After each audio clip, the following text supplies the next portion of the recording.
coming and speaking with us. We always enjoy our conversations. You're welcome. They're fast and Have furious. a wonderful week. Yeah, thank you. You too. All right. From the fast and furious to looking at Jupiter Wagons in focus after the company has announced a long-term supply agreement with a Europe company, which is likely to generate over 1,000 to 1,500 crores revenue for the company. They're also set to manufacture around 1 lakh freight wagons over the next 3 to 4 years. The results are also out. But before we speak to Vivek Lohia, Managing Director, Jupiter Wagons, Varsha is joining in with more details. Well, a lot of things revolving around when it comes to Jupiter Wagons. One is, of course, as you said, that they have signed a long-term supply agreement. This is to, supply of wheels and wheel sets, and this is a 10-year contract with supply starting by end of calendar year 2027. Company becomes India's first rail wheel manufacturer to export globally, and the export is expected to generate almost 1,000 to 1,500 crores revenue. The other news, which is floating around is, of course, Indian Railways is expected to launch a mega 40,000 crore tender, wherein company will, Indian Railways will procure 1 lakh freight wagons over the next 3 to 4 years. Lastly, they also came out with Q4 FY26 numbers. The fixed costs, likely outpaced the lower revenue base. Higher cost of material and employee costs impacted margins for the company, though. Lastly, order book stand at around 4,675 crore as of March 2026. I want to talk about the numbers, though. Vivek Lohia, Managing Director, Jupiter Wagons, with us. Mr. Lohia, very good morning, and thank you for your time to us here at NDTV Profit. What's been the pain point this quarter? Because not only is there a slide on all the key metrics, revenue, EBITDA, net profits as well, but margins have also come down considerably. Where is the pain? Very good morning to you. So unfortunately, we are not isolated against the global turmoil. Especially this quarter, we had a lot of challenges. LPG and other such inputs are very critical to our entire production process. So because of disruption in availability of key consumables, I would not say raw material, but key consumers, that caused a lot of disruption. But hopefully, I think now the supply chains are more organized. We are seeing that, availability is no longer a concern. So going forward, I think as far as the company is concerned, I think most of the pain points are behind us. Last year, we had to face a lot of shortage on account of, in the beginning of the year, on account of wheel sets. That was a major disruptor to us. And then, the global crisis, which happened due to the war, that had an impact in terms of availability of key consumables. But hopefully now the supply chains are much more organized. I think the government has done a very, very good job in terms of availability of... No, so fair enough, Mr. Lohia, that I assume March would have been impacted. Is it a fair assumption then that Q1 would have gotten worse before it got better? April would have been much worse on all of these parameters. So are we going to continue to see that pressure at least in first quarter? So yeah, definitely first quarter there will be some pressure, and so though compared to last year, I think our first quarter results are going to be stronger. But going forward, I think Q2 onwards, you will see the company back on the growth trajectory. And we are again expecting a sizable order book from the Indian Railways. We expect them to come out with a 3-year rolling plan, which gives the industry a very strong visibility. I think that would help us, bring back our production targets. Because if we have a long visibility, obviously it helps us plan our production better. Now with our wheel set plant, which is going to start coming into production next year, availability of wheel sets will not be a challenge. And definitely, it will be the first time we'll be a sizable exporter of wheel sets. Because till now, if you see, a majority of our requirements are being met through imports, and that's a big challenge for us. But we'll turn into an exporter of wheel sets. We have embarked about 50% of our capacity towards that. Recently, we have signed a contract with Tatra Wagonica, They buy close to about 25,000 wheel sets annually, which is close to about 1,500 crores in INR terms. Besides that, also we are working in other strategic alliances with regard to our wheel business, which we are going to be announcing very shortly. So Vivek? we are very, very bullish on that business going forward. All right. Vivek, there were some talks of a large tender from the government side coming up soon. What's the veracity to that? Are you in the fray for something like that if it were to come about? And what benefits accrue as a result of that? So definitely, as I talked about, I think we are all waiting for the tenders to come out, and we have very positive indications with regard to that. So we expect it to happen maybe in the next quarter itself that the tenders would be out, or maybe this quarter. I wouldn't be able to comment on the exact timeline, but yeah, it is expected quite soon. And definitely, I think Jupiter will get a sizable share of the above tender, because overall, if you see the freight market, our market share is close to about 30 odd %. So we expect a sizable chunk of the tender as and when it comes up. Okay, Vivek, we'll leave it at that. Thank you so much for taking the time out and being with us. Really appreciate your time. Thank you. Thank you. The question that we asked today, is there a mania or a fever in the AI-related stocks? And I have some data here. We are not saying there is or there isn't, but it certainly points towards some historical times, if you will. Now, let's get the point out here, right? There is an ETF. It's called the 2x leveraged long SK Hynix ETF. Imagine there's an ETF specifically designed to give you 2x leverage for a price move in one single stock called SK Hynix. Now, think of if this doesn't point towards looking like a mania. But the point is, the AUM in the ETF, it listed in Hong Kong, is up at a record $10 billion. Now, let's get the historical numbers out here. Let's move the graphics quickly. So it's the largest single stock leverage ETF in the world currently, which is this SK Hynix ETF. It was launched in October 2025. The AUM has more than quadrupled in less than 2 months alone, in the last 2 months. And that smacks of some mania, isn't it? The other point now, one is, of course, what's happening to SK Hynix. Then the semiconductor plays. Now, look at the weightages here, okay? This is the second topic now. TSMC, Samsung, SK Hynix account for 25% of the MSCI AC Asia Pacific X Japan Index. 25% by these 3 or 4 names. The weightages are up to 25% from 9.4% at the start of 2023. So in about 3 years, the weightages have moved up 1,600 basis points. This is the highest weightings ever in the history of both the asset classes. That, again, right? The money is flowing, the market caps are rising, and the weightages are moving up. Foreigners, though, are selling in Taiwan and Korea, but the retailers are buying. And, just for data comparisons, in the month of April, FIIs, in the month of May, FIIs sold a net 33 trillion won worth of Samsung Electronics and SK Hynix. They had bought it in April, by the way, I think 22 trillion or not, or thereabouts, or 2.5 trillion won in April. They've sold in May. What has been bought in the month of May is done by retailers. So what's happening in India is not unique. It's happening across the world as well. But the point being, the smart money is now starting to take some chips off the table. The question is, if you are invested in these assets, should you? That's a pun intended, chips off the table. The exciting thing, though, is what is happening with Jensen Huang. And we promised to get you all the latest. The new era of laptop is here. And what Anas is telling us and Nimit is telling us, and the guys who really are excited about all of this geeky stuff, is that laptops are never going to be the same ever again.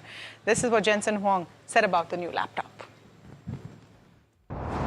Agents is a new workload. We built CPUs for humans in the past. We need CPUs for agents, agentic systems. The properties are different. Why would the old CPUs be the same? We are building millions and millions of errors. And to go to market with us, Taiwan's ODMs and computer makers, all the OEMs, and you could see the early adopters. The early adopters are the agentic companies. This is the beginning of a new market, a market that never existed before. It's not going to take away from the old markets, but this is a new market. CPU for agents. And this market will surely be larger than the last. And the reason for that is because there'll be a lot more agents than there are people, and then the agents are very impatient. So NVIDIA, Vera, CPU. Okay. So, we're going to get all of the geeks in the newsroom to come together and actually explain why this is so cool. So we'll leave it to them. But what is it going to look like is the question what as well, is it right? going to look like? It's going to be available sooner than later. It's going to. So what I've got so far from these folks is that it's going to change the way computing works, going to take on Apple, Samsung, etc. in a big way. And the AI elements are not external. They're going to be in the machine, unlike what has happened before. I think my read is, those gaming laptops that which you had, always people wanted NVIDIA laptops in that format. I think this is going to be for the gamers as well, where they had to spend an extra buck to add the NVIDIA chip to make it a gaming laptop. I think this is going to be very interesting. It's not going to be just for gamers. Not for gamers alone, but a lot of aspects that all of us will be able to use maybe. Maybe. He's already thinking. Neeraj is already thinking about his next purchase. And getting the latest tech. Well, you go look at whether this is going to be a Diwali gift for yourself or next year New Year's gift. But we'll have to sign off here on India Market Open. Ask Profit up next.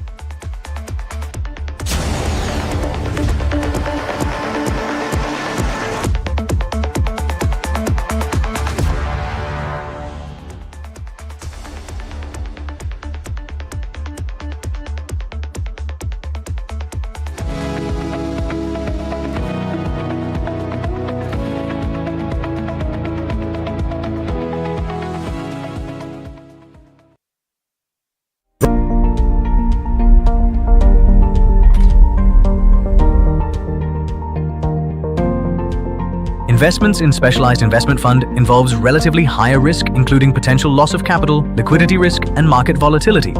Please read all investment strategy related documents carefully before making the investment decision.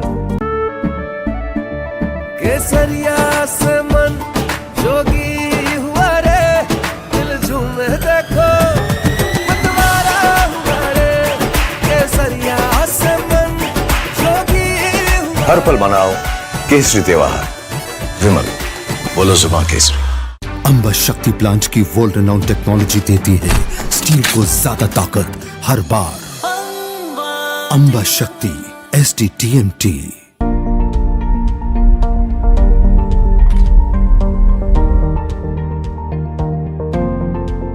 Investments in specialized investment fund involves relatively higher risk, including potential loss of capital, liquidity risk, and market volatility. Please read all investment strategy related documents carefully before making the investment decision.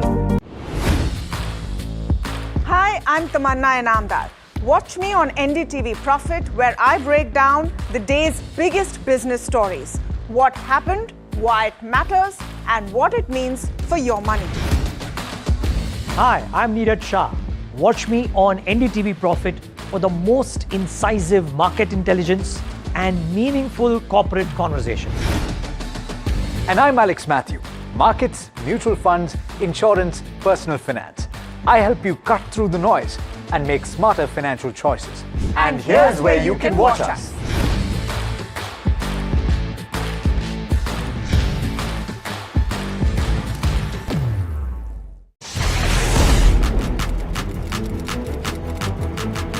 When the headlines move fast, perspective matters. On Editor's Cut, our editors come together with experts to distill the week's information blitz into clear perspective. Down the stories shaping the world.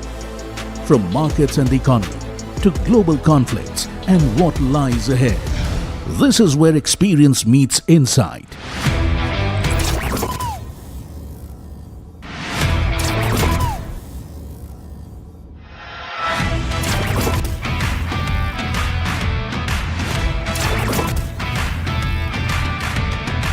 No noise, no hype, just sharp takes on what to watch next.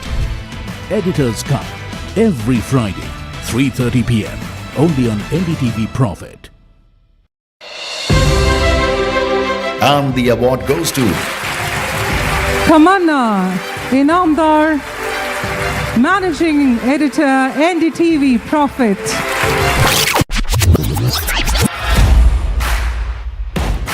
Leading the newsroom, shaping the narrative. From stories to impact, a voice that matters. Tamanna Inamdar, among India's most influential, power, purpose and perspective recognized. NDTV Profit's editorial force gets industry-wide acclaim.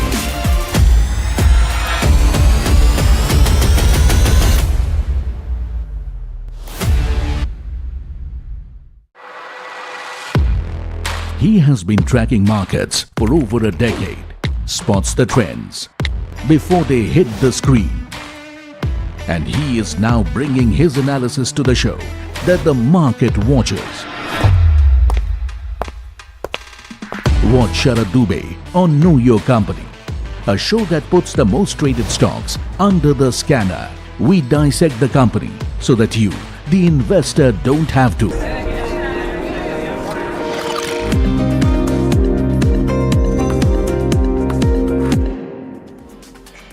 Welcome, you're watching Ask Profit here at NDTV Profit. I'm Mahima Vacharjani, and this is a show that gets all your stock-related queries answered. For viewers who are just tuning in, you can either give us a call or send us your queries on the WhatsApp number that's flashing on your screen up there. But before we start doing that, by that time you can send in all your stock-related queries. Let's take a quick look as to how the markets are doing. With the Nifty absolutely trading flat as we speak. Let's try to pull the chart up, and is trading just about 0.06% lower, but has fallen off quite a bit from the day's high points. 14 points of a downtick is what we're seeing, hovering around the 23,500 levels for the Nifty 50.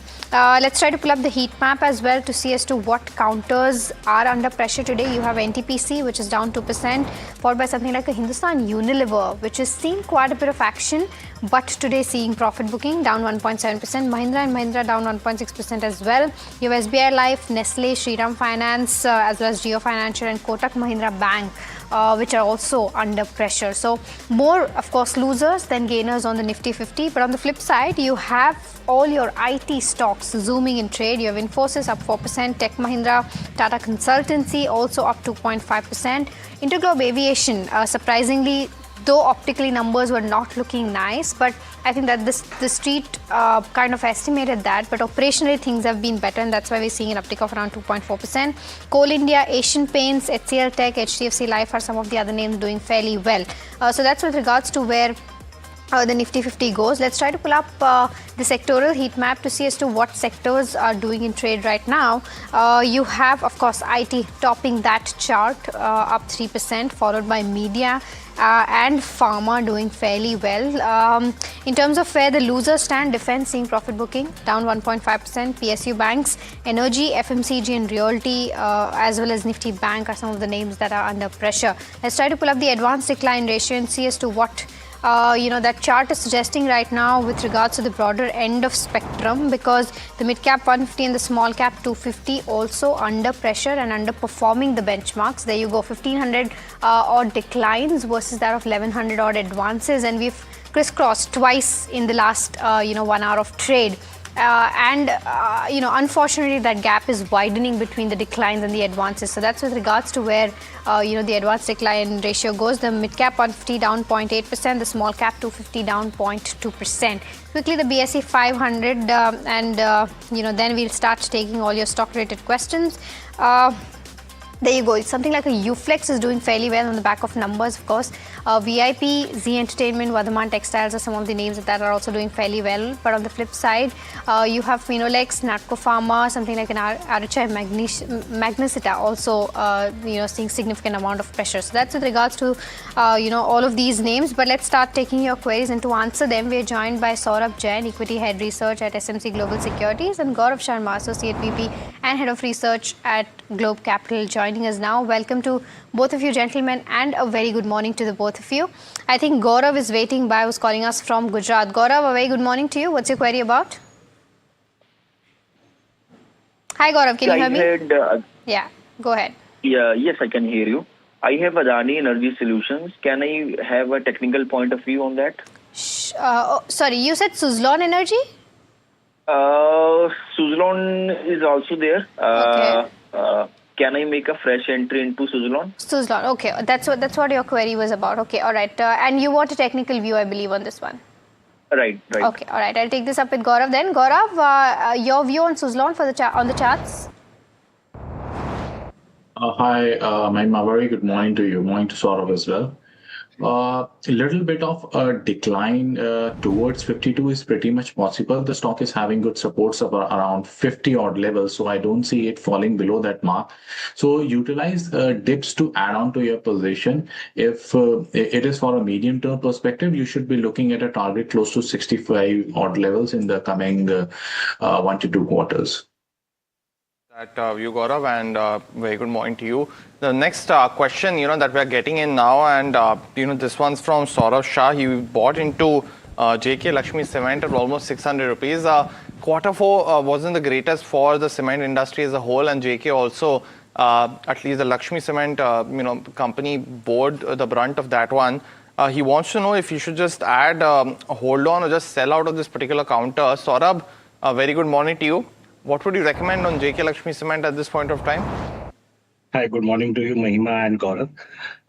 Our view is positive on the cement sector, but as you said, the recent numbers were not that great. And in fact, being the monsoon season is likely to start, and this time around, the construction activity comes to a halt. So in my view, there is no point in adding this stock to the portfolio, at least till the monsoon month, first quarter and second quarter. And then afterwards, after looking at the inflation data, interest rate and all, how the infrastructure activity pans out, then take a call.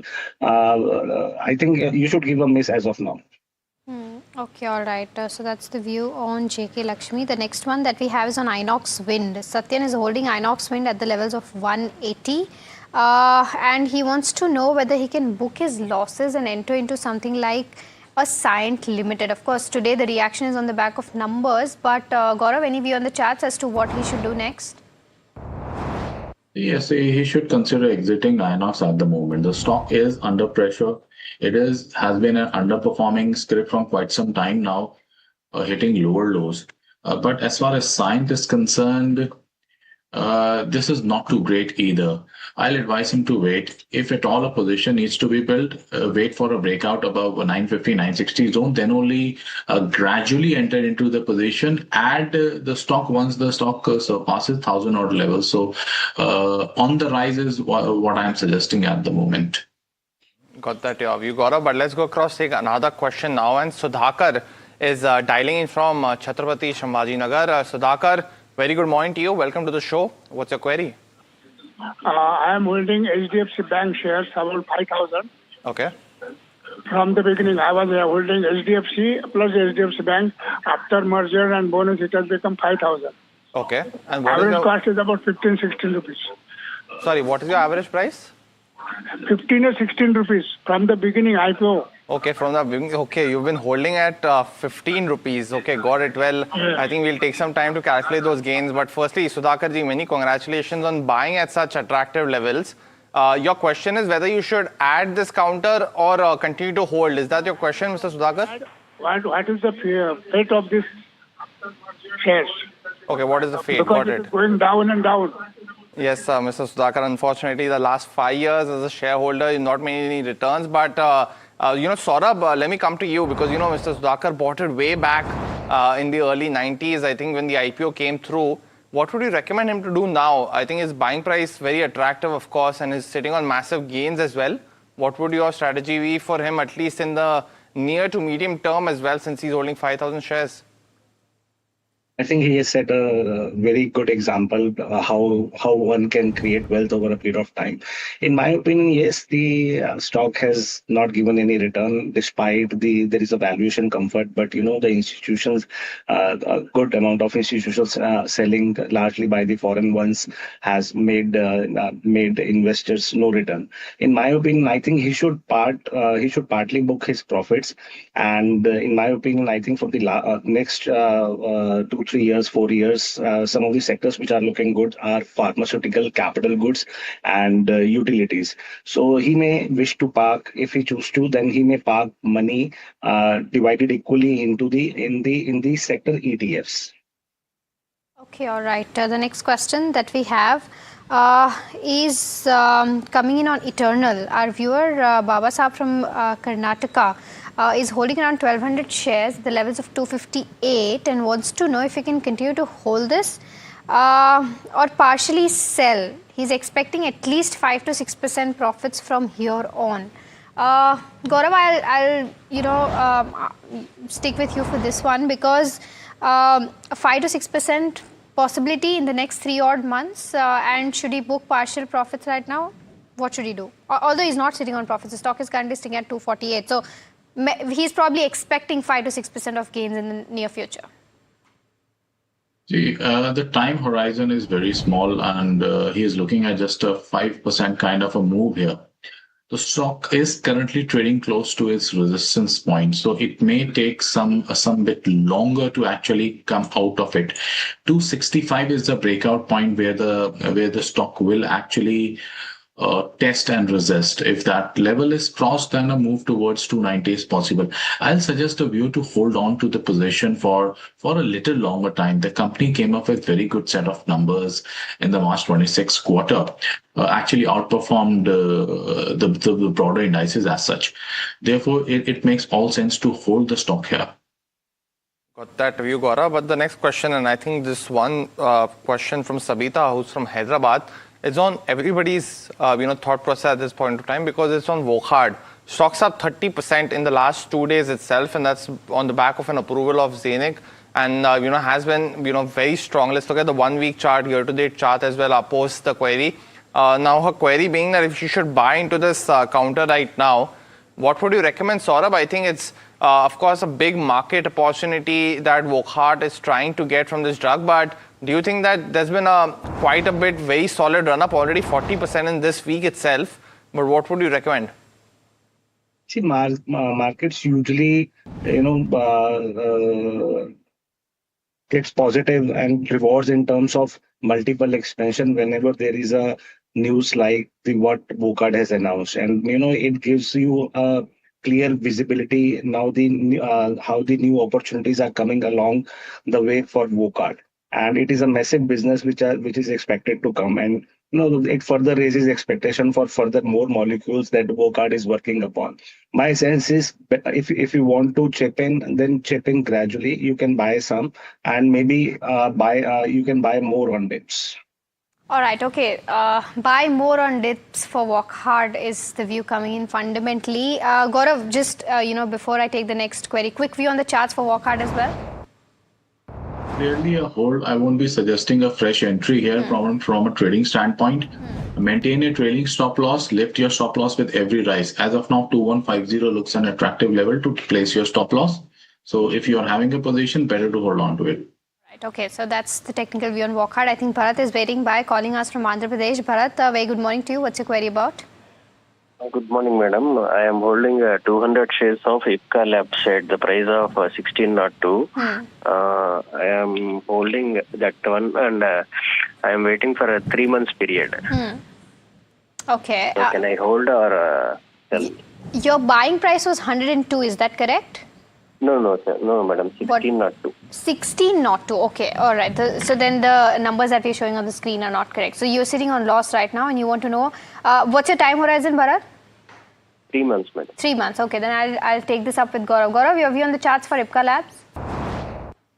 So just a viewer to hold the position as of now, take a stop at 1380. Stock is having resistances close to 1600, 1650, 1700 zone. So it is very important for the stock to actually come out of this congestion zone, and then only a fresh lifetime high will be seen. Otherwise, it will keep consolidating in the range where it is moving from the past, say, couple of weeks now.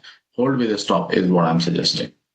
Got your view, Gaurav. But, let's pull up IRIDA as a counter now because, we are, of course, in the fag end of the earnings season and just getting in those last set of companies. Stocks down 4% today. And just to get a quick perspective of, the quarterly results gone by, I'm now being joined by Mr. Pradeep Kumar Das. He is the managing director of the company. Mr. Das, firstly, very good morning to you. Thanks so much for joining in. It's Puneet this side. This quarter, largely, we've seen that one key number that's catching everyone's eye has been the increase in the impairment side of things. If you can first start us off with clearing that perspective, it's a very big growth on a quarter-on-quarter basis, almost over 60%.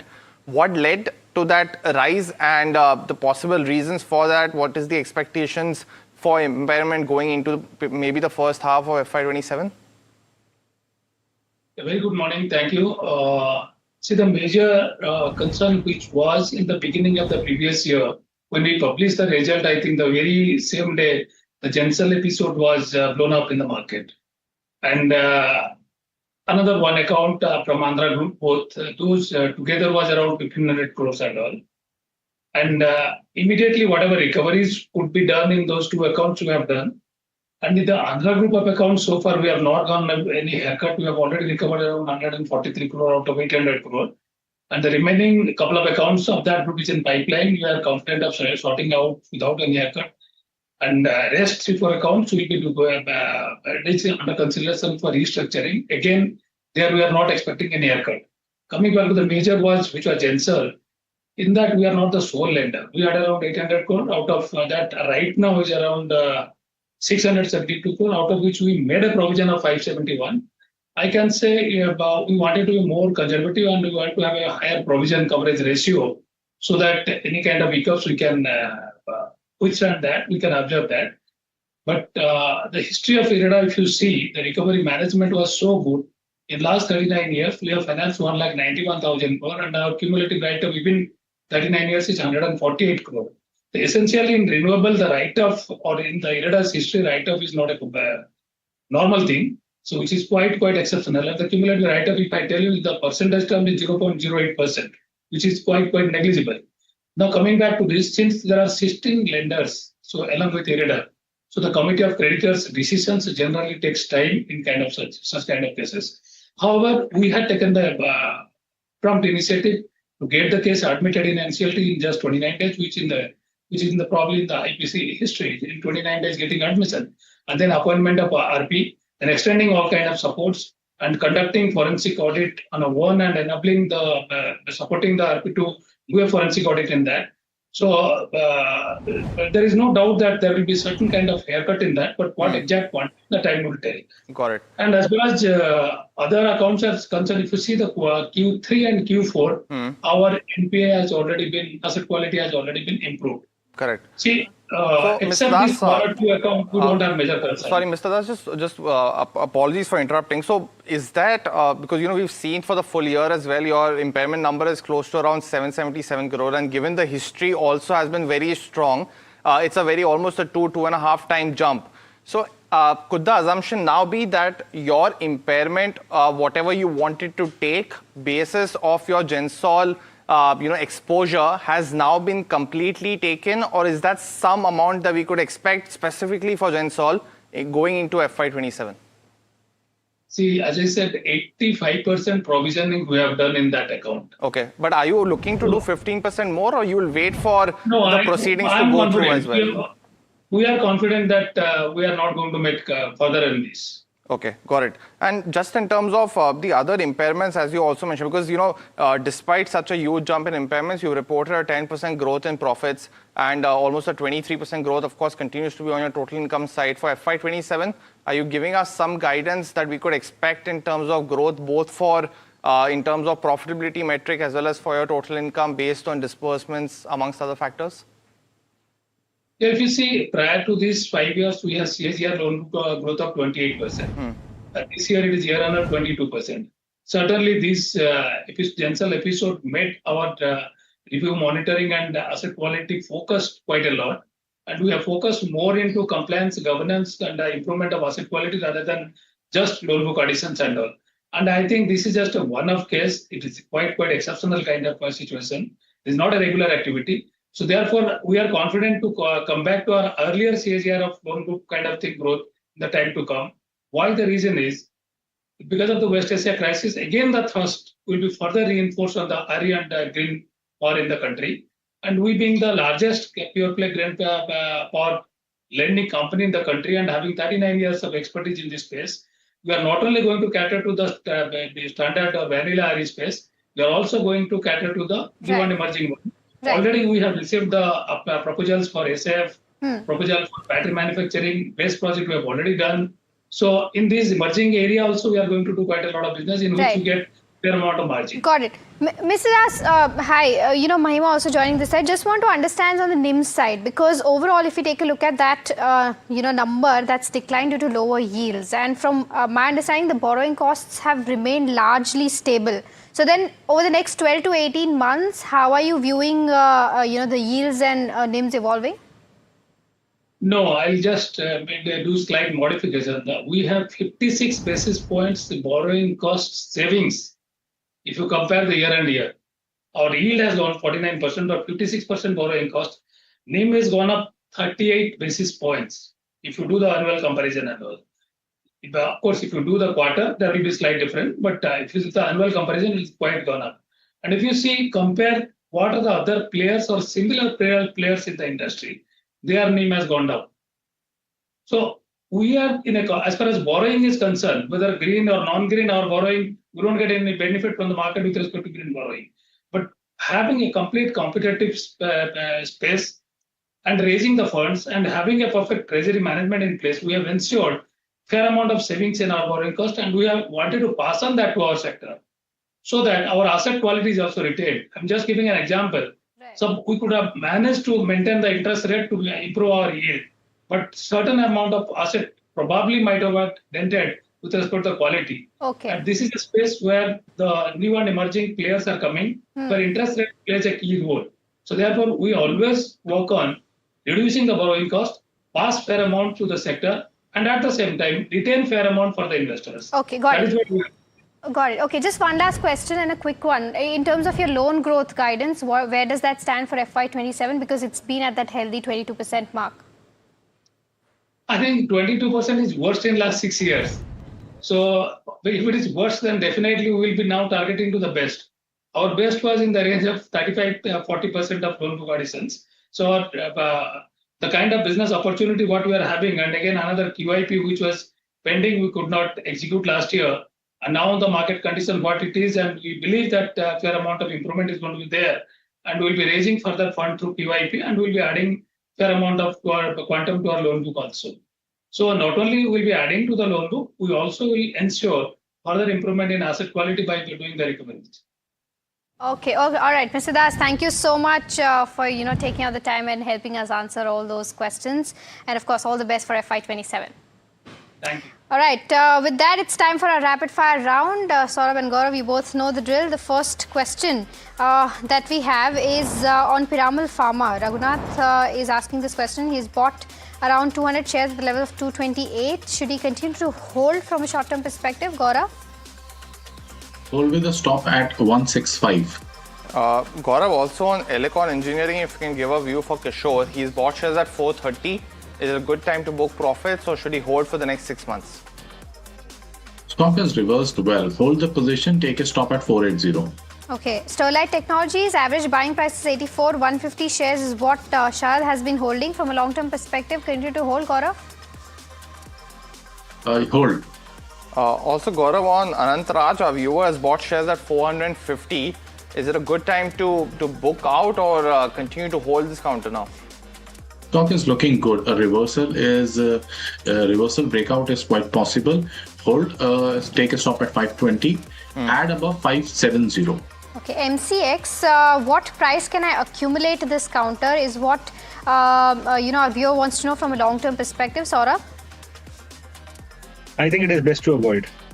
Murthy from Vizag is holding on to Bharat Coking Coal at 33 rupees, Saurabh. Should he book out or continue to hold or switch to Coal India? Continue to hold. Okay, the next one is on Astra Microwave. Our viewer bought it yesterday at the levels of 1353. Targeted stop loss for the next 3 months, Gaurav? Take a stop at 1250. Look for targets close to 1550.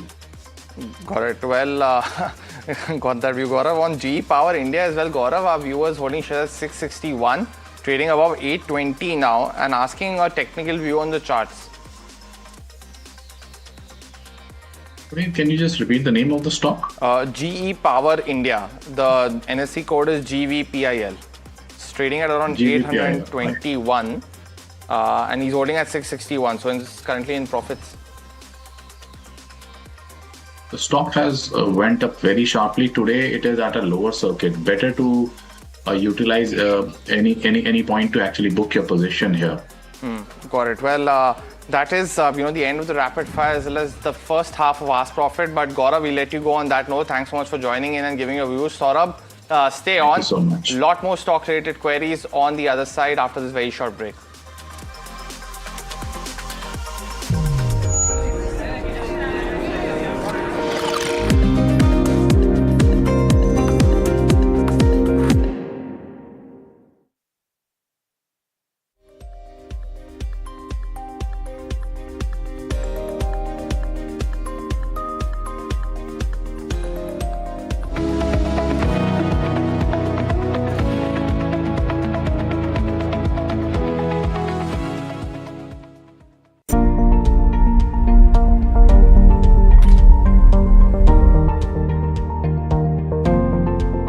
Investments in specialized investment fund involves relatively higher risk, including potential loss of capital, liquidity risk, and market volatility.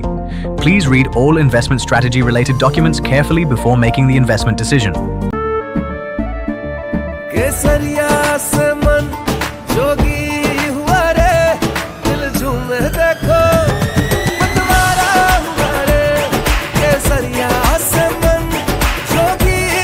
हर पल मनाओ केसरी त्योहार विमल बोलो जुबान केसरी। अंबा शक्ति plant की world renowned technology देती है steel को ज्यादा ताकत हर बार। अंबा शक्ति SDTMT।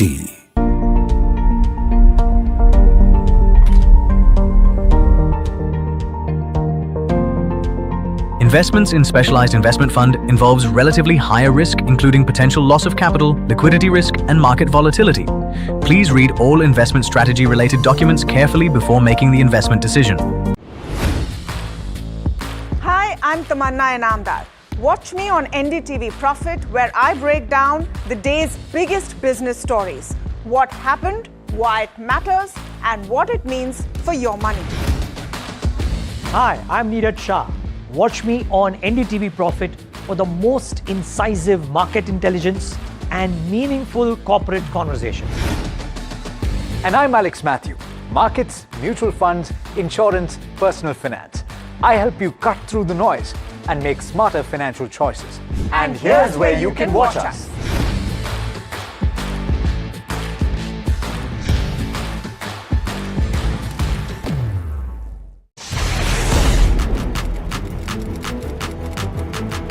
When the headlines move fast, perspective matters. On Editor's Cut, our editors come together with experts to distill the week's information plates into clear perspective. Down the stories shaping the world, from markets and the economy to global conflicts and what lies ahead. This is where experience meets insight.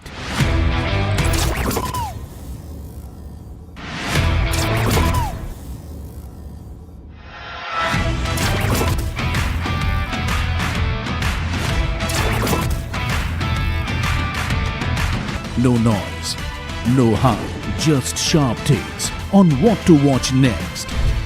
Editor's Cut, every Friday, 3:30 p.m. only on NDTV Profit.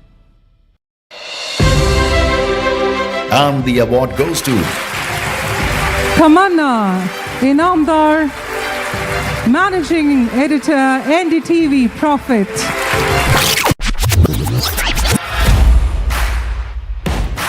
Leading the newsroom,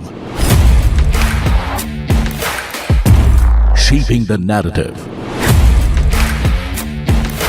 From stories to impact, a voice that matters.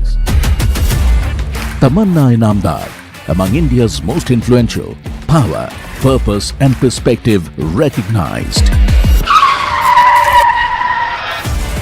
NDTV Profit's editorial force gets industry-wide acclaim.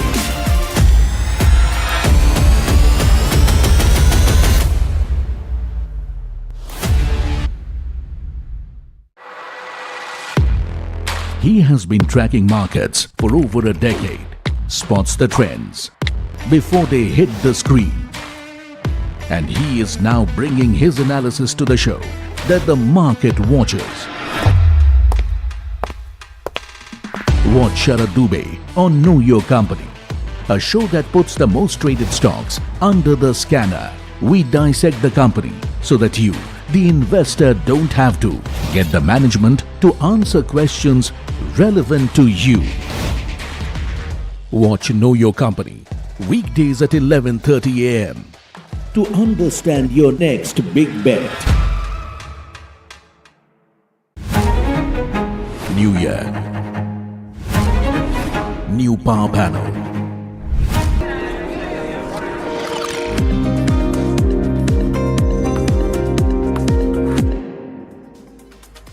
Welcome back. You're watching Ask Profit right here on NDTV Profit. And if you haven't already, do start sending in your queries on WhatsApp. The number for that is flashing on the top of the screen. You can also call us on the landline number and speak to our guest on those queries as well. But before we do that, a very quick check of the BSE F&O market setup. And Sharad is joining in to give us exactly that. Well, thanks a lot for that, Puneet. And largely, we were expecting a little bit of technical reversal after a big sell-off, which we saw on Friday itself, and that is what we are seeing happening. Largely, the IT names are doing well in trade. Infosys, Tech Mahindra, TCS, to name few, all of them doing really well. But no major sell-off as such. HUL, Kotak Mahindra Bank, a little bit of sell-off is there. But yes, it's a technical reversal. How much will it hold? That's the big question to be asked. Also, let's look at the stock-specific moves, what's happening. Largely, the earnings season is over right now, and we had pointed out the IT stocks doing well.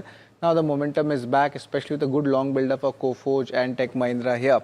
Also, let's look at the short covering candidates, and this is also includes entire IT pack itself, so you can understand the sectoral move is very strong in this space. Apart from this, let's look at the long unwinding candidates. Hitachi Energy and Crompton Greaves, not much of a trade, but a little bit of good volume build-up coming in Hitachi Energy as well. And lastly, I would like to point out the short build-up, a large Inox Wind and Suzlon Energy make it. That's a pretty, you could say, a basket selling happening in both of these counters. Both of them are in the wind segment. So we'll try to understand, is there any fundamental trigger to these stocks or not, or is there some kind of a flows movement in both of these counters? So these are the stocks which should be on your radar in the F&O space. All right. Okay, Sharad, thank you so much for getting us those F&O details. With that, let's start taking your queries. By the way, on this side of the show, we're also joined by Ajit Mishra, SVP Research at Redigare Broking, joining us now. Ajit, a very good morning to you. The next question that we have is from Bindu, who's writing us from Hyderabad, asking about data patterns. She wants to know the right entry price from a slightly long-term perspective. So, Saurabh, I'll come to you on this one. Data patterns, what would you suggest? I think it is a very small company. Even after the correction, the value seems expensive to me. In my sense, it is a avoid. Well, the next, the next question that we're getting is from Syed Rashid from Bihar, and he's holding on to shares of Emphasis bought at 2540. So he's currently sitting on a loss, asking what he should do with his 300 shares at this point of time.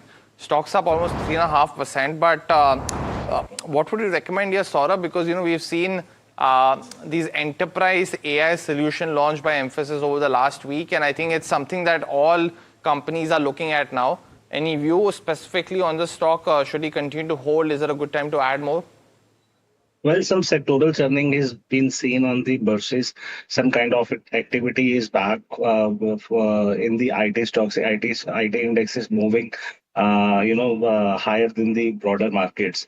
And talking about specifically emphasis, I think this is a positive development with the company, but you need to have a bit long time frame in your mind. And my sense, it is better to hold. Okay, all right. The next one that we have is coming in on ICICI AMC.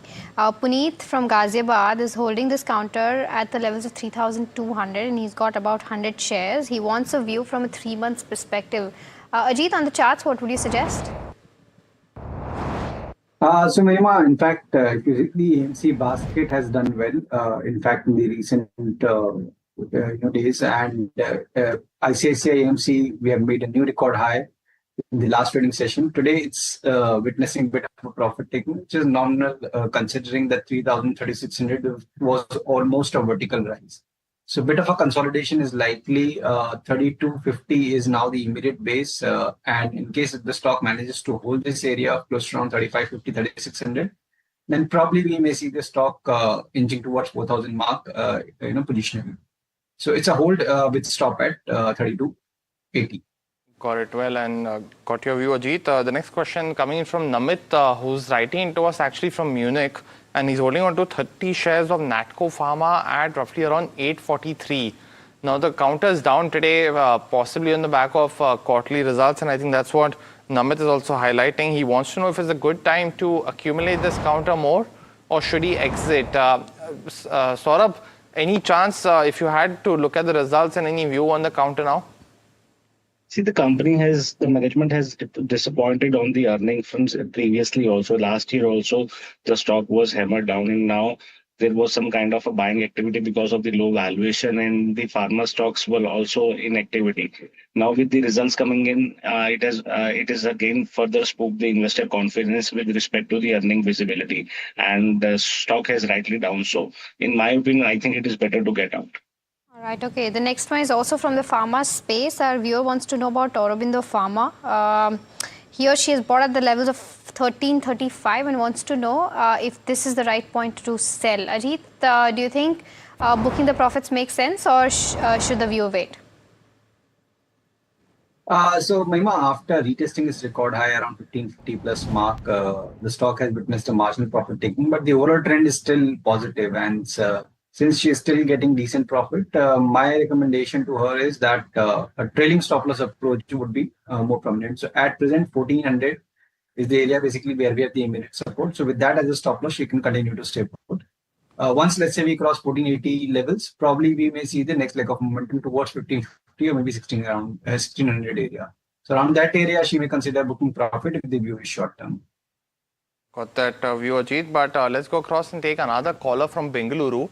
And Raghavendra has a stock query for us. Raghavendra, very good morning to you. Welcome to the show. What's your query? Hi, good morning, sir. I hold GSFC shares, 1000 quantity from last 2 years. My buying price is 220 rupees. Okay. I want to know what is the short-term and long-term view about GSFC. Got it. And when you bought into this counter, Raghavendra, was it the fundamentals that you saw or the charts that you saw?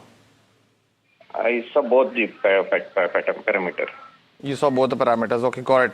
Well, let me go across to Saurabh then very quickly first. Saurabh, on GSFC, is it a good time to average down because his holding is quite substantial? So sitting on losses of almost 60,000 rupees. Any view? See, looking at the valuation, it is trading close to half time to book value and giving 3% kind of a yield. It certainly falls into the value category. But if you look at the numbers on the operational side, the things are getting pretty. Raw material cost is getting higher for these companies, and for this year monsoon, the IMD has forecast that there will be deficient monsoon. So from the operational point of view, it will be difficult to take a call whether this season will be good for the fertilizer companies or not. So my sense is, I think he should wait. He should continue to hold because I think there is not much left to go down, and at the same time, it is not the appropriate time to add more. So the idea is better to hold. Okay, all right. So that's the view coming in on GSFC. The next one that we have is on RateGain. Our viewer Neha from Bengaluru has bought 100 shares at the levels of 651. She's saying it's finally moving. Can I know the target and stop loss for the next 3 months? Ajit, on the charts? So Mahima, almost like, a vertical recovery from 750 450 to 450 the initial decline and followed by a sharp recovery. Now we are inching towards the 52-week high, and in fact the record high zone close to around 850-900 levels. So around 850, I would recommend her to at least book partial profit if the view is short term, and at the same time maintain a trading stop at 750.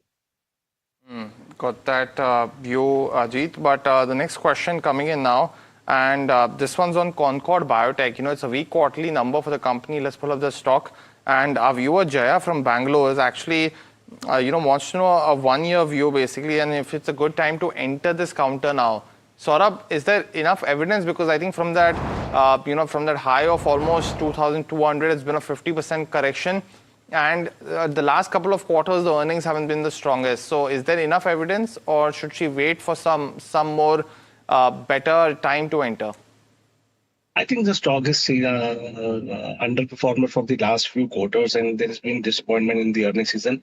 At least you have to see some kind of a confidence in the latest earnings season from the management, and see whether what management says comes in the future for at least 2 quarters. Then only you can decide to buy a company like Concord. I think there is no point in chipping in right now. Okay, all right. The next one that we have is on NetWeb or E2E networks. Which one is a better bet to enter right now at the current levels? Ajit, on the charts, which one would you suggest? See, both stocks are witnessing strong traction. E2E largely witnesses more of stock filter kind of a move, means 5% up down. So comparatively, NetWeb looks better. And here, since the stock has moved up very sharply in the last trading session, there could be a consolidation now. Around 4,400, 4,600 could be the zone. So accumulate within this zone with 4,200 as a base, with that as a stop, and eventually the target of around 3,200 plus. Got that view. The next question is coming in on Precall, and our viewer, Shrikant, is actually holding on to these shares and wants a 2 to 3 year outlook basically. So he's accumulated it. At the current juncture itself, so for around 550 odd, he's currently sitting on single-digit gains. Asking what's a view for this counter in the medium term, 2 to 3 year view, Saurabh. We've seen quarter 4 got impacted a little bit because of that, but any view that you have on Precall from the next 2 to 3 years? I think from 2-3 years, the stock looks pretty attractive. See, the stock has already moved up in tandem with the OEMs and has performed well. So there is not much valuation comfort left. So because of which he is not able to generate alpha. But surely with the increase in the earnings in the next 2-3 years, he'll be surely able to make money. Okay, all right. The next one that we have is on Jyoti Labs. Praveen from Chennai wants a long-term view on this one and whether this is the right time to accumulate or not. Saurabh? I think it is a good company to invest in. I think if I remember correctly, in last earnings season, the company did well and surprised the street positively. On the valuation side, it is cheaper than its peer in the same segments. So my sense, yes, you can buy.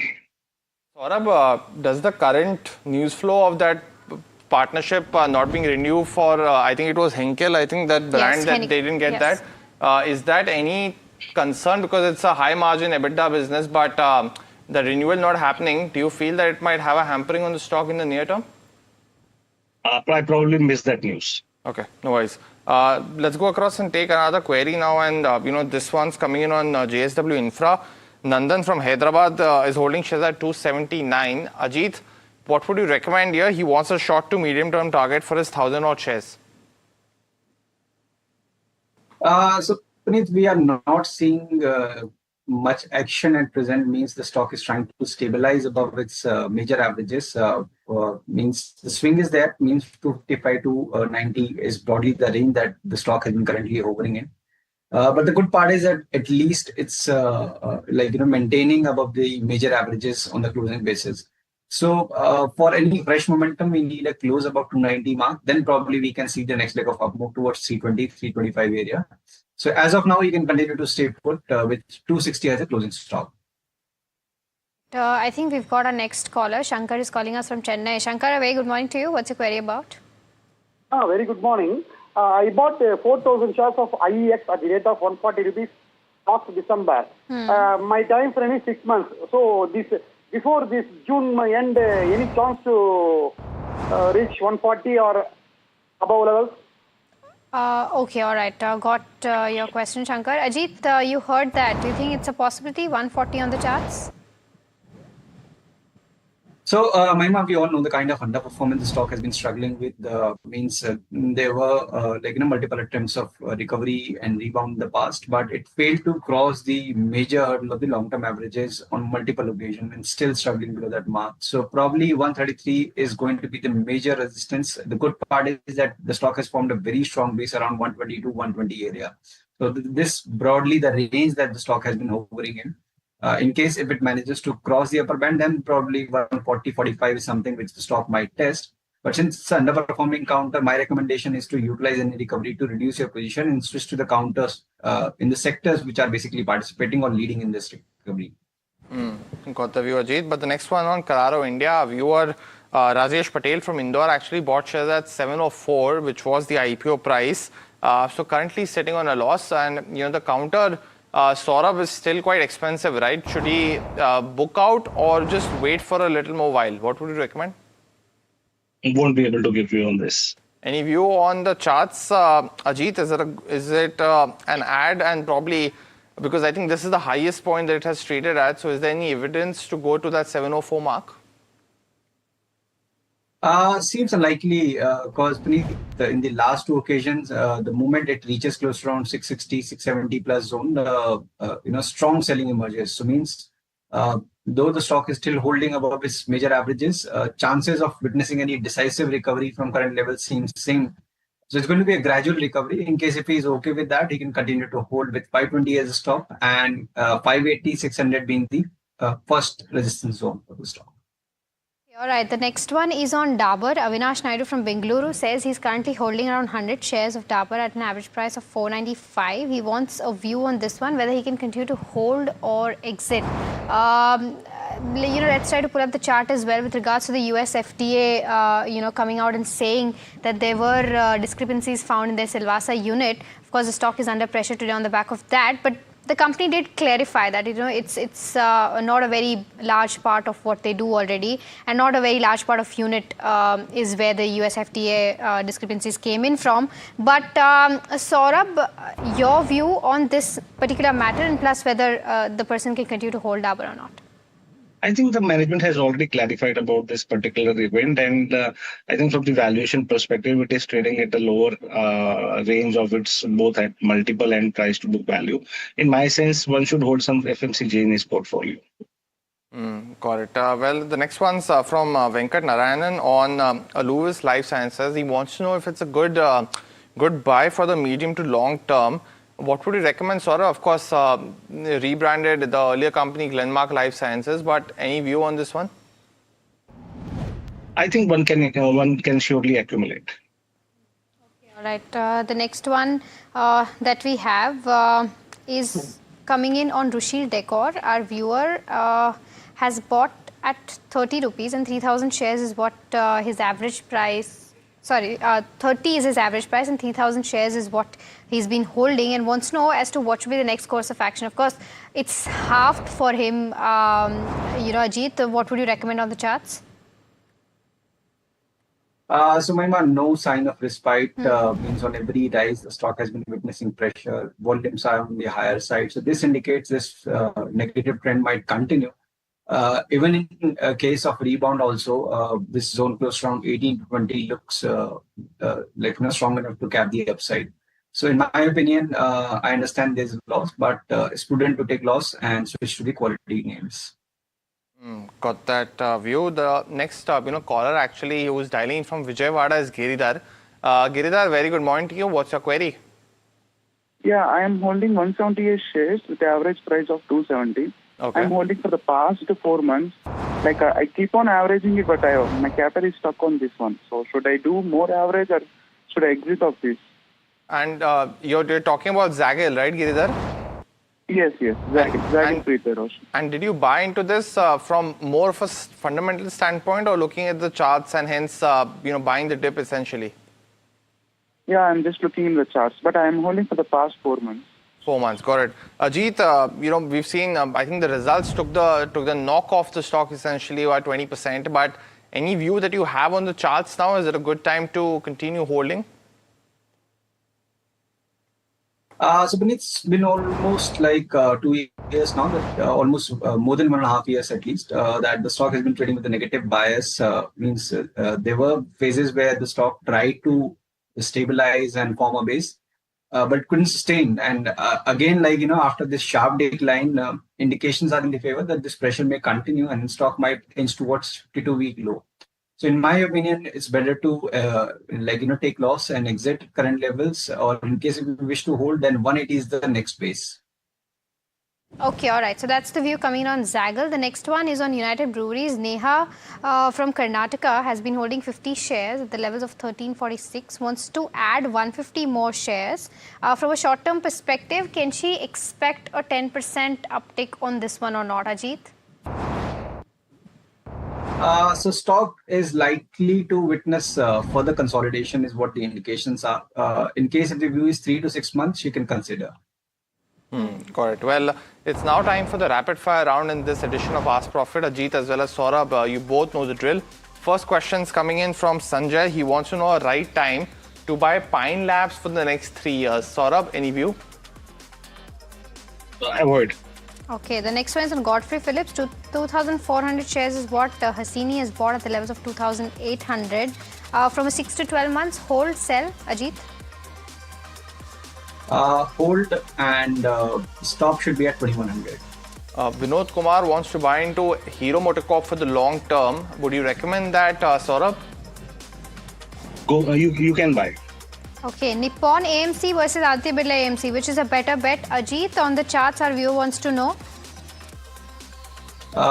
Nippon. Got it. NMDC Steel, our viewer, Mr. Reddy, is holding shares at 30.39. I think the stock's flying in trade today. And there you go, up 13%. He's asking what he should do with his 2,000 shares here. Saurabh, is it a good time to just book the profits?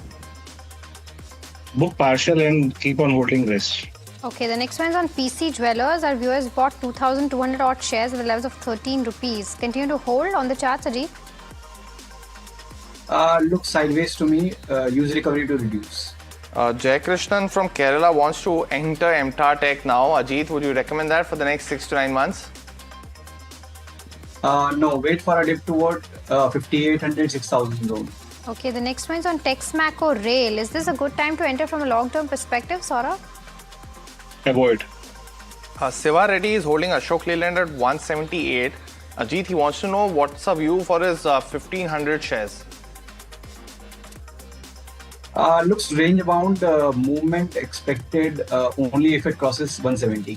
Okay. Sai Life Sciences, from a long-term perspective, is this the right time to buy the stock? Ishwar from Kolkata wants to know, Saurabh. You can buy in a staggered manner. The next one, that's coming in now, it's from Jeet from Kolkata on BSE. He's holding shares at 2,735. So almost, up, materially higher from that level. Is it a good time to book profits, Saurabh?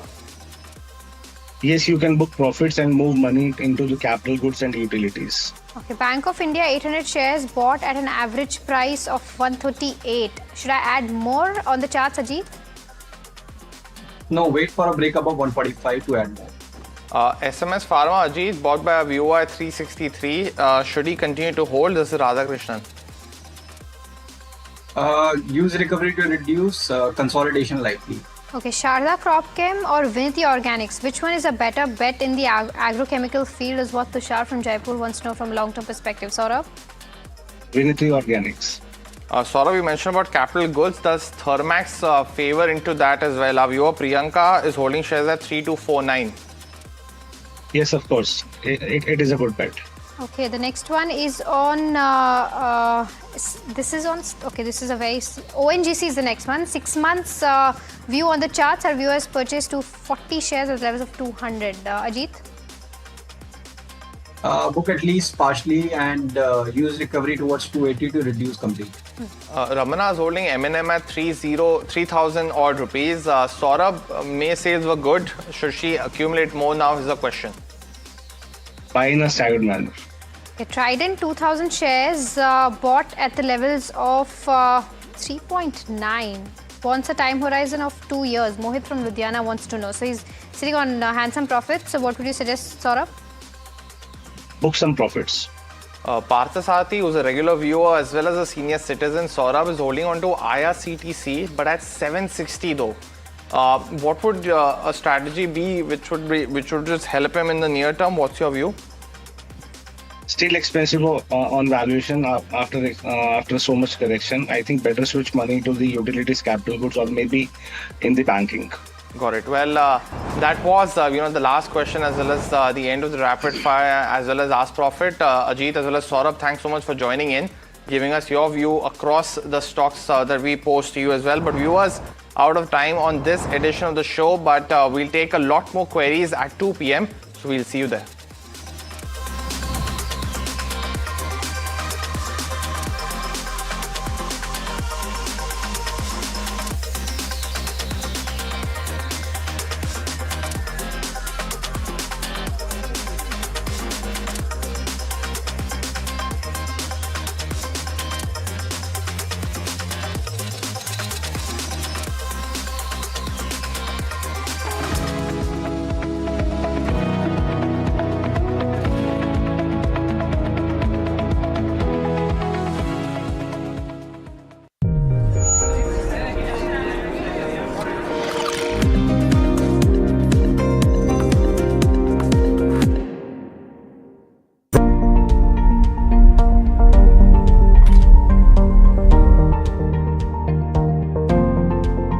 Investments in specialized investment fund involves relatively higher risk, including potential loss of capital, liquidity risk, and market volatility.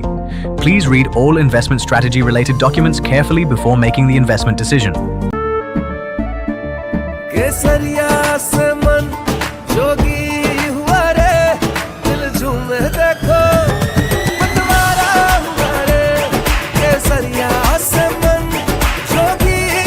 हर पल मनाओ केसरी त्योहार विमल बोलो जुबान केसरी। अंबा शक्ति plant की world renowned technology देती है steel को ज्यादा ताकत हर बार। अंबा शक्ति SDTMT।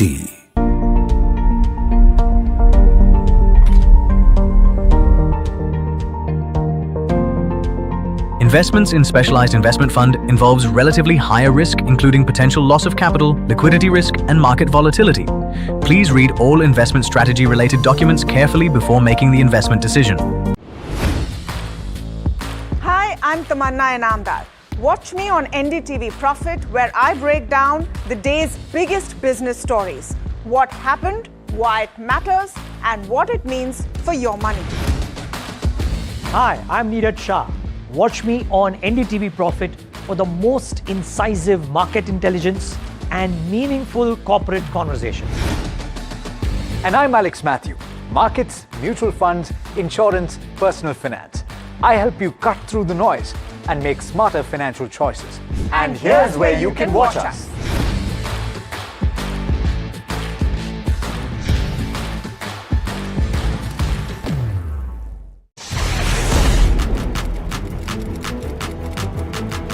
When the headlines move fast, perspective matters.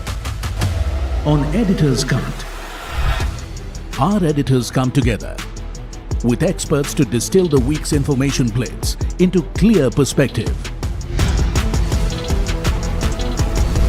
Down the stories shaping the world, from markets and the economy to global conflicts and what lies ahead. This is where experience meets insight.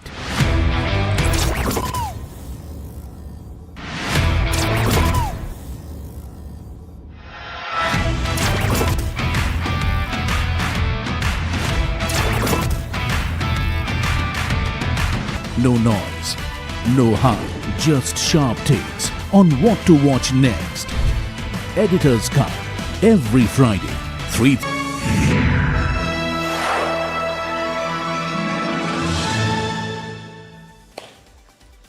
Hello and welcome to KYC. I'm Sharad Dubey and you are watching NDTV Profit. This is the show where we get you interesting companies and is there any alpha to be made or not. That's where we take the decisions, and also some important mid caps and small caps which are on my radar. Earnings season is over, but the story remains is which is the next company in KYC. Before that, try to guess the company's name. The first hint is, of course, it's India's largest manufacturer of automotive cables. Interesting. Global leader also in the mechanical control cables. I'm sure if you're tracking this auto sector by now, you'll be trying to guess this. I'll give you a little bit more hints. It just completed its restructuring. The numbers were mixed. And from the March lows itself, if you look at it, the stock is up 18%. Let's understand which company we are going to talk about it. It's a large auto ancillary player, and the company in focus is Bengaluru-based Suprajit Engineering. We'll try to understand about it. It's a lot of analysts do not have exposure in this stock, so we'll try to understand more from the management apart from what they have given in the investor press release. And let's see what is the key questions to be asked. Of course, the company just today itself announced a lot of order flows for the GCM segment also, but we'll understand the growth outlook for FY27 across the key verticals. What does it mean? Also, the second most important thing is definitely going to be the growth expectations from the SCS business. And of course, there has been a lot of restructuring. So when those benefits start playing out, the medium-term aspirations from the electronic business. And remember, there is a little bit of caution also. And this caution definitely is going to come in the next point. Near-term capex plans across key verticals and the concerns on how the global tariffs are moving, the geopolitical tensions and the progress for the refunds. The higher tariffs were there, the company paid higher tariff refunds, then changes happened. So now the company might be getting the tariff refunds. And to understand this entire process, the company and its outlook, will be joined in by K. Ajit Kumar Rai. He is the founder and chairman of Suprajit Group. But let's try to understand more details about the company. Remember, they are having a lot of good marquee clients such as Rolls-Royce also to make it to the list, but it's India's largest manufacturer of automotive cables, and also globally they have been a leader when it comes to the mechanical control cables. Let's also look at the other key points for this company, and especially how the growth has happened over the last 40 years. This company was established in 1985. And if you look at it, let's just pull out the other key details. They provide comprehensive engineering, development and manufacturing solutions. And of course, they have an R&D center in Bengaluru also. What are the key segments they actually work for? There's global segment, there's a mechatronics, there is your LED lamps, and there's the electronics division. So it looks a bit complex, but that's why the company is trying to simplify things. They recently acquired an important company also which deals in sensor, electronics and displays as well. So a lot of things happening with the company. The core products are there, new acquisitions are coming in, and interestingly they have been able to manage their debt also, and that's a good point. So that's what we'll be looking at as well. But how's the revenue breakup looking like for FY26? It's pretty much important to understand. The automotive segment, that is still on the higher side. It's around 44% of this revenue comes. But whenever you're tracking an auto ancillary stock, remember the after sale service is a high margin business, and over here aftermarket business that comes around you could say 15%, and the remaining 26% is for the two-wheeler segment. So this is an important revenue breakup happening across the segments. But how's the geography looking like? And this is roughly the domestic business is almost 44% of it. So they definitely looks like an even Stevens. Little bit, you could say the majority is 56%. That is the global business coming in. And this is the geographical report or the breakup for FY26. Q4 performance, trade restrictions led to supply chain constraints. And when this happens, costing goes up, EBITDA gets hit, and overall, the company came out with a mixed set of Q4 numbers. But there is of course some silver lining also. The restructuring undertaken at the overseas entities that has been successfully completed. मतलब इसके जो benefits हैं वो धीरे-धीरे करके आने वाले हैं. Tariff recoveries are under. We will try to get the amount. Is it very much important? Will we see that in Q1? Will that offset some uncertainty in the margins? And of course, they got recently contracts across Matamoros, Morocco, China, India plants. Roughly in the May month, they have disclosed almost $12 million per year orders coming in. So this is a fresh order win, a very fresh announcement, and that's what piqued my interest in this counter as well. But apart from this, also let's look at how things pan out. The GCM basically stands for Global Cable and Mechatronics, which we mentioned. There are a lot of short forms in this company, so I'll try to simplify it for you. Don't have to stress on that. What's working for the company? ये बताते हैं. Valuations are attractive against peers. Let's look at the other key reasons what's working for the company. There's a decent debt balance sheet management at play. Of course, there's a lack of coverage on it, so that is why we get these companies in KYC to make you make informed decisions. Sectoral tailwinds have been reported in fourth quarter. आपने देखा बहुत सारे auto ancillary companies के numbers बहुत अच्छे आए थे fourth quarter. So definitely there is a positive sentiment in the sector. Restructuring at entities have turned EBITDA positive, so that's pretty much interesting. The path to profitability is something we'll try to ask. But what's not working is the cautious outlook for FY27 because of so many developments in the geopolitical segment, and that's why there is a little bit of a pause when it comes to giving guidance. If there is further delay in the integration in the restructuring, which there are chances, then it might not work in the thesis which I have made. The uncertainty on the geopolitical developments is one of the most important things to actually look out for. So we have given you a 360-degree perspective for Suprajit Engineering, but to get in more perspective, we'll have our KYC segment where we'll get in our 8 parameters to judge the company. Now you must be wondering, Sharad, ye parameters kya hai? These parameters are quite simple. If you know a little bit about maths and finance, income statement, balance sheet, cash flow, this is like the bread butter of our analysis. Then we understand the return ratios, have the ROC numbers come up. Of course, there is street cred and shareholding also, where we try to understand how things have changed over the last 3 years or so. Valuations, I'm going to compare the company with 3-4 important peers, some large, some medium, and the outlook, what the company is talking about, especially on the guidance front, and if any concerns are there or not. So let's start with the first one, income statement. And largely balance sheets के analysis किए तो revenue 12% ही बढ़ा. It's not that great compared to other peers, and just 8% and 6% CAGR coming when it comes to the operational numbers or the PAT numbers. So it's kind of in line right now, or mixed, I could say. The Q4 numbers were largely, you could say, mixed kind of numbers, but there was some kind of moves in the PAT numbers also. But remember, there are some one-offs also, so take this number with a pinch of salt. So largely it's in line to mixed set of numbers, and the margins also, company, it's been very stable despite of what's happening in the world. FY26 में भी 10% का margin जो है company ने दे के रखा है. So right now, is there an inflection point because of restructuring, or is there something more to the stock? So we need to wait it out. To that, I'm going to give this a neutral rating when it comes to the income statement. Balance sheet, I had mentioned you the group debt level, the numbers were quite decent. The equity base is also strong, almost a 784 odd crore rupees of debt is coming in. And remember, there is no large capex plans also, so आपके balance sheet में उतना stress नहीं आएगा, and the way they have managed the balance sheet is quite good. And the overall, if you look at the cash balances also, it's still decent at around 105 odd crore rupees. So let's just give this a neutral rating as well. Let's try to understand more कि cash flow में क्या है. There's of course some kind of a seasonality at play also when you understand an auto ancillary business. So cash flows also we see largely this has been on the lower side for FY26. FY24 was a good year, but after that most of the parameters have slightly moderated as well. But nevertheless, the operation to cash flow conversion is strong. There is a downtake, but remember, there is a big restructuring expense, some acquisition happened, and that is why you are seeing this. So I'll still give this a neutral rating when it comes to the cash flows.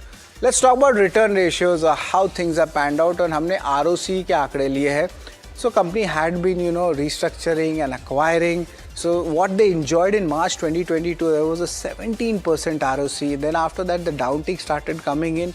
But from here, March 25, again it's back to that higher range. So that is showing a good strength. Anything above 15% ROC for an auto ancillary company is a good sign. So because of that, I'll be giving this a strong thumbs up. Let's talk about shareholding, what has happened here, and largely let's just see promoter का stake तो change नहीं हुआ है, एकदम 45% पे ही लगा हुआ है. FIs have actually on the other hand increased their stake from 5% it was, and it's stable at 7%. So 2% increase has happened. DIs haven't changed much, little bit of downtick coming in. public is remaining same. So the float is quite decent. There is a good exposure of institutions also. And interestingly, FIs have been increasing the stake while major FIs in the large caps were reducing it. So that is an outlier, and that's the point which I liked. So I'm going to give this a strong thumbs up to shareholding.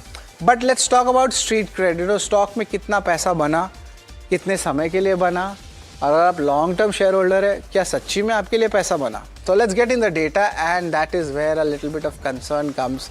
If you are a trader, congratulations. From March lows, there is a decent returns of 18% made for you.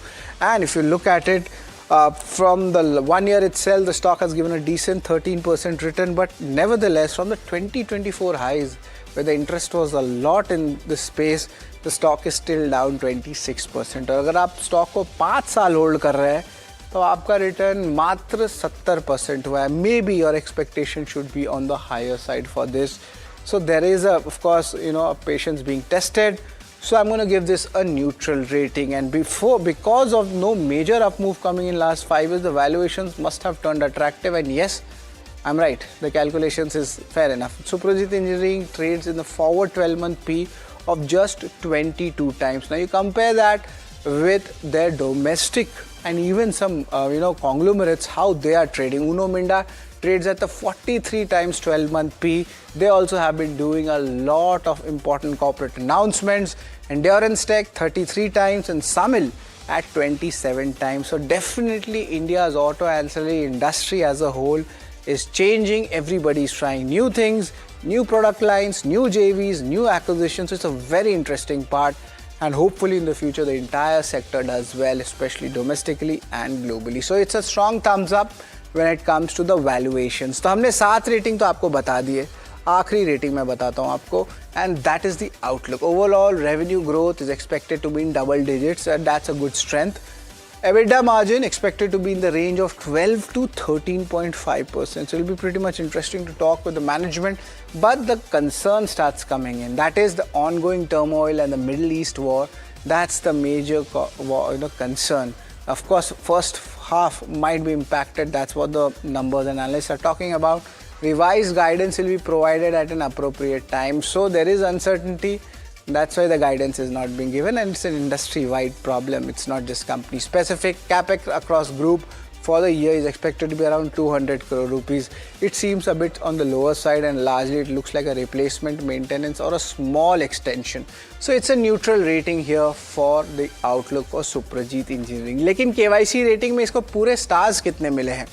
Let's try to understand, guess what the numbers were. Largely income statement, balance sheet, cash flow was neutral. What I liked were the ROC numbers. It's back to the plus 15% ROC levels, and that is where a little bit of bullishness is coming in the counter. Concerns were there a little bit on street cred. Shareholding FIs have been increasing stake, and if you look at it, most importantly, the valuations are quite attractive. Just 22 times its 12-month forward P ratio. Outlook company specific. It's a cautious, optimistic approach coming in, but there is uncertainty globally, and that is where almost 56% of companies' revenue comes in this segment. It's pretty much interesting, but the final interesting, largely in line with our average, that comes in is 5.5 out of 8. I can note this down, and we'll try to understand more about this company's growth prospects. But ये तो मेरी analysis थी. Management से क्या बात करना है? That's also important. We'll be joined in by K. Ajit Kumar Rai. He's the founder and chairman of Suprajit Group, and he has founded this company in 1985. Almost 4 decades or more than that of the experience. And also one interesting tidbit about him. He's the member of the American Institute of Industrial Engineering, CI. It's a lot of bodies. But we'll try to understand a lot more from Ajit, but we'll take a quick break. On the other side, we'll be coming back.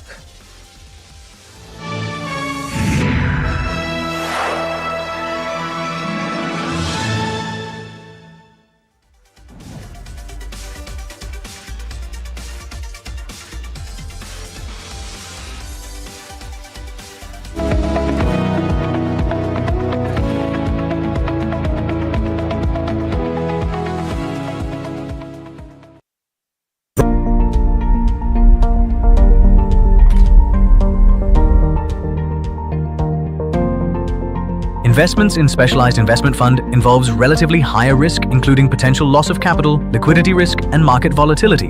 Please read all investment strategy related documents carefully before making the investment decision.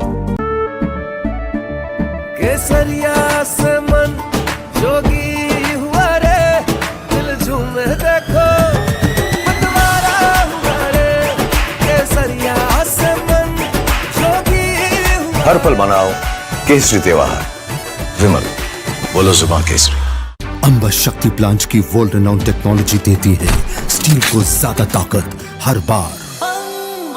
Amba शक्ति SDTMT।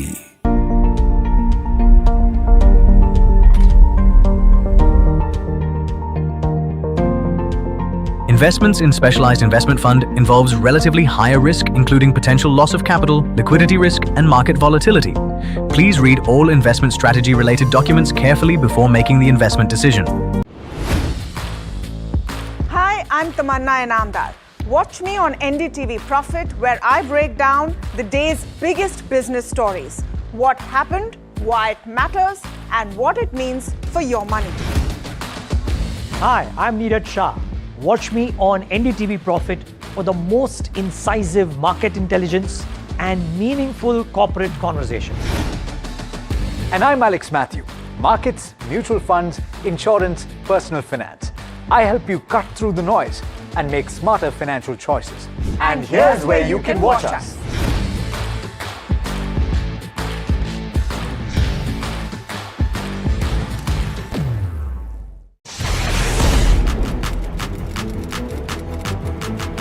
When the headlines move fast, perspective matters. On Editor's Cut, our editors come together with experts to distill the week's information blitz into clear perspective.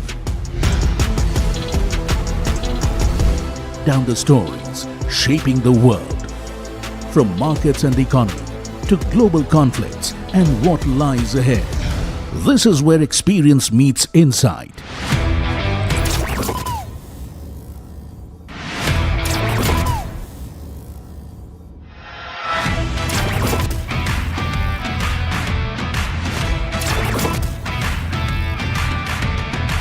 No noise, no hype, just sharp takes on what to watch next. Editor's Cut, every Friday, 3:30 p.m. only on NDTV Profit. And the award goes to Tamanna Inamdar, Managing Editor, NDTV Profit.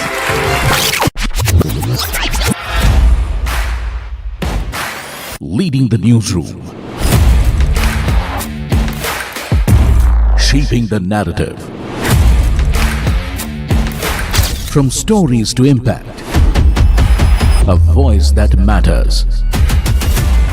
Tamanna Inamdar, among India's most influential.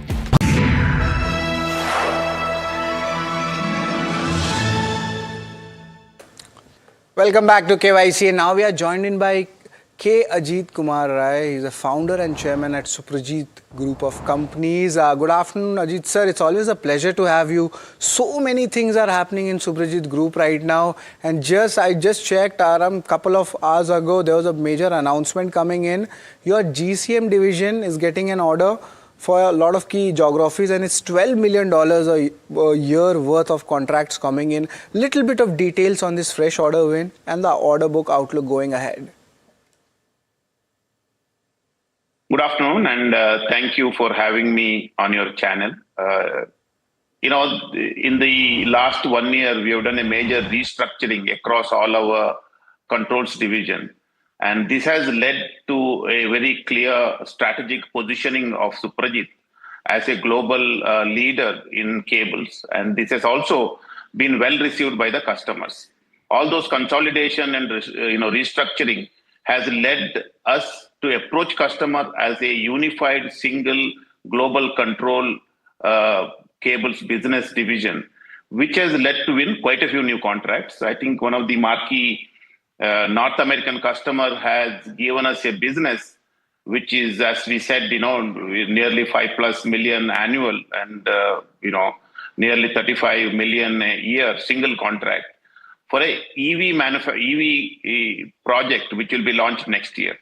Similarly, the total value of these contracts about 12, 13 million and then a lifetime value of about 75 million. This all has happened in just 1 month. So the point is, after the year is over, when we have presented ourselves as a true global alternative for a cable supplies, I think customer has well accepted. I think that is the reasoning why we have been able to win some of these contracts. Sir, that's a pretty interesting take, but the analyst in me still finds, this stock a bit mispriced, because the market needs to understand, so many things are happening. Even I was trying to understand, and you're trying to, get in a little bit of, incremental benefit, because shareholders want to know by when these benefits can come in. Especially, I would like to understand, because there was a turnaround in SCS, fair enough. So what's the growth expectations from this business overall looking like? And by when we can see that benefits happening in the financial numbers?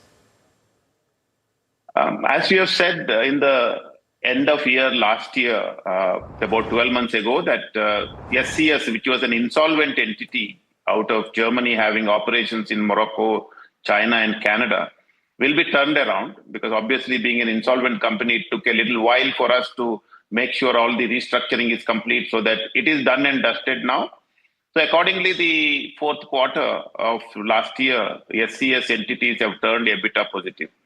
You would also note at the same time that controls division also has restructured itself pretty well. So you have seen also an improvement in controls division number. So we have given an outlook for the current year that Suprajit Controls division, which will now have the SCS entities numbers also included, will have a very good year with the growth of double digit. And we have also given a guidance saying that the EBITDA margin, which was about 6% last year, including the SCS entities, will almost double to 10 to 12% this year. So that is a very significant change and significant improvement compared to what we did last year. And these few new order wins is going on to tell the same thing to the investors, that this revised combination and restructured operations is attracting significant new contracts, which will add in the coming years as well.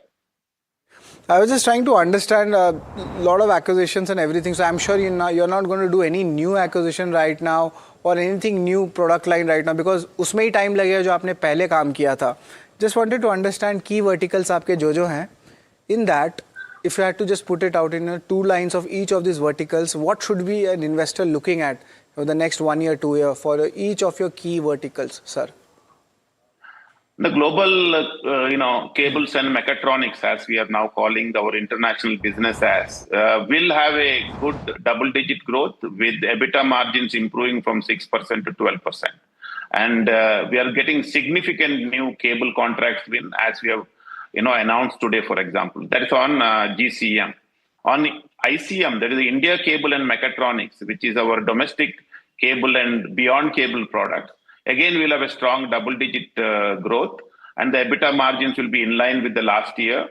That will continue to give a strong performance.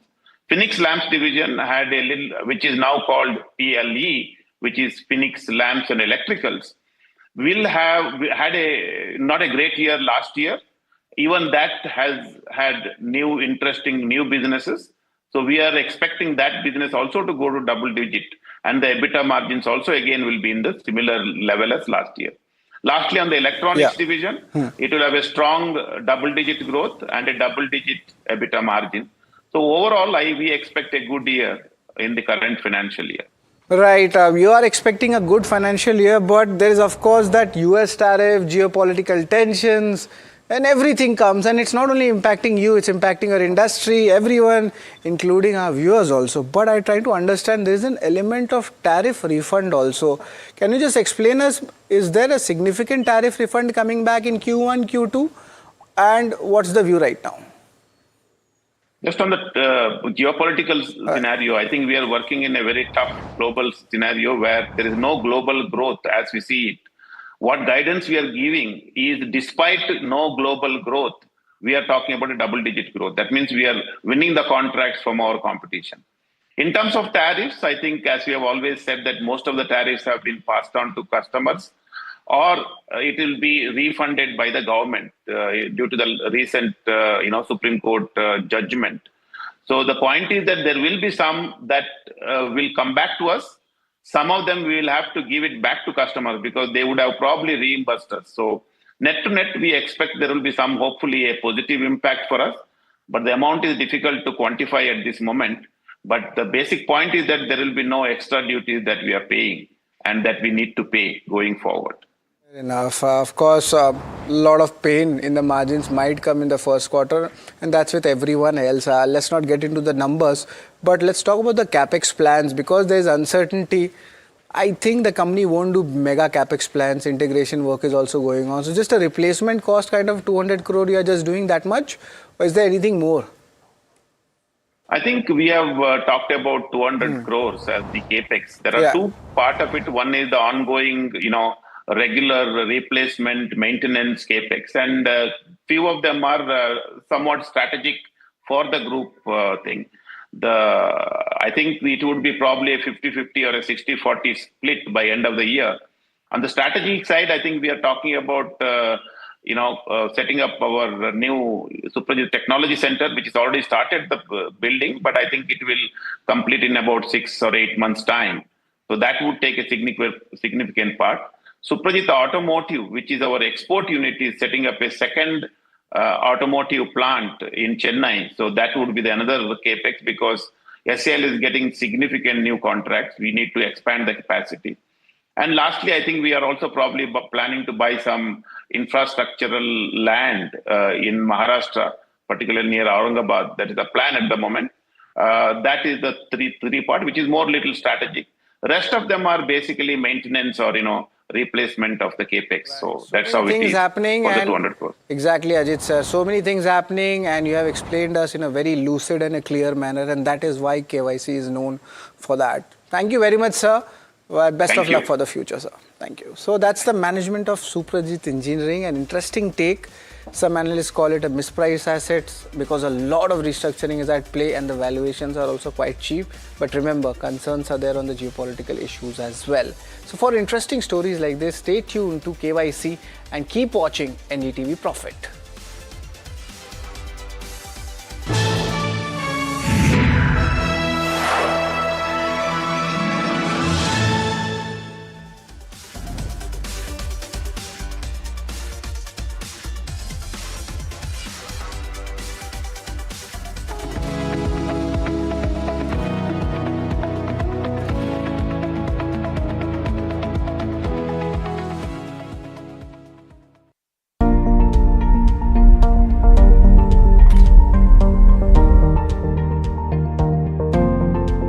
Investments in specialized investment fund involves relatively higher risk, including potential loss of capital, liquidity risk, and market volatility. Please read all investment strategy related documents carefully before making the investment decision.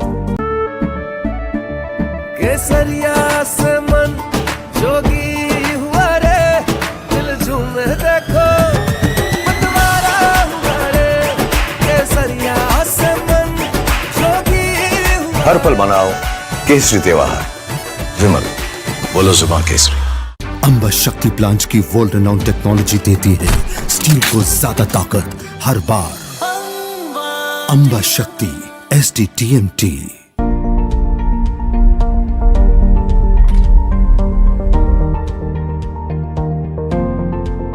Investments in specialized investment fund involves relatively higher risk, including potential loss of capital, liquidity risk, and market volatility. Please read all investment strategy related documents carefully before making the investment decision. Hi, I'm Tamanna Inamdar. Watch me on NDTV Profit, where I break down the day's biggest business stories. What happened, why it matters, and what it means for your money. Hi, I'm Neeraj Shah. Watch me on NDTV Profit for the most incisive market intelligence and meaningful corporate conversations. And I'm Alex Matthew. Markets, mutual funds, insurance, personal finance. I help you cut through the noise and make smarter financial choices. And here's where you can watch us.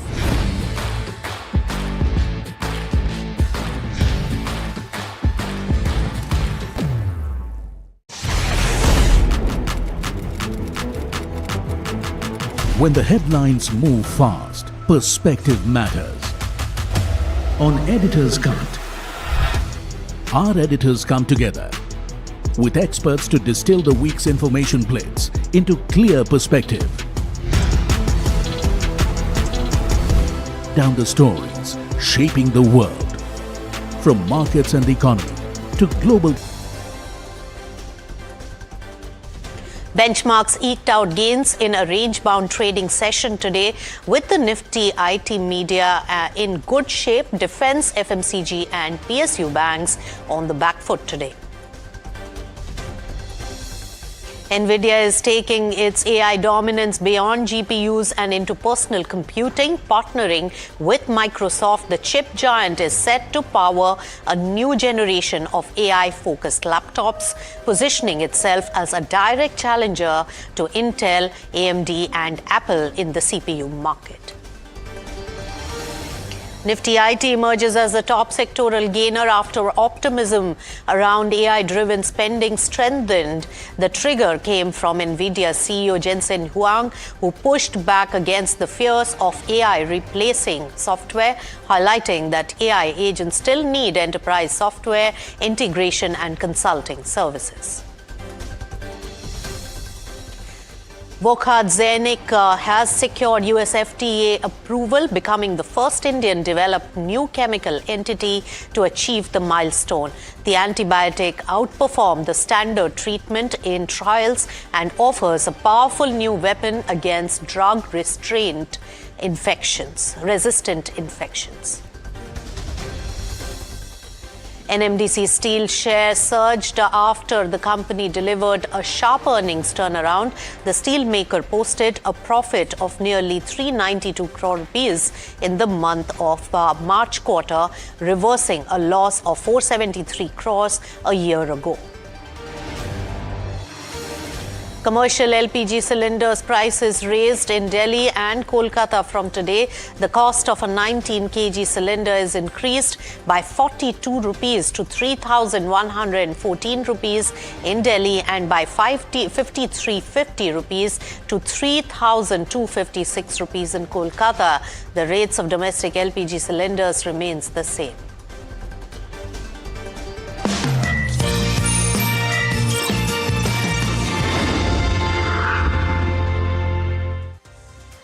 Hello and welcome. You've tuned into Markets at 12. I'm Nisha Podar. Let's take you through the markets today. And yes, there is weakness seen in the market when we really take a look at the overall market momentum. Yes, the frontline indices are on the flat line and now reaching towards the negative zone. And that is really the momentum, because the IT sector companies are the only ones which are really supporting the Nifty 50, the key indices today. IT sector by far the largest gainer, and after that comes media, which is a much smaller sector. Barring that, almost all the sectors are in the red today, and that's where IT really plays a big role in terms of contribution as well. Nifty, TCS, Tech Mahindra are the key gainers. Thankfully, Reliance Industries is also turned the corner, is really contributing to now a Nifty 50, and also HDFC Bank is not shaving off the gains. But on the other hand, remember, Bharti Airtel, Bajaj Finance, these are the key downers today, along with the big boys from the banking space like ICICI Bank, even consumption across the board like Mahindra and Mahindra, HUL. They are all showing signs of weakness today, and that's what is coming in as a dampener. But one must also remember that the key indices are far more resilient than the broader markets today. So at the current moment, you can see then the mid-cap index is inching towards a 1% loss. So there is weakness and there is a sell-off pressure that is being seen also because of the crude oil prices, the US-Iran negotiations that have been on the radar. Let's also take a look at the rupee movement as well as the crude movement. Remember that the crude oil prices have been really impacting the overall momentum when it comes to the crude oil prices on our rupee, as well as also rupee is strong today. On the other hand, the oil prices, which are 2.8% up on Brent crude. But let's talk about Asian Paints. Amit Singhal, who's the MD and CEO of Asian Paints, now joins in on the results. The stock is down today. Amit, first to the key drivers, then we look at what's the guidance going forward. The key drivers, very strong set of numbers, good demand seeing and good margin picture. What were the key highlights? So first of all, I think the quarter for us has been very, very strong in terms of what we have delivered. 11% overall value growth, a 12.7% volume growth. The PBDIT numbers have been very strong at about 19.4%, almost a 210 BPS points gain year on year in terms of what we see.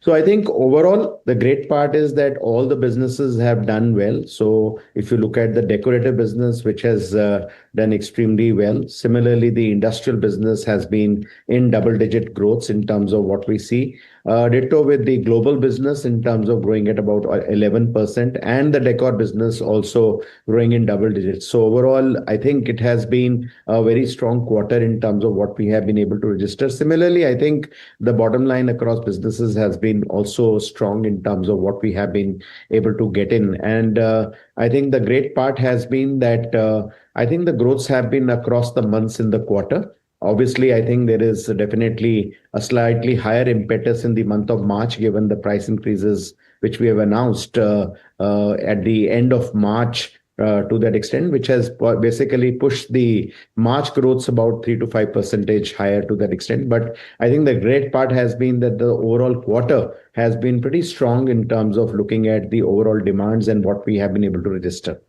That's right, Amit. But we have cost pressures really mounting, inflation mounting. You had to take price hikes to really mitigate a large part of that. And your margins have been strong in the last quarter also because of some dealers pre-buying in the month of March. How much of those factors are now sustaining? And what will be the margin picture when it comes to Q1? And also because we have seen large part of this and also this particular financial year, Amit. So overall, see how we are seeing it is definitely that currently there is a certain kind of uncertainty and buoyancy in the market given the whole geopolitical situation which is going on to that extent. We've also passed in certain price increases, almost about 10.6% already done, 2 to 4% more announced in terms of the market. We are trying to calibrate our increases so that we don't pass on the entire inflation part to the customers so that we don't really kind of impact the demand in a very, very big way. So our endeavor is that we could kind of look at about 8 to 10% volume growth in Q1 to that extent. Obviously, I think maintenance of margins to about 21% currently, which is there overall at standalone level or at about 19.4% overall. I think we might not be able to maintain such high margins, but I think the idea is to kind of stick to our overall margin band of about 18 to 20%. Maybe the overall margins going forward might be slightly on the lower side of this band. But I think the idea is that look at possibly premiumization, look at a stronger product mix, look at ways and means to look at kind of keep on the demand going to that extent, and look at innovation from a point of view of cost excellence, which we can bring in so that we are able to balance top line and bottom line as we go ahead. Right. How much of the cost pressure is really mitigated, Amit, by the price hikes that you've taken? Are more price hikes needed? And can you pass that on to the consumers without impacting demand? See, as I see it, I spoke of, certain price hikes which we've already taken, and this does not really compensate for the full price inflation in terms of what we have seen, given the fact that crude and crude derivatives and the solvents have seen a very big hike, and we have seen a very big hike in the packaging material as well in terms of what is going forth. But I see is that today, I think we are taking a little bit of a balanced approach. We don't want to kind of overburden the customer with very, very high price hikes so that the inflation starts hitting the demand. So in a way, it is all calibrated in terms of what we are seeing. And we would definitely like that we don't take any further increases unless the geopolitical situation forces us basically to do so as we kind of go forward. Right. So, Amit, amidst so many uncertainties and challenges in the market, most of the brokerage reports have been asking for what's going to be the catalyst for growth. How do you see that and what's the outlook? So I think the bigger task this year is that you keep on rejuvenating the demand through measures which could be exciting the consumer. You look at possibly ways and means in terms of looking at newer prepositions which you are able to bring about. You look at ways and means in terms of really galvanizing the B2B segment, which has been growing very strongly, both from the point of view of government spending and the private capex in terms of what's coming in. Keep on looking at the industrial markets far more strongly, especially I think the auto markets have been doing extremely well. The protective paint segment has also grown to that extent. So overall, we think that the measures are there in the market in terms of what we need to kind of really galvanize and see. And we are really hoping that possibly the overall sentiment due to monsoon should not get affected too much, so that we have also a good festive season, which is a longer festive season this year, so that it can really be a good catalyst for good growth as we go ahead.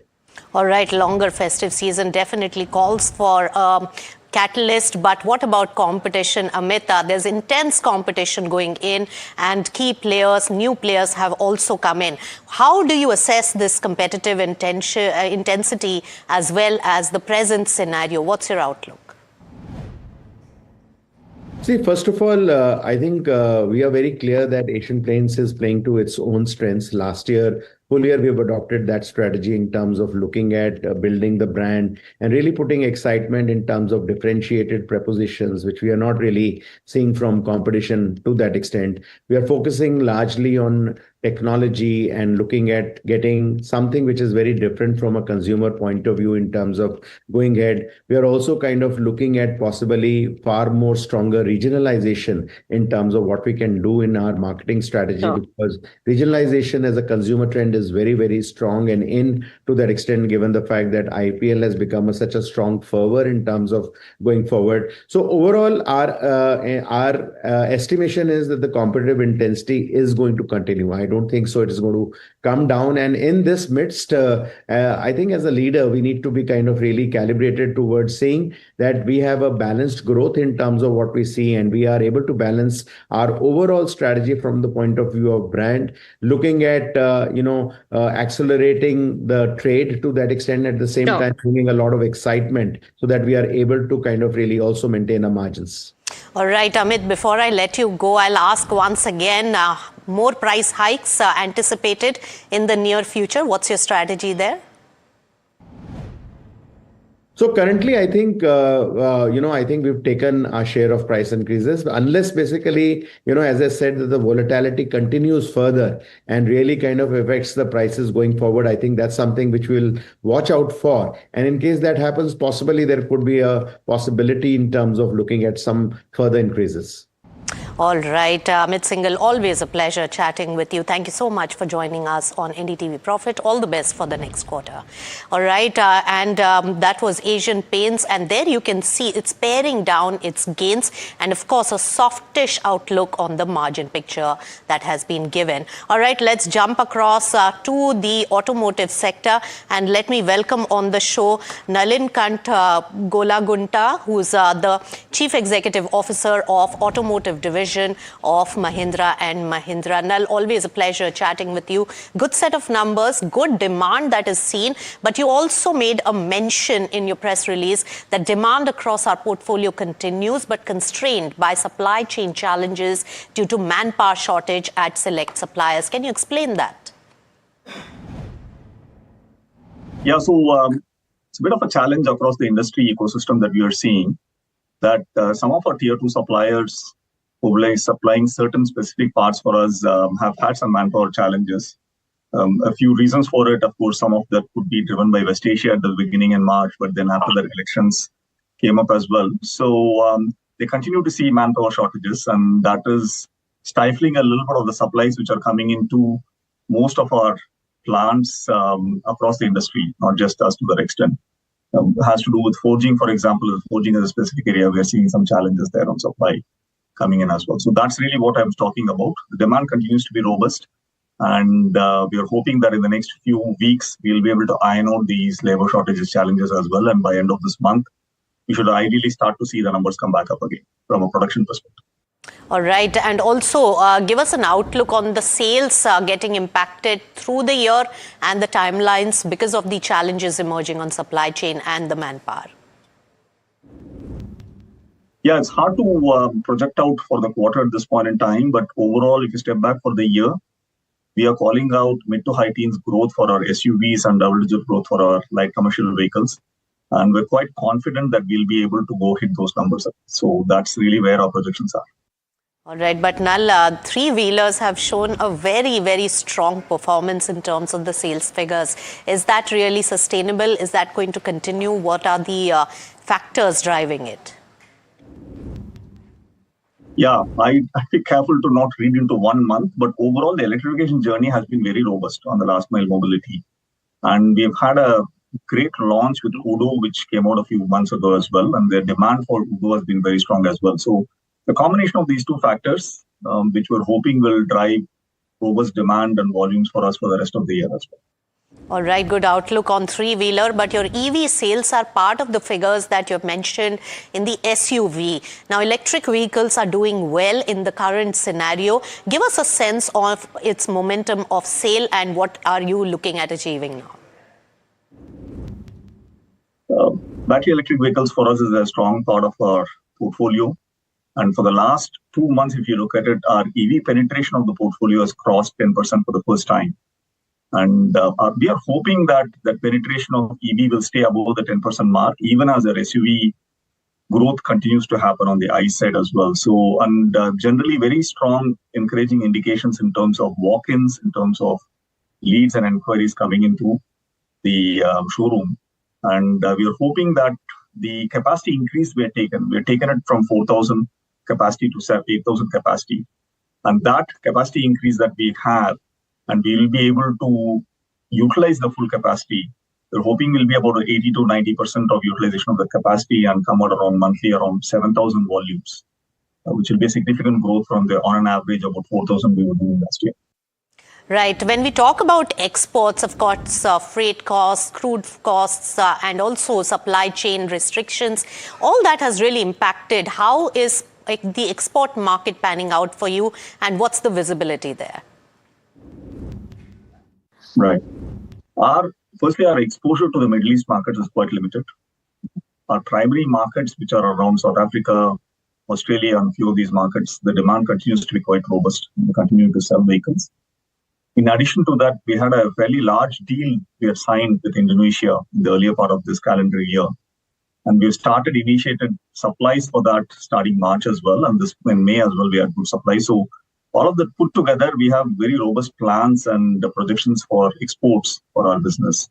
In May, we did 30% plus growth on that front as well. So if you look at it overall as a portfolio, all vehicle sales, SUVs, light commercial vehicles, last mile mobility, which is the three-wheelers you talked about, and the exports put together, we came pretty close to 100,000, I think 99,600 vehicles, which is 20% growth. So while we see some of these supply chain challenges that you referred to, the demand continues robust and we're able to deliver to that 20% growth on all the total vehicle sales, domestic plus exports plus vehicle exports. Right. Nal, also leave us with an overall sales outlook, what you're seeing on the ground and with inflation really impacting. Is there an impact on that, and how's the projection looking? Yeah, I think two of the biggest indicators for us, one is the general demand across the portfolio of products.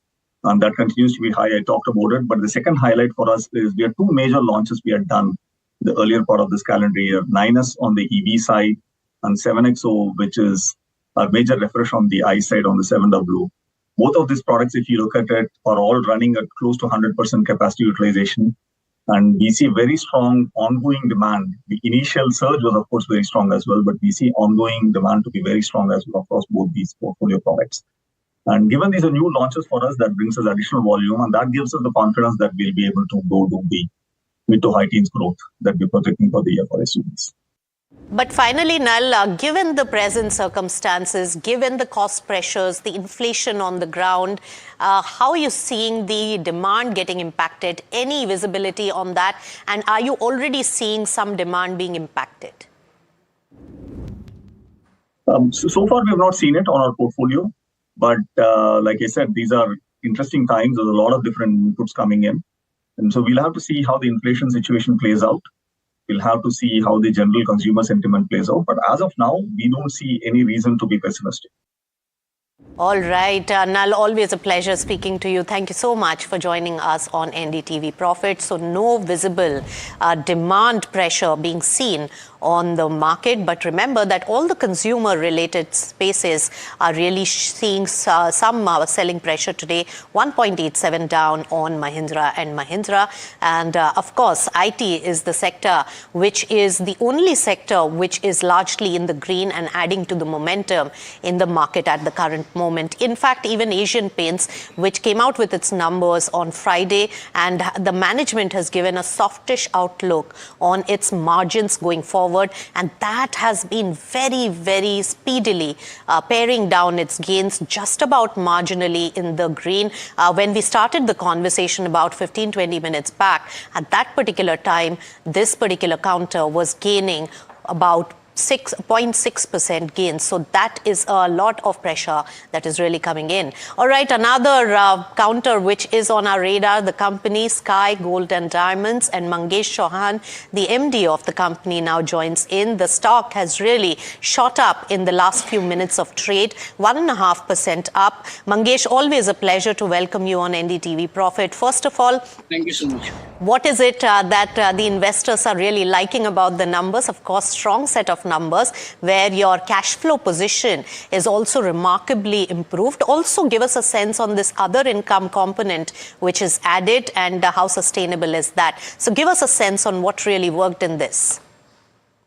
So again, you can see 1 year back we were 250 crore cash flow negative, and we are right now at 45 crore negative in the end of March end. And going forward in next year, we are expecting to be 150 to 200 crore cash flow positive. And so again, this is because of the proper working capital cycle efficiency. And again, advanced gold business has grown up, and export business, which has lesser credit terms. So we have improved on both sides, and our working cycle has came down below 60 days. That's why we are going to become cash flow positive from operations. In next year, 150 to 200 crore of cash flow generation is expected. So other income is a sale of shares we were holding 3 years back in the company, which is one time 3.7 crore of other income is there. Component of there. It is a one-time gain. 3.7 crores, rather than other incomes are operationals. All right. So boosting your overall profits is also other income worth about 16.5 crore rupees, which is non-recurring in nature. Minus that, and given the momentum that you're seeing in the gold prices, how much of that are you able to capitalize? And in terms of your margins, your retail partnerships have also boosted the performance for the last quarter. What is the guidance that you're giving in terms of sustainability of these numbers? We are halfway through this quarter already, Mangesh, more than halfway. So what's the visibility you can leave us with? So only except 3.7 crore, all are operational income. They are not other income. So all are operationals. Other than 3.7 crore of sales, all are operational and recurring. So there is no other income in that. So we are expecting a 4.6% to 4.7% of PAT and 8,100 crore of revenue in the next year. So next quarter we are expecting about 2,000 crore of revenue. So recently we added Titan in our company, subsidiary company. So we are getting business from them, and all the large corporates like Aditya Birla, Reliance, Carrot Lane, all the large corporates are in our cap table. So we are expecting a good quarter this year, because this month Akshay Tritiya season was there, and we were developing for Akshay Tritiya, and marriage season is going on. So there is a stable demand in the market. So our Q1 is we are expecting about 2,000 crore, and again we have added Damas in Dubai operations. We have Damas as a client, which is again a subsidiary of Titan company. So. Sure. All right, Mangesh, thanks for giving us that clarity. Of course, gold is something which has been very high in terms of the prices and also the restrictions that the government is putting. But thanks for clarifying. The other income is below 4 crores, which is non-recurring in nature. The rest is from operations. Thank you, Mangesh Chauhan. All the best for your next quarter as well. With that, completely out of time on this edition of Markets at 12. But news, views, market action continues on the other side. Stay tuned to NDTV Profit. Thank you.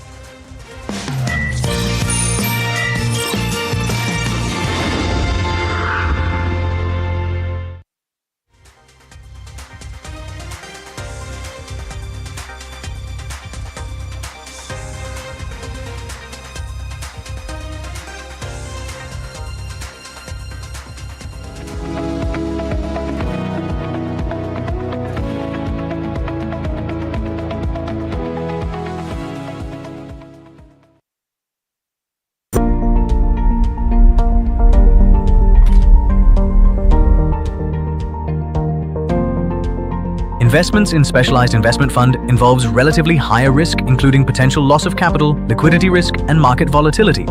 Please read all investment strategy related documents carefully before making the investment decision.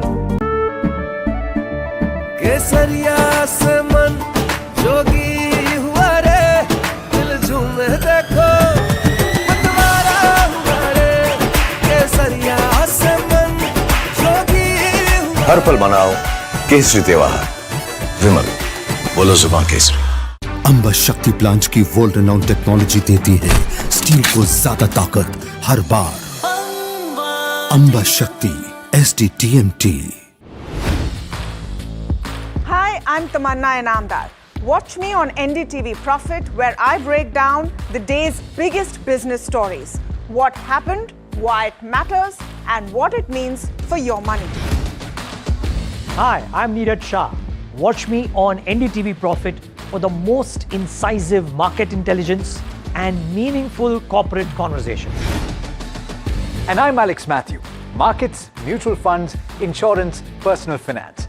I help you cut through the noise and make smarter financial choices. And here's where you can watch us.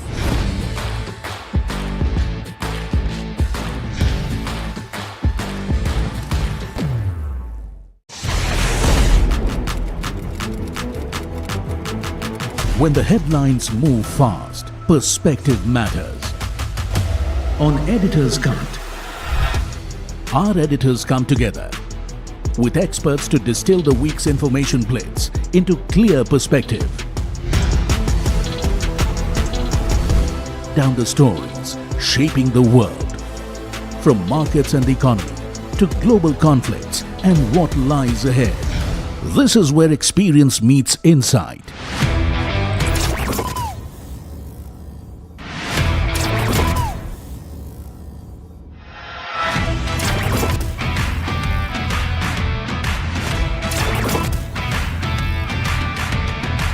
No noise, no hype, just sharp takes on what to watch next.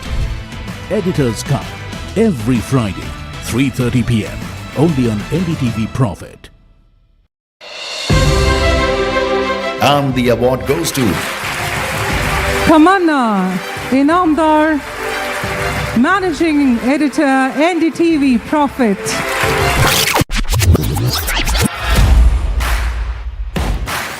Leading the newsroom, shaping the narrative, from stories to impact, a voice that matters. Tamanna Inamdar, among India's most influential, power, purpose and perspective recognized. NDTV Profit's editorial force gets industry-wide acclaim.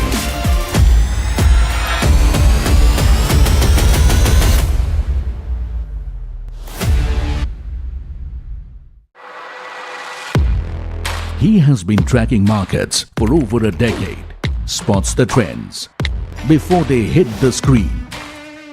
And he is now bringing his analysis to the show that the market watches. Watch Sharad Dubey on Know Your Company, a show that puts the most traded stocks under the scanner. We dissect the company so that you, the investor, don't have to. Get the management to answer questions relevant to you.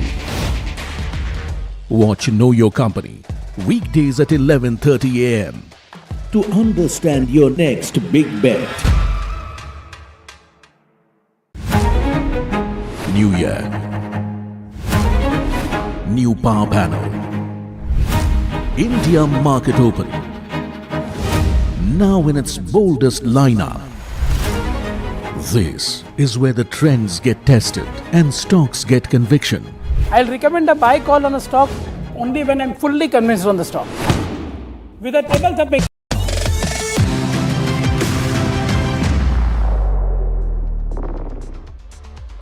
Hello and welcome to NDTV Profit. You're watching Trending Stocks with me, Hiral Dadia, and we have Sharad Dubey, who's standing at the NDTV Profit market pit with all the action in the markets today. Sorry, Sharad, I mean, the day you were on leave, we had Puneet standing there, and hence that correction.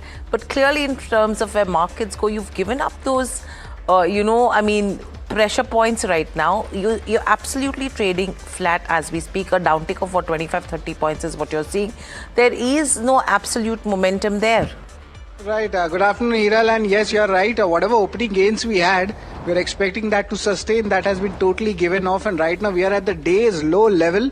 Nothing to be actually concerned about. But nevertheless, the lack of trigger or the lack of volumes, especially on you could say the first day of the month, is something a bit surprising. We had expected the larger institutions would cover their positions also. It hasn't happened yet, but maybe tomorrow it can happen.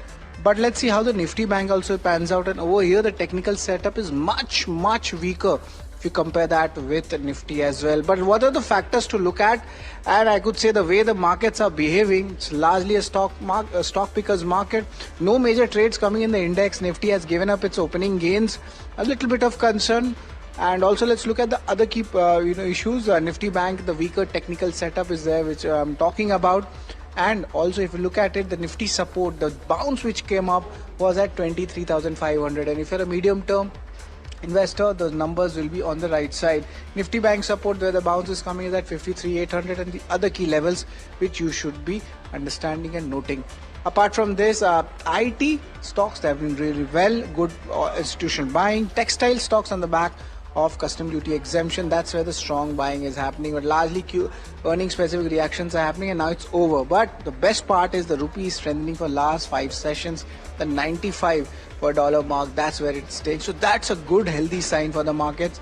Technical strength is there in small caps, and here we had mentioned about the value buying in mids. It still continues in some pockets.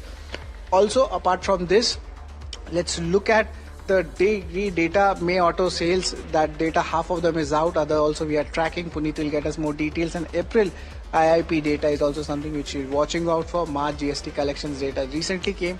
Decent numbers, 3% odd. So not that bad, not that good also. So this is the entire setup coming in. But of course, Hiral, RBI MPC meet, that's one of the major triggers for the domestic markets right now, this Friday. Absolutely. But you know what, in terms of the RBI policy meet also, Sharad, the narrative is going to be absolutely important. I think the street is not really worried about right now whether it's going to be a rate hike or a rate cut. The question is, how is the commentary going to be? What is the narrative actually going to sound like? Is it going to be hawkish? Will they move to a hawkish stance from a neutral stance as well? What happens on that front is going to be the key question or an answer that the street is waiting out for. But let's look at the watch list today. IT stocks, the AI narrative is driving the rally, and this is after NVIDIA has come out and said that there is going to be a lot of positive view coming in terms of software companies. Work hard. The US FDA not for Zenith, that is what is fueling the rally there. PTC India, NMDC Steel, Morpin, RHI Magnesia, Indigo, all of these are reacting to the Q4 numbers that have panned out and the commentary when you talk about FY27 as a whole. Auto stocks are also in focus, and this is on the back of the auto sales data that has trickled in for the month of May. Majority of them, the numbers are better than what the street was estimating, so that is a positive. And as we know, the commentary around OEMs, the commentary around the auto ancillary names is something that the street is watching out for, because there is a lot of positive cues that we're picking up in terms of FY27. The question is of sustainability, the question is of execution and delivery, and the question is in terms of the margin pressures on the back of the supply chain constraints. Cyient in focus on the back of the acquisition. Marathon NextGen, we will be speaking to the management on the back of earnings, and you have JP Power, which is buzzing on volumes, along with Ingersoll, which is down on the back of a weak Q4. So that's with regards to the watch list. But Sharad, over to you to take the rapid fire. Thanks a lot, Hiral, for that. Now we're joined in by Sachin Sarvade. Good afternoon, Sachin. It's always a pleasure to have you. We'll start our rapid fire segment. First stock in focus is PTC Industries. A very strong set of numbers coming in, and of course commentary also quite bullish. Your views on the technical charts?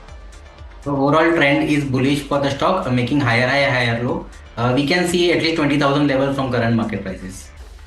Right, and your views on NMDC Steel, especially this stock. They have done a really wonderful quarter. Realization spreads have also improved. Do you think this will sustain at least in the next 1 month or two? If you could just look at the weekly charts for this. So yes, the stock has broken out from the falling trend line of at least 1.5 years and with good volume. So we can see at least 59 to 68 levels on the upside, which is around 15 to 30% from current market prices. Right, Sachin, your views on RHI Magnesita. This is quite a volatile counter, to be honest. But is there any trade to be made here? No, the stock actually trend is down, making lower high, lower low. We can see more 5 to 10% correction in the counter, and the support levels are far away. Right, a good volume coming from Morpen Labs also. Any important levels to track here? Morpen Lab, if it is actually breaking out from the 50 levels, then we can see at least 56 and 64 levels on the upside. Right. Another stock which is buzzing in the volumes is JP Power. Recently, there was a good rally and a good institutional buying also coming in. Do you think this is a little bit of a sell-off happening or like a profit booking, or is there more strength to this? There's a profit booking going on in the stock, but yes, we have to keep one level in our mind, which is 17 levels. If it is breaking 17 levels, then we can go more deeper correction towards 14 and 13 levels. Right. Another stock in focus is Ingersoll Rand. A weak set of numbers coming in. Of course, exports also getting impacted. Do you think there is further downtick in this counter? And if yes, any stop losses which you can recommend? So if it is closing below 3900 today, so that will be a close below the 100-day EMAs, which is bearish in nature. And in that case, we can see more 5 to 10% corrections, and the stocks support levels are very far away. It is around 3400 level. Right. That's the end of the rapid fire round. But Hiral is here with the Google trending stocks. Hiral, what makes it to your list? You know, interesting names that we should be watching out for in terms of the Google trends as well. Let's pull up what's happening there. I think IT will definitely make it to the list. Let's see if it's there. There you go. Infosys, KPIT Tech, HCL Info, Tech Mahindra. 4 names coming in from the IT pack, and you have a Bharat Forge which is trending in trade today. Sachin, let me ask you this. In terms of the IT pack, as we're talking about it, anything that you like where you're seeing some good views coming in there? So basically all the IT stocks, which actually right now you have showed in trending, all the stocks trend is down basically. Only one stock in IT pack is OFSS, which is continuously making higher in all the time frames, basically daily, weekly and monthly time frames. So on the IT front, OFSS will be a good pack. Wherein if someone wants to buy it, but other than that, all the IT stocks are actually in a pullback mode, which is a sell on rise. Even Bharat Forge is a good stock, wherein it is already having a good trend and a structure. Only thing is momentum is weakening. So if we are getting a good momentum in the stock can go around 2000 and 2100 levels on the upside. So that's with regards to where Bharat Forge goes. But stay with us. You know, Marathon NextGen Realty. Let's pull up that one on the screens and see what the counter is doing in trade. It's a mid-set of numbers that we've seen, because if you have to look at the consolidated revenue from operations for the fourth quarter, there has been a contraction there, 23 to 24 percentage points, and the full year consolidated revenues have dropped as well. In terms of the revenue recognition and stabilization, that is something that we should be watching out for, and the PAT margin sustainability, because they've achieved a full year PAT margin of almost 32% and an EBITDA margin of 41%. in FY27. To discuss more and the outlook going ahead, joining us on the show, we have Mr. Mayur R. Shah, Vice Chairman at Marathon NextGen Realty. Mr. Shah, welcome to the show. Always a pleasure to speak to you. You know, my question coming to you is, there has been a contraction in terms of where the top line goes. Now, what factors have caused the contraction in terms of the top line despite a strong MMR property market? Yeah, see, basically we went through a consolidation stage during this year. And one of the reasons which the total income is not reflecting the investment property sale of almost 150 crore and JV total income of almost 155 crore. So if you look at adjusted total income, then it is actually 858 crore. So overall, we feel it's a very good year for Marathon NextGen. It was a balance sheet transformation year for Marathon NextGen because we went through 900 crore QIP, raising of funds. We became, in 2023, we were 823 net debt. From there, we are now, right now, net positive kind of a situation. So, it's a very, very good year for us. The PAT has been the largest ever, 206 crore. So it's a very good year for Marathon NextGen. Okay. So, Mr. Shah, in terms of profit margins and EBITDA margins, are these numbers sustainable as well in terms of FY27? Because the question over here is, there is a potential of construction costs going up from here on. And that's what the street is talking about. Redevelopment projects are probably the flavor of the season, but the question over here is in terms of execution, because you have cement prices which are going up, commodity prices are going up, labor prices are expected to go up, logistic prices are going to go up, and that's what is anticipated because of the West Asia crisis. How confident are you to maintain these margins in spite of these challenges that could come your way? Yeah, definitely. Some of the challenges the entire industry is going to face. However, Marathon is sitting on a ready and near ready inventory of Monte South and Marathon Future X, where almost 80-90% of the cost has already incurred as of now. So we will see 2027 Future X and Monte South contributing towards a good margin again. And if you look at the price realization in commercial property in last 1 year, the realization has actually improved by 10 to 15%. That is reflected in Future X sales realization. So yeah, I mean, there may be some challenges, but I think Marathon will still be able to manage that. Right, Mayurji, namaskar. This is Sharad here. I just want to understand for the last 2 months, April and May, how the collections have been coming in, and any launch pipelines are there, or any timeline progresses is there which you could share with us for Marathon? Yeah, the collection, if you look at the overall full year, it's almost 781 crore. So our execution and the collection from the milestones which we have achieved is significantly under control, and it is going to be much better or almost equal in coming year. New launches we are looking at is across our product segment. We already launched in last quarter only Marathon Next Zone 600 crore kind of affordable housing and mid-income group project. Similarly, we are looking at launching in new homes category close to 500 to 600 crore kind of project. We tied up 840 crore kind of a JV project in Kanjur. So that also will start performing during next year. And we are also, if the situation under control and if the inflations are under control, in the second or third quarter, we are looking at launching a Monte South commercial project, which is around 3,400 crore kind of a project. So, we have good launch pipeline available during this year. And is strong.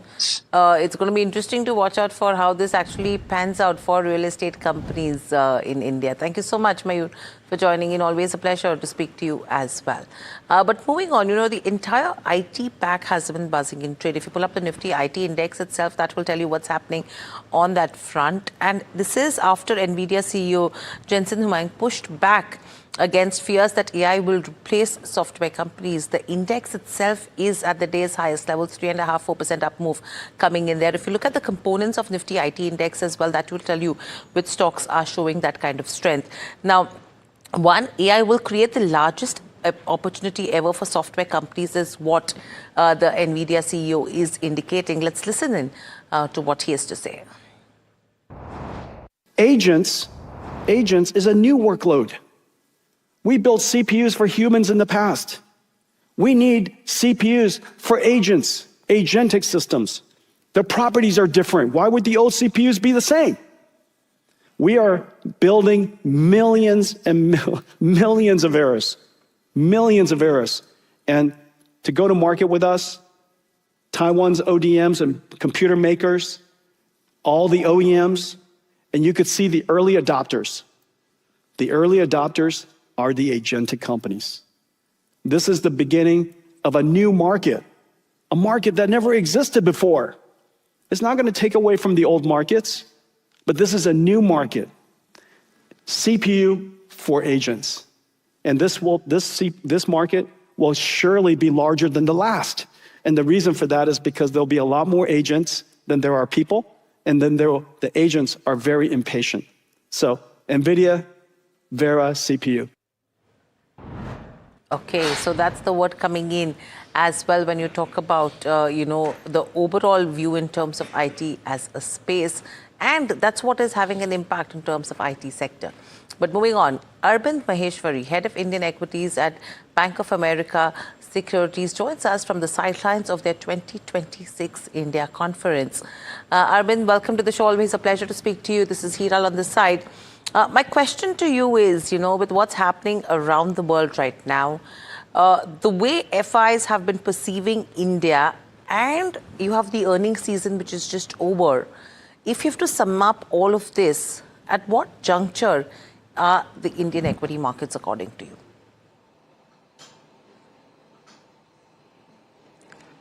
Hi, nice to talk to you, and thank you for having me here. And it's exciting times given how we are seeing investors flock to our annual conference. There is definitely a pleasant surprise in the number of participants that have registered here. We've actually surpassed last year's numbers, and given how Indian market performance has been and the outflows that we are seeing from foreigners, we thought it would be an uphill task trying to attract people to sign up, but here we are, and we have investors here, constructive, looking for ideas, and trying to look for new growth areas in the Indian economy. In terms of the outflows, and that's obviously been at the front and center of a lot of people's minds, is one of the big drivers both for equity markets as well as our currency markets has been the intensity of foreign outflows that we've seen in India in the last few months. And I think it's the most intense that we have seen ever from foreigners in such a short period of time. It's obviously it's heartening to see that the domestic investors have held their own and have absorbed a lot of that the pressure from that outflow. But the big driver, I think, are a few things, and there are definitely factors that have impacted India, and it is ongoing for now. But it seems more cyclical. We've come off 2 years of pedantic single-digit earnings growth. And when we started the year, we were more optimists, more hopeful that we'll see mid-teen earnings growth. But we have since cut down our earnings growth target to 8.5%. So there is the West Asia crisis has hit us at a time where we probably were a little bit vulnerable to begin with. So it's compounded problems for India. But I'm hopeful that, and this is something that people are trying to seek answers for, as to what would be the inflection point for earnings and what would take us back into double-digit and mid-teens earnings growth that will bring back our valuation premium to some of the other emerging markets that we have always compared favorably with. Right. Good afternoon, Arvind. This is Sharad here. I just wanted to understand amongst the sectors right now, which one you are underweight, which one you are overweight. Where do you think still that growth or value lies? Yeah, Shad, good question. And I think there are definitely pockets where you still already are seeing valuations comfortable for people to come in. So we are seeing people invest, and questions being asked, sectors within the financial space. Valuations are relatively favorable. And then also for new growth areas, I think energy security will be an ongoing theme now. I mean, not just for India, globally, given all that has happened. So anything that feeds into energy security, whether it's renewables and whether even in the traditional energy spaces, I think there will be investments that will be made. Infrastructure is always a great investment potential for India. Capex will continue to be driven in that area, and then you have other pockets emerging, like green hydrogen, nuclear. You will have the construction and the real estate space. So all these are areas where you will see pockets of investment and growth coming through from and are potentially companies associated with this that are being looked into for from an investment perspective. Arvind, my question to you is, currently the chatter on the street is with the kind of FPI outflows that are happening when it comes to the Indian markets. Initially, the thought process was that probably this money is getting invested in Taiwan or Korean markets, but it does not seem to be that kind of a scenario if you have to look at the May data. What are the flows telling you? And from the chatter that you have from the conference right now, is this a concerning point in terms of FIs exiting? And two, even if they're exiting, the support is coming in from retail investors, the support is coming in from the DIIs in the Indian markets. Where is the money going to flow into? Because this morning we were having a conversation with a market veteran who was of the opinion that India does not have the opportunity for FIs to come in. And it's not only a taxation issue, it's more in terms of where should everyone invest in India right now. What is your thought process on it?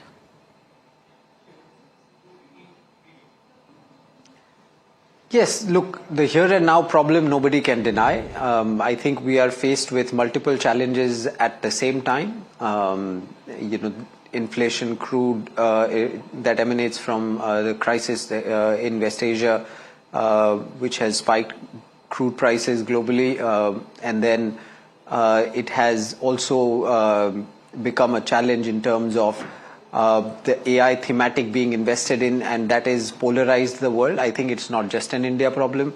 Even globally, if you see what has attracted flow, is all things AI related. I think part of what you referred to is correct, that some of the money is flowing into Korea, Taiwan, but that only is some part of the of that equation. I think a lot of the money has flown back into the US itself, and investors are increasingly betting on momentum strategies that are obviously providing stupendous return currently.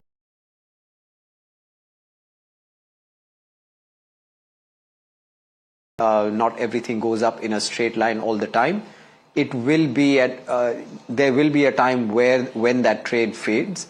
But until then, this is an extremely narrow rally across the world, and India is unfortunately at the receiving end of it, because all the flow right now is going into ideas that are related to the AI thematic. So even within the US, the indices are at all-time highs, but driven by a very few stocks. I think if you look at the emerging market space as well, the same story actually is even more narrow when it comes to emerging markets, because a lot of the gains again are just 3 or 4 stocks that are driving the headline growth. But if you look below the surface, the median returns start to look very, very ordinary very quickly. Okay, so that's with regards to the way India is being perceived right now as well. But thank you, Arvind, so much for joining in. It's always a pleasure to speak to you as well. So that's a view coming in terms of where Indian markets go and what's happening at the sidelines of the 2026 Bank of America Securities India Conference. But completely out of time. With that, it's a wrap on this edition of Trending Stocks from Sharad, the team that put the show together, and myself. We have lots more lined up on the other side. Please stay tuned.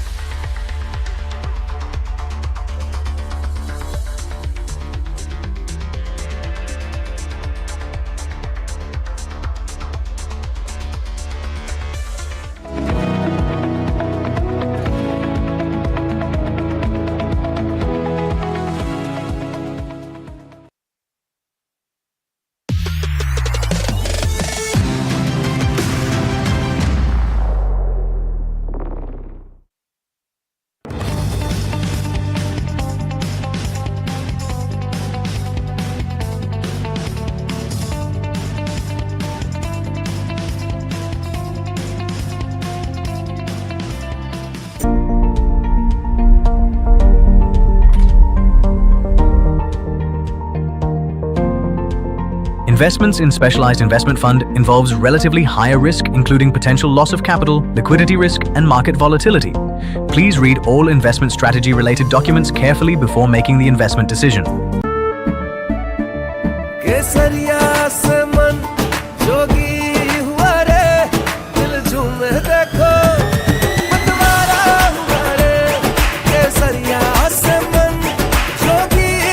हर पल मनाओ केसरी त्योहार विमल बोलो जुबान केसरी। अंबा शक्ति plant की world renowned technology देती है steel को ज्यादा ताकत हर बार। अंबा शक्ति SDTMT।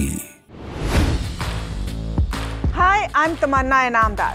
Watch me on NDTV Profit, where I break down the day's biggest business stories. What happened, why it matters, and what it means for your money. Hi, I'm Neeraj Shah. Watch me on NDTV Profit for the most incisive market intelligence and meaningful corporate conversation. And I'm Alex Matthew. Markets, mutual funds, insurance, personal finance. I help you cut through the noise and make smarter financial choices. And here's where you can watch us.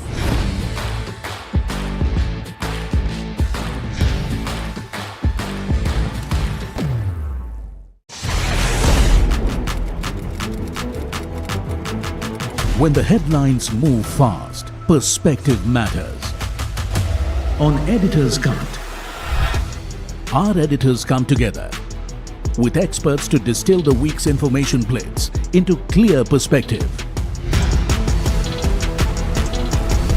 Down the stories shaping the world, from markets and the economy to global conflicts and what lies ahead. This is where experience meets insight.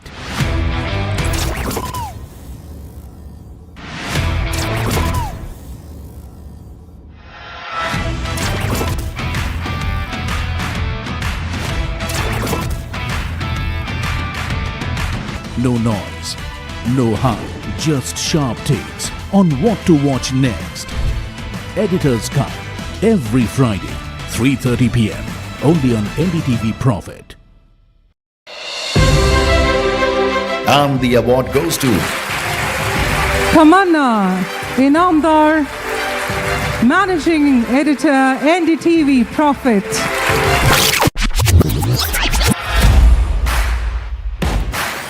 Leading the newsroom, shaping the narrative.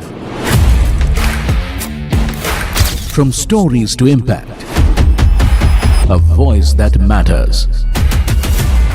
Tamanna Inamdar, among India's most influential, power, purpose and perspective recognized. NDTV Profit's editorial force gets industry-wide acclaim.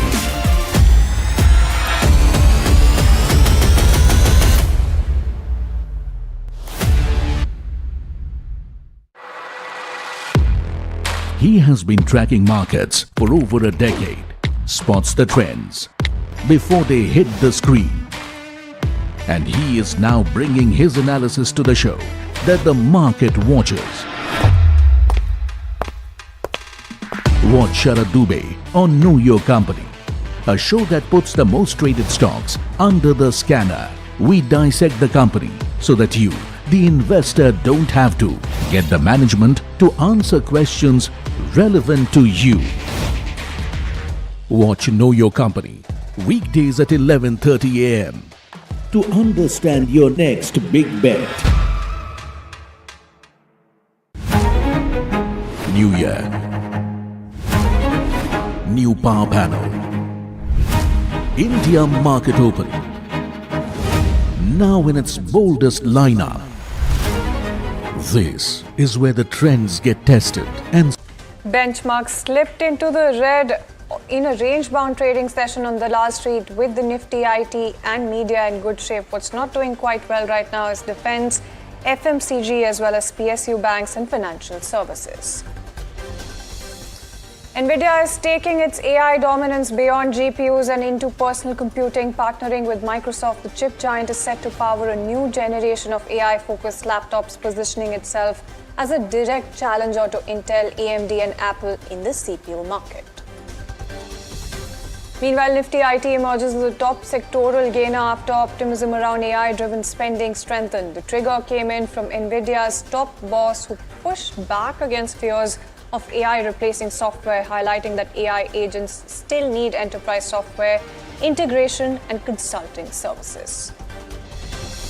Meanwhile, Wockhardt Zenec has secured US FDA approval, helping the stock gain quite a lot, becoming the first Indian-developed new chemical entity as well to achieve this particular milestone. The antibiotic outperformed the standard treatment in trials and offers a powerful new weapon against drug-resistant infections.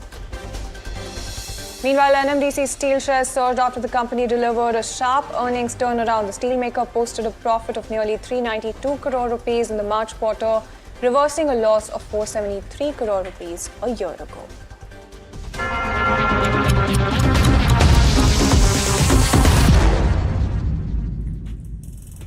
Good afternoon, you're watching Lunchtime Trades with me, Shreyanshi Singh, and this is the show that gets you a roundup of everything that is happening in the world of commodities, news and updates as well on the top buzzers at this hour, all while you grab lunch. But before we do that, let's take a very quick look at the market. And when you talk about Nifty as well as Sensex, you're looking at that both of these indices, in fact, slipping back into the red right now, giving up some of those early gains as well. And when you talk about the broader markets as well, largely a similar picture that you're looking at, barring mid-cap that is actually underperforming the benchmarks as we speak as well. So it's Nifty small cap that is close to the kind of picture that you're seeing for Nifty as well as Nifty 50 as well as Sensex. But when you talk about the entire sectoral picture, that's where the silver lining really is. And I mean the IT sector here, with that 3.5% gain also coming in. So leading gains by a mile, that's IT for you this afternoon as well. And other than that, there's media. Metals also shining and remaining a little bit resilient, at least at this point in time. What's not doing so well right now is perhaps India Defence, PSU banks, FMCG, rural, financial services and auto. All of those sectors are firmly in the red as we speak as well. But let's also talk about some of the top gainers from within the Nifty 50. So it's actually Tech Mahindra, Infosys, TCS, HCL Tech, all of your IT names that are doing quite well for themselves, Interglobe Aviations as well. After that fourth quarter number, you do have that 1.8% uptick really coming through here as well. And JSW Steel, Wipro, Hindalco and even heavyweight Reliance also doing a little bit of heavy lifting, if you can call it that, with that 0.4% uptick also really coming through. But on the flip side, there's actually an HUL, Tata Consumer, NTPC, Max Healthcare, M&M, Shriram Finance, Ultratech Cement, Bajaj Finance, Kotak Bank, all of those counters holding on to a tinge of red, down anywhere between 1.5 to about 2.5%. So that's the kind of picture that you have at this point in time. But when you move on and take a look at some of the important updates as well, let's talk about lower GST collections in the month of May. In fact, government sources are telling your channel NDTV Profit that GST moderation does not signal an economic slowdown. On April, consumption activity remains strong as well. In fact, Rishabh Bhattagar standing by with all of those highlights. Absolutely. You have the data for May that has come out just about an hour back or so. And there is some sort of a moderation in the GST collections. However, what government sources are telling us that is that this moderation does not equal to an economic slowdown that they're witnessing. What we're seeing is that in April, what we saw was consumption as well as business activity both remain strong.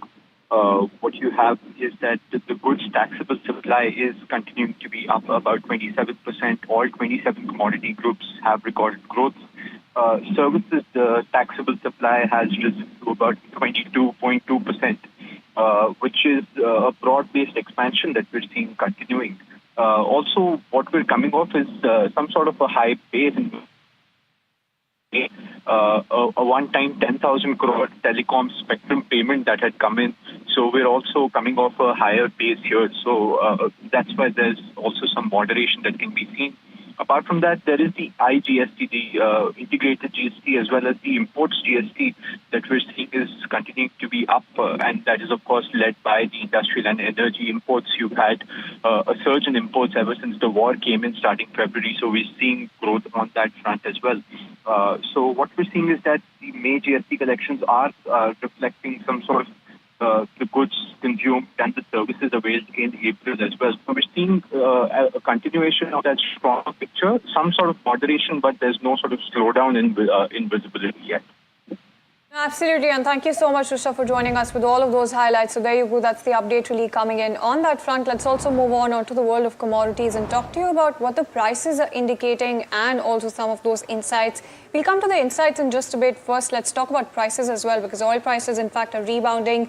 You do have the US-Iran ceasefire talks that are facing a little bit of slow progress, and that's really helping prices with that 2.9% thereabout uptick coming in, 3.3% when you talk about WTI. And it is still the Hormuz reopening hopes that are still very much lingering. So you do have supply concerns that are helping the prices quite a lot, and Brent is still up over 25% just for a background since the war as well. So that's the basic background that you're looking at when you talk about oil markets. When you talk about the word coming in from Goldman, they're seeing $90 Brent with two-sided risks. So that's something that they've outlined as well. We'll get you some more insights in just a bit. But before we talk about that, gold prices as well quickly. When you talk about that as well, gold is falling as ceasefire uncertainty is really persisting. And you do have US-Iran talks showing some of that limited progress. And that's really reflecting through for gold in albeit a different way. Now, Middle East tensions continue with Israel and Lebanon escalation as well. And the stronger dollar is also making gold expensive right now for buyers of other currencies as well. It remains 14% below pre-war levels as we speak thereabouts. So it's caught between safe haven demand as well as rising yields. But like I said, let's get you all of those insights that were promised to you. Dinesh Samani, founder of Pro IntelliTrade Services, joins us on the show right now. Mr. Samani, a very good afternoon to you. Can't say that it is a good afternoon when it comes to gold prices. But first, let's talk about oil as well, because you do have those supply concerns that do remain elevated at this point in time. Do you think that is the key trigger that you're looking at, aside from some of those diplomacy hopes really fading? Yeah, good afternoon, Nana. Definitely, everyone was hoping for the Strait of Hormuz to be open, the peace talks to have some positive news. The ceasefire extension did add some pressure on the crude oil prices, and we saw crude oil prices trading around $88. But today, there is a gap up opening, close to 3% of the gap up opening, and I think there could be a rebound till $95 of WTI crude. And that's what I'm expecting, a $5 move from here. Because the peace talks are not progressing up to the mark. It's almost more than 95 odd days the war has started, and I don't expect very positive news coming up since it's taking too much of the time. So overall from here, $90 trading right now, it should move up to $95. On the Indian front, 80 to 100, 80 to 50 is a very crucial support. 9050 is the resistance, and we expect prices to move to 300 to 400 rupees from these levels. And that makes perfect sense in terms of how you should be looking at it as well. But just wanted to try and understand what you think about the higher for longer oil prices sort of picture as well. Is that something that you're at all penciling in then? Definitely, that is adding pressure to the rupee as well, to the economy as well.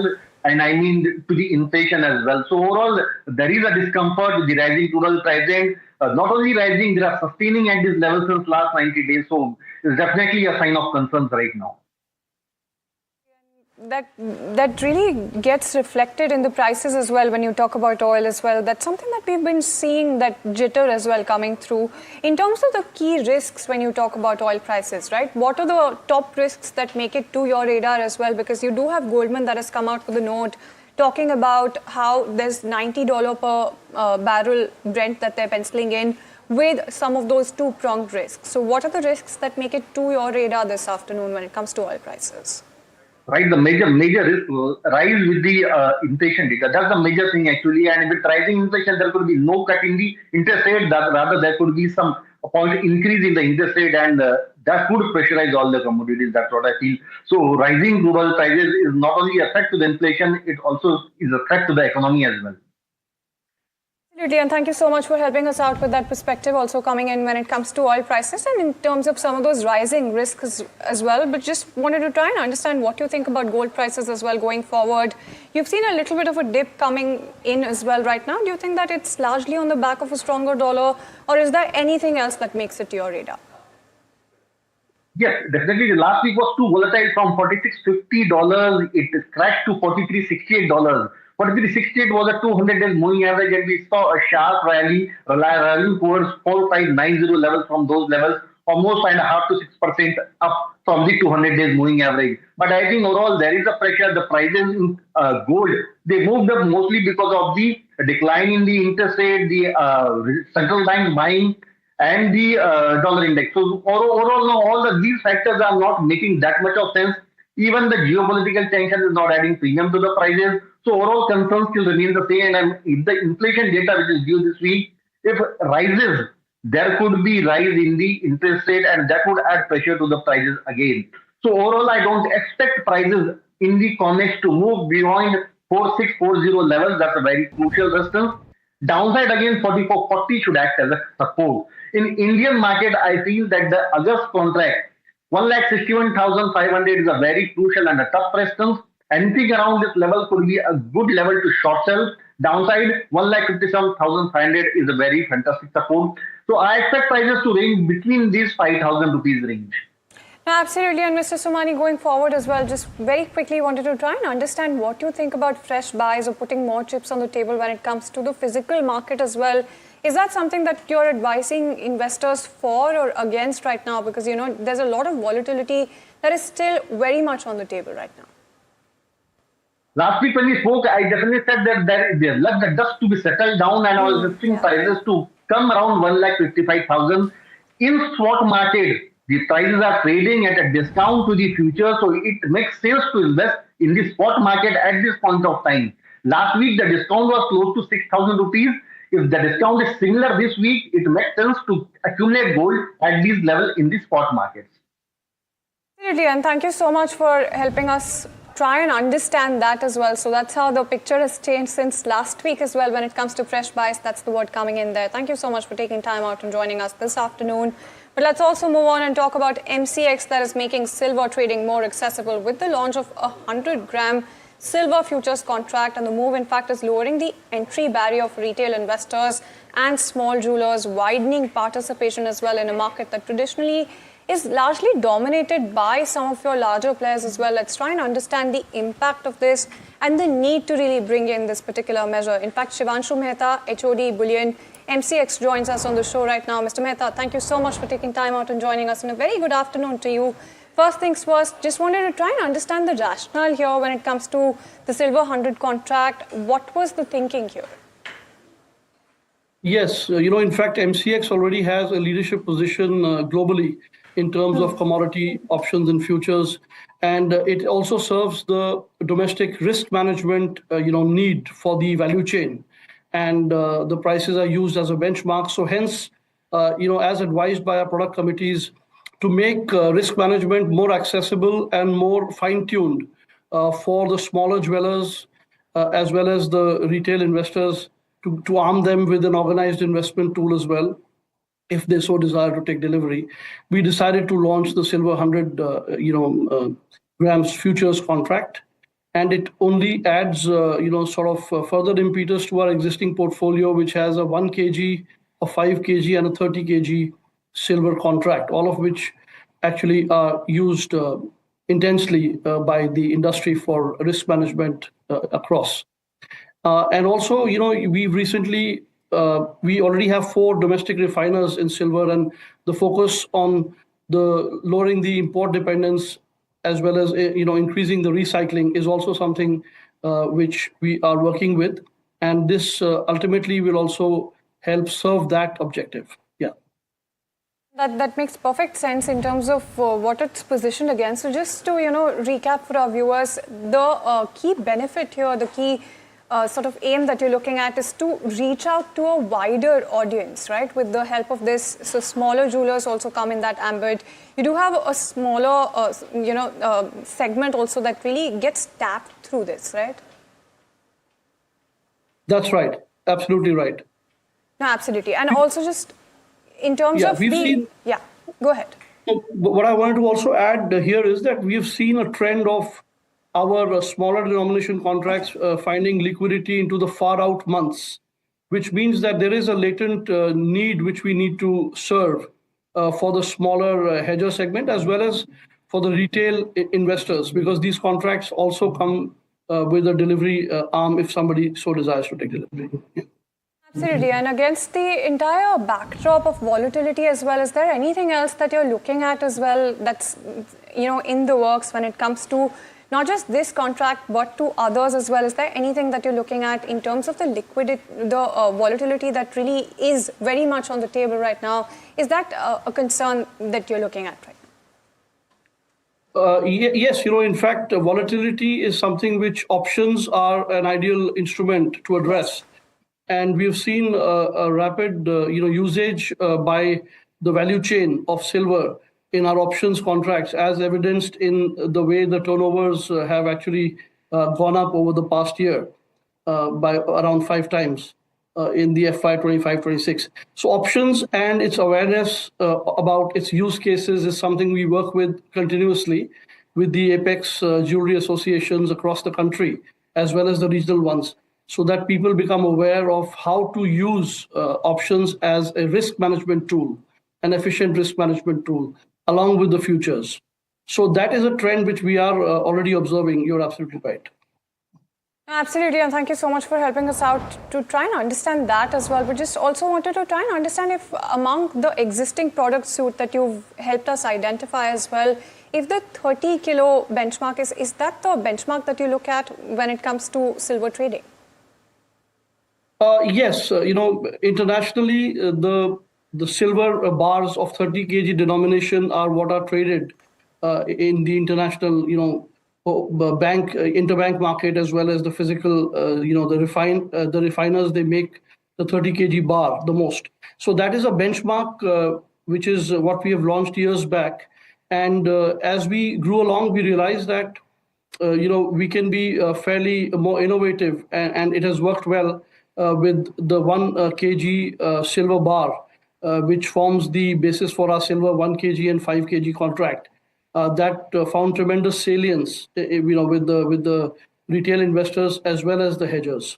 So in keeping with that, while the price benchmark continues to be the 30 kg bar, but then these contracts further increase the spot to futures integration whenever they are launched in various denominations.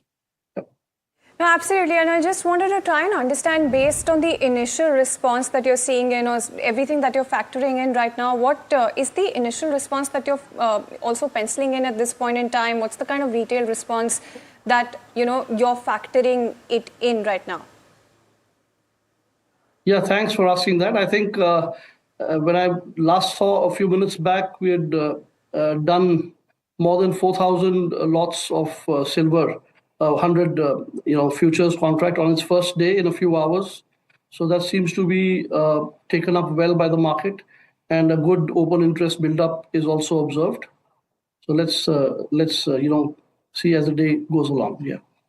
Absolutely, and thank you so much for providing us that initial picture as well. Lastly, just wanted to try and understand in terms of some of that boost really coming in for the domestic refining and recycling as well. You do have the launch that coincides with the MCX's updated good delivery norm silver as well. So you do have domestic silver refiners that are really going to get impaneled here as well. So coupling both of these right now, what are you then penciling in terms of the reducing India's dependence when it comes to silver imports?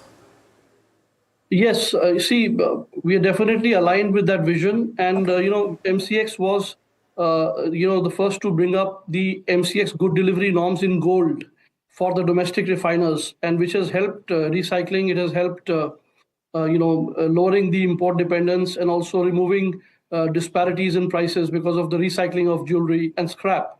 So we've seen close to 20 tons of gold of Indian origin refined and delivered via contracts.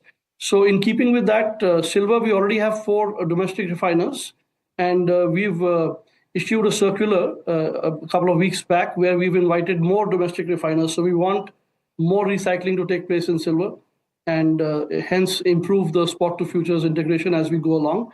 That would, wherever the expansion takes place, that would be applicable to 1 or more contracts of silver. Yes. Fair enough. Thank you so much for taking time out and joining us and helping us understand what this really means and what kind of markets can this really tap into. So there you go. That's MCX talking about how they're expanding their silver portfolio as well. And in terms of what this is going to be doing, which are the segments that would get tapped into? Of course, the 30 kg is the benchmark, but you do have a whole host of categories that stand to get covered right now. Let's also move on and talk about another interesting update. In fact, the SEBI could ease norms when it comes to debt brokers. With a rethink on net worth and compliance requirements, the move is coming in after industry flagged high entry barriers under current rules, arguing that they mirror equity broking standards. Nimit Dixit joining in with all of those highlights there. Nimit. Yes, so we understand from sources that SEBI is weighing lower requirements both in terms of compliance and net worth, which means qualification for debt-only brokers. Now, this comes amid a large push that SEBI is making for a separate platform for debt brokers, separate regulations for debt brokers. Now, what this will involve here is that the industry is putting into SEBI that essentially we have the same requirements as equity markets, as equity brokers, which need not be the case anymore because the level of complexity, the level of risk and the volume itself is much lower in debt right now. So they're saying there's huge entry barriers, especially when it comes to volumes of how much capital you need to maintain in upwards of 5 to 7 to 10 crore. Now, if you have to maintain that much, you cannot, as a debt broker, participate in the market, and there's too few. So SEBI is taking this up now and reducing that requirement, and debt brokers may soon see requirements lowered significantly for them, allowing a larger market participation from specifically in the debt segment. Now, this is again part of a much larger push. It will benefit online bond portfolio providers and specialized bond brokers in the market. Absolutely, and thank you so much, Nimit, for joining us with all of those highlights as well. But let's also move on and talk about Microsoft and NVIDIA that have unveiled a new AI-focused PC architecture that brings advanced AI processing directly onto personal computers. Nimit, tell us a little bit about this as well. It seems quite interesting at the first look. Yeah, so what you really need to understand about this is right now when you log into your computer and you need to make a presentation from certain email inputs, you open your Outlook, you open your Word, you open your PowerPoint presenter, and you do a bunch of different apps.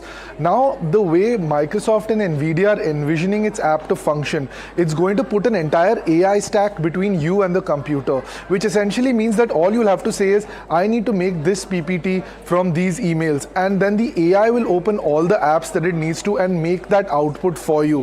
It essentially eases and changes the way you operate a personal computer.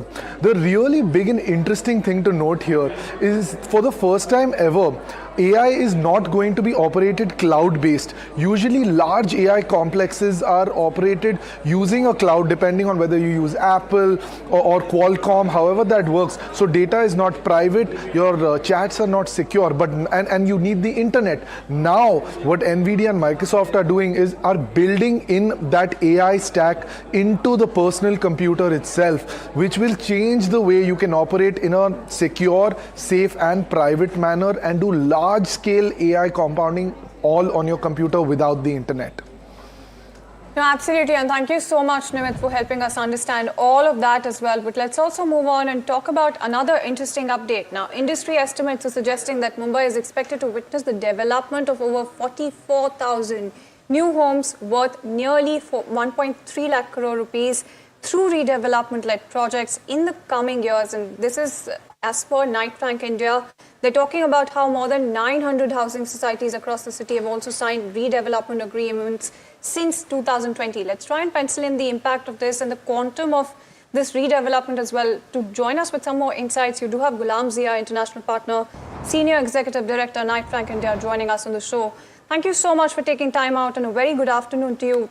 At the first look itself, when you talk about Mumbai's redevelopment, it is something that's part of dinner table conversations right now. When you talk about the quantum of some of these new homes, help us understand the numbers better when it comes to how many properties you're looking at, how many new homes you're looking at, what is the extent of the redevelopment-led projects, because this is spanning across, it's a multi-year trend that you're looking at. Thank you so much for inviting me to interact with your viewers. Of course, redevelopment of societies has been a critical element of creation of new homes in the city. So when you're going for redevelopment, obviously, those individuals who right now own those houses are making use of excess FSI on their properties and creating larger homes for themselves. And the developer is getting to create more inventory, which they sell in the open market. So your question was, what is the size of this market? I would love to explain that here, the number of apartments that will come in the market, as you also spoke about 59, 60 odd thousand, new units are to be added based on whatever DAs, the development agreements the developers have signed in last 5 to 6 odd years. And that number, while it is looking large, it is not that big, because on an average these days, last year or before that, Mumbai has been transacting about 95,000 units in a year. And these 60 odd thousand we're talking about will come in next 2 to 3 years. So not more than 15 to 20,000 per year kind of new apartments coming because of society redevelopment. While it is not a very large number, but the specific pockets where we see a huge impact thereof is especially the western suburban region of Mumbai, which is Bandra to Borivali. That's where majority of these redevelopments are happening. On number 2 is the central suburbs, which is Sion to Thane. Then also, and put together between these two, pretty much all the redevelopments are happening because South Mumbai thus far is not doing a lot of redevelopments. No, so absolutely. this And is I not just quickly, very quickly before we let you go due to a paucity of time, just wanted to try and understand here if the central suburbs is something that you're looking at going forward as well. Do you think that they're going to be able to narrow the gap over the coming years? The western suburbs, thank you so much for highlighting all of that point. We just wanted to try and understand more in terms of the central suburbs as well. So as I said, central suburbs is about 25 to 30% of these units are coming up in central suburbs. And those units are, as I said, essentially in the Ghatkopar and Kurla belt, where a lot of the redevelopment is happening, a little in Mulund as well. But the most of it is concentrated in the Ghatkopar in that area. Right. Got it. Thank you so much for taking time out and joining us this afternoon. So there you go. That's where the concentration of this redevelopment that we're talking about is. You're looking at 44,000 odd homes as well. Thank you so much for helping us understand this a little better as well. But that's all the time that we have on this particular show. Thank you so much for staying tuned.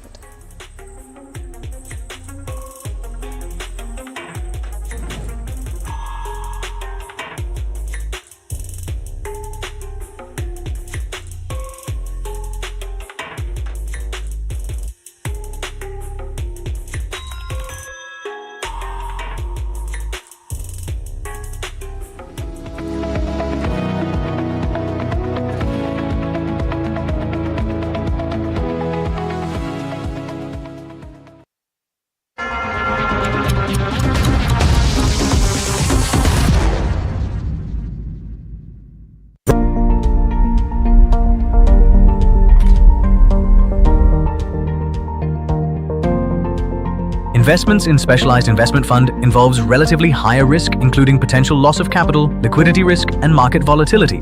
Please read all investment strategy related documents carefully before making the investment decision.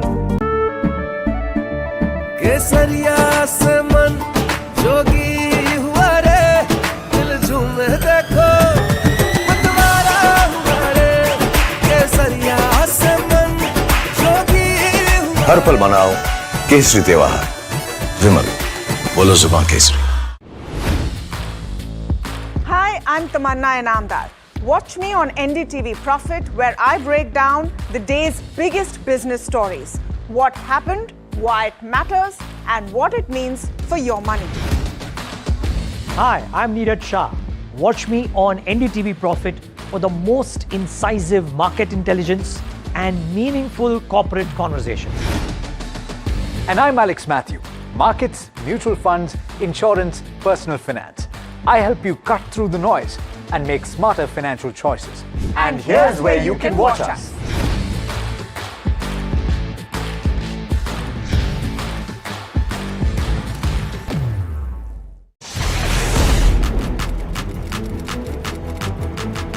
When the headlines move fast, perspective matters. On Editor's Cut, our editors come together with experts to distill the week's information plates into clear perspective. Down the stories shaping the world, from markets and the economy to global conflicts and what lies ahead. This is where experience meets insight.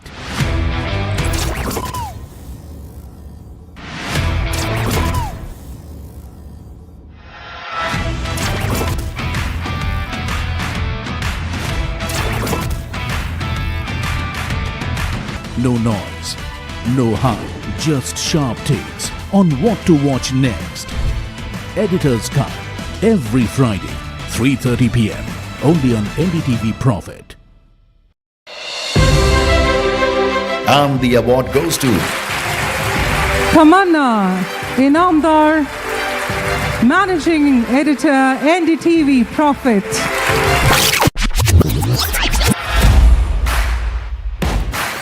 Leading the newsroom, shaping the narrative. From stories to impact, a voice that matters. Tamanna Inamdar, among India's most influential.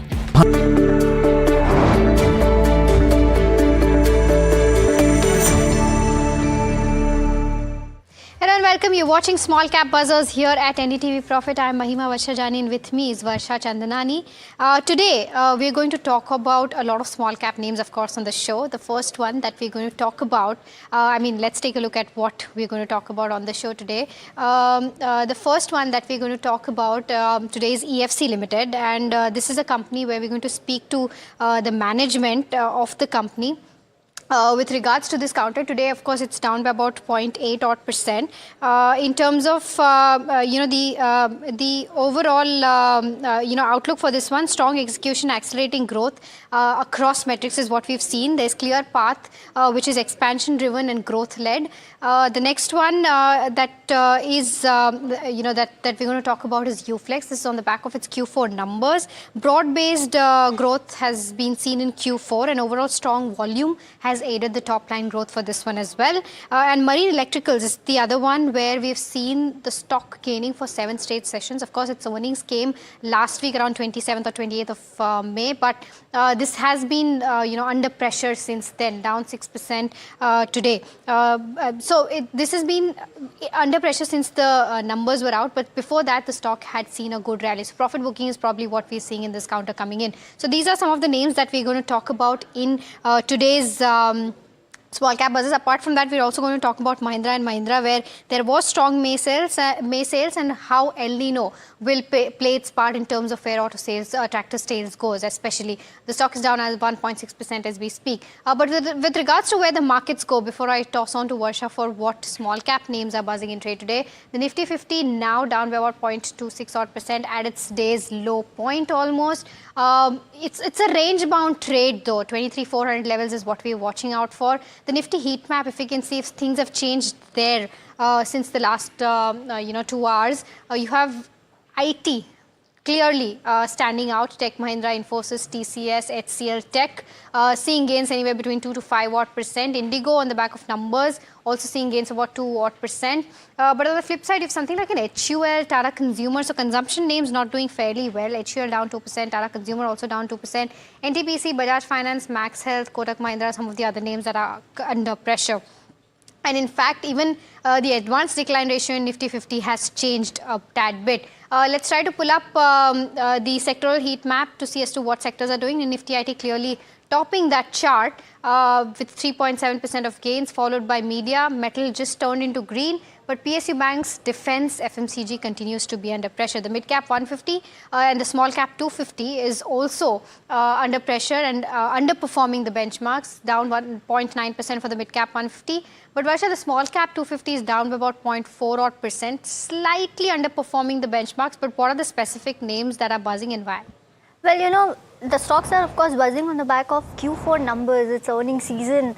Let's see what NIIT is doing. Let's pull up that chart as well. NIIT is up, but the stock is buzzing on the back of volumes though. There you go. The stock is up 18% in trade. Volumes are trading at 5x of its 30-day average. UFlex, as Mahima was actually speaking about, again buzzing on the back of Q4 numbers. Strong volumes over here though. A 23 times volumes. Kernex, again, good set of numbers by this company, strong Q4. Vishnu Chemicals is also buzzing on the back of volumes, though at 4x of its 30-day average. There you go. Kernex is up almost 8%. Vishnu Chemicals is up 10% in trade. Raymond Life, Wadilal Industries are also, topping the chart when it comes to small cap 250. Now, talking about losers, you have Birla Precision, which is, sulking in trade. You have Vanbury also, sulking in trade. This is followed by our RPP Infra Projects, SMS Life, Marine Electricals, which are under pressure when it comes to discounter. RPP Infra is down almost 14%. Marine is down almost 6% in trade. And SMS Life is also in pressure. But one stock, which is in focus, and we're going to speak to management about it, EFC. This is on the back of Q4 FY26 numbers. Let's invite Nikhil Bhuta, who is whole-time director at EFC Limited. Mr. Bhuta, welcome at NDTV Profit. Always pleasure to have you. There was a growth in revenue which grew almost 58%, but there was some margin pressure that was seen this quarter. What were the reasons that which led to this pressure, and what is the expected numbers for FY27? Thank you so much, Varsha. And yes, we had a strong result for the Q4 and the entire financial year FY26. Revenue has grown by, as you have mentioned, about 58%. And in fact, my PAT has also grown by beyond 60% compared to the last financial years. And, even at a segment level, there is no real pressure on the margin level. All my segment, whether it is leasing, design and build vertical, and also the furniture manufacturing, are really doing fine in terms of the overall margin concern. With regards to FY27 numbers that we are looking at, we are, expecting to grow significantly in all the three segments. Whether it is leasing, we are expected to grow by about, adding about 18 to 20,000 build seats. With regards to design and build vertical, we are expected to grow by 40-50% to the last year's FY26 numbers, and also in the furniture vertical, we are expected to do significantly well with the kind of tie-ups and the agreements that which are already in place with the institutional businesses, etc.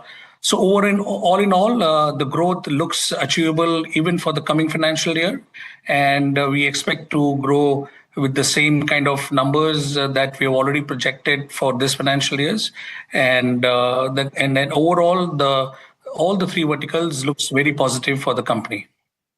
What would that number be? So in FY26, your revenue grew 58% over FY25 with margins of around 45% for the whole year.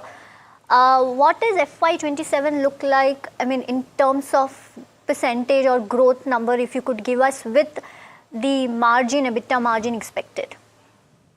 So, Vasha, it would be difficult for me to kind of specify exactly for the entire company level because, as you understand, that we operate through three different verticals. So each vertical, as I explained to you, that for design and build vertical, we are expected to grow by 40-50%. While for furniture vertical, we are expecting again to grow by around 50%.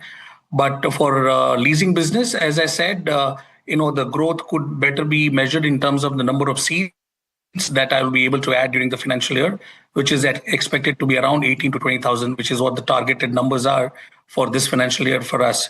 And in terms of margin, we are expecting to maintain the same level of margin for all the three verticals, which is roughly, let's say, for leasing business, we do a business at about 30% at a center level.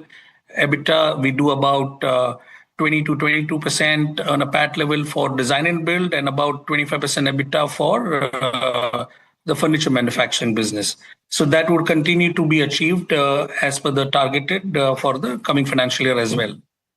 Nikhil, hi. Mahima also joining this side. Just want to get a sense in terms of what expansion plans look like for FY27, because from what I understand, that a lot of your segments are running at an occupancy of 90% and you're rapidly expanding as well. So one, in terms of what expansion plans look like from a number point of view and also from a point of view of geography, and how are you planning to fund that expansion? So luckily for us, the leasing business, design and build business, and the furniture business, particularly for leasing and design and build, we don't have much capex involved because the model is such that it is, a capex light model, both in case of leasing vertical and also the design and build turnkey contracting vertical. Furniture, we have already made substantial investments in the last financial year, so we are not expecting to make any significant, obviously there will be improvements, etc., but there will be significant capex that it will be required. So in terms of capex, there is no much requirement for this financial year. The company is able to kind of sustain the growth with the existing investments that it's already made. What it will certainly require is obviously investment in working capital, and that is what the company already has access to. So all the three verticals, leasing, which is likely to grow within the existing territories that we are talking about, which we are already present in 10 major cities, and also now expanded into various, smaller cities as well. But I mean, obviously the maximum presence remain into the 10 major cities, which is your, the NCR belt, the southern market, you have Bangalore, Hyderabad, Chennai, and on the western side, you have Mumbai, Pune, and Ahmedabad. So we expected to grow in this segment, this geography.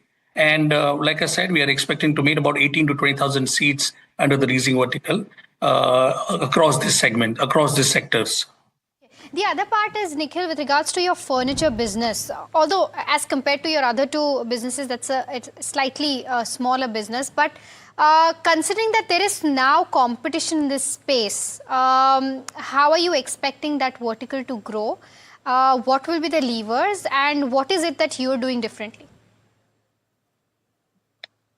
So as far as we are concerned, yes, I mean, there is obviously always any business has the competition will remain. But the positive part is that for the furniture business, now with the introduction of BIS certification requirement as a compulsory requirement for any furniture to be imported from outside India, that kind of puts a little stop on import.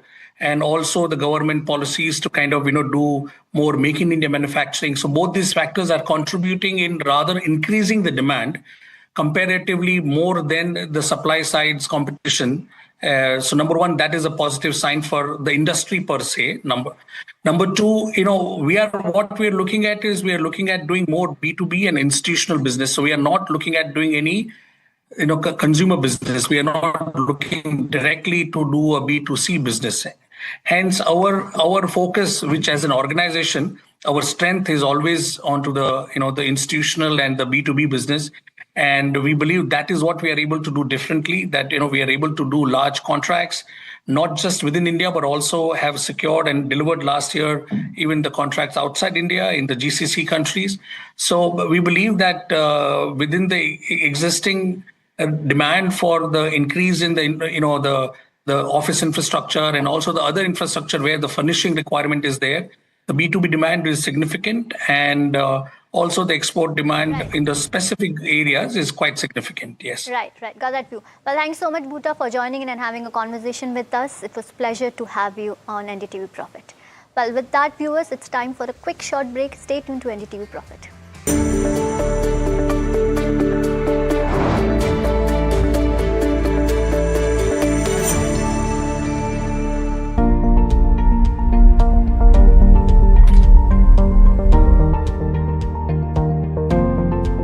Investments in specialized investment fund involves relatively higher risk, including potential loss of capital, liquidity risk, and market volatility. Please read all investment strategy related documents carefully before making the investment decision.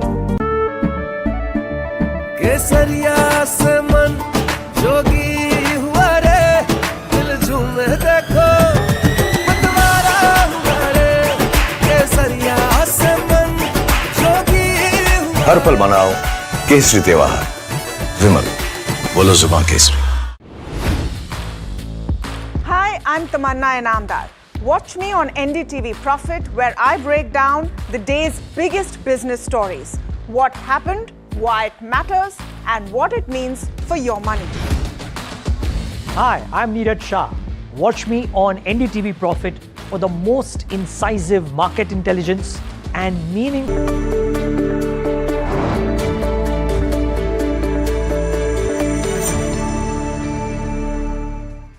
Welcome back. You're watching Small Cap Buzzers here at NDTV Profit. The next counter that we're going to talk about is M&M, of course, and this is M&M tractors that we're going to talk about. We have Neelkant Golugunta, CEO of Automotive Division M&M, joining us now. Sir, in terms of your demand across your portfolio continues to kind of constrained by supply chain challenges due to manpower shortages. At select suppliers, right? To just want to understand what's the impact here. Yeah, so it's a bit of a challenge across the industry ecosystem that we are seeing, that some of our tier 2 suppliers who are supplying certain specific parts for us have had some manpower challenges. A few reasons for it, of course, some of that could be driven by West Asia at the beginning in March, but then after the elections came up as well. So they continue to see manpower shortages, and that is stifling a little bit of the supplies which are coming into most of our plants across the industry, not just us to that extent. It has to do with forging, for example. Forging is a specific area. We are seeing some challenges there on supply coming in as well. So that's really what I was talking about. The demand continues to be robust, and we are hoping that in the next few weeks, we'll be able to iron out these labor shortages challenges as well. And by end of this month, we should ideally start to see the numbers come back up again from a production perspective.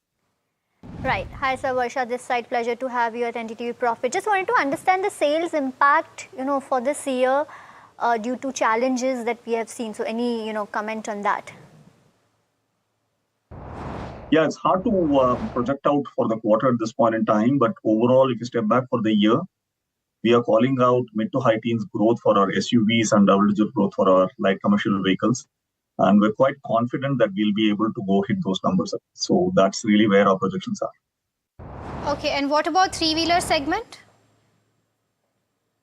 Yeah, I'd be careful to not read into 1 month, but overall the electrification journey has been very robust on the last mile mobility.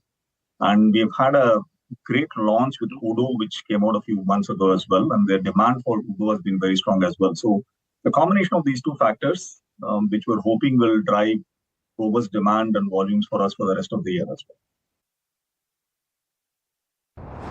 And sir, what about EV sales then? Battery electric vehicles for us is a strong part of our portfolio. And for the last 2 months, if you look at it, our EV penetration of the portfolio has crossed 10% for the first time. And we are hoping that that penetration of EV will stay above the 10% mark, even as our SUV growth continues to happen on the ICE side as well. So, and generally very strong, encouraging indications in terms of walk-ins, in terms of leads and inquiries coming into the showroom. And we are hoping that the capacity increase we're taken it from 4,000 capacity to 8,000 capacity. And that capacity increase that we have, and we will be able to utilize the full capacity we're hoping will be about 80 to 90% of utilization of the capacity and come out around monthly around 7,000 volumes, which will be a significant growth from the on an average about 4,000 we were doing last year. All right, so thank you so much for taking out the time and giving us all those insights. So with that, viewers, let's take a quick look as to how the markets are doing at the moment. Since we last spoke, the Nifty 50 now is trading around 0.3% lower. 72 points of a downtick is what we're seeing around the 23,400 levels. So we'll have to see as to when this is crossed next in terms of where 23,500 levels stand. Let's try to pull up the heat map. IT is still stealing the show in terms of where of course the names go. There's Infosys, TCS doing fairly well. Tech Mahindra of course topping that chart. But on the flip side, you have consumption names under pressure. You have Tata Consumer, which is seeing a downtick of around 2.5%. HUL down 2% as well. Mahindra and Mahindra also down by about 2%. So that's the mood of the market right now. And to understand as to what the FNOQ is indicating today, we have Sharad joining by. Sharad, where one there is IT shining, there are consumption names which are under pressure today. What are the cues indicating? Right, you're right, Mahima. Consumption, banking names all taking a hit, and options data is also suggesting that there are important levels which have been broken, and you can see further selling here. Reliance is holding up, but it's largely flat. But as Mahima mentioned, the IT stocks are doing well. The concern is coming in ITC, HUL, NTPC, even Kotak, all of them down almost 2% in the trade.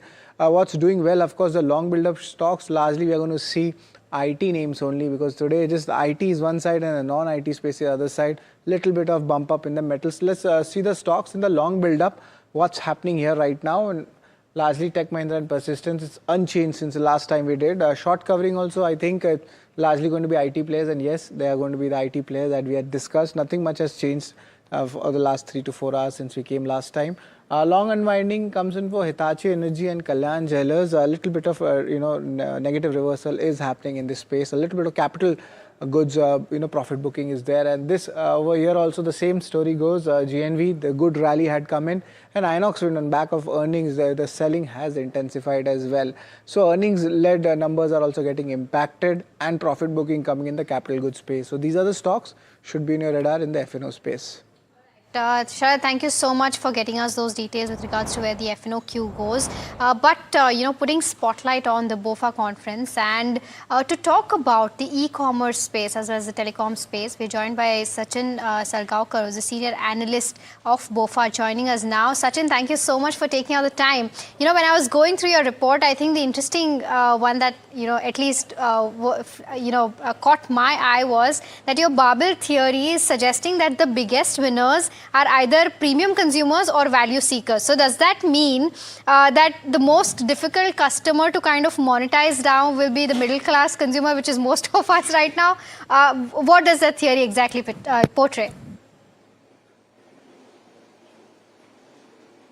No, great question. To start off with, part of middle class is also, moved up the curve, and part of the middle class has basically come and focus at, more at the low end.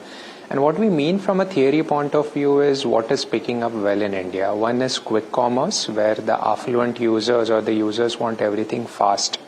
And as we know, quick as a theme is generally picking up well in retail in India.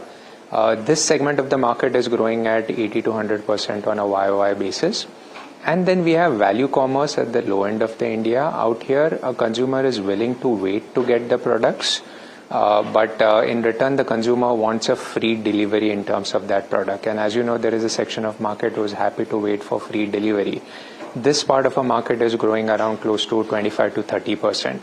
And what is left in middle is in a way growing at around 10 to 12%. So that's what we call as a barbell theory. And today, thankfully, in the listed internet space, you can have an exposure to high end of India or the low end of India, either through a quick commerce player or a value commerce player. Hi Sachin, Varsha this side, welcome at NDTV Profit. Just wanted to understand, can 10-minute house help become the next, quick commerce opportunity?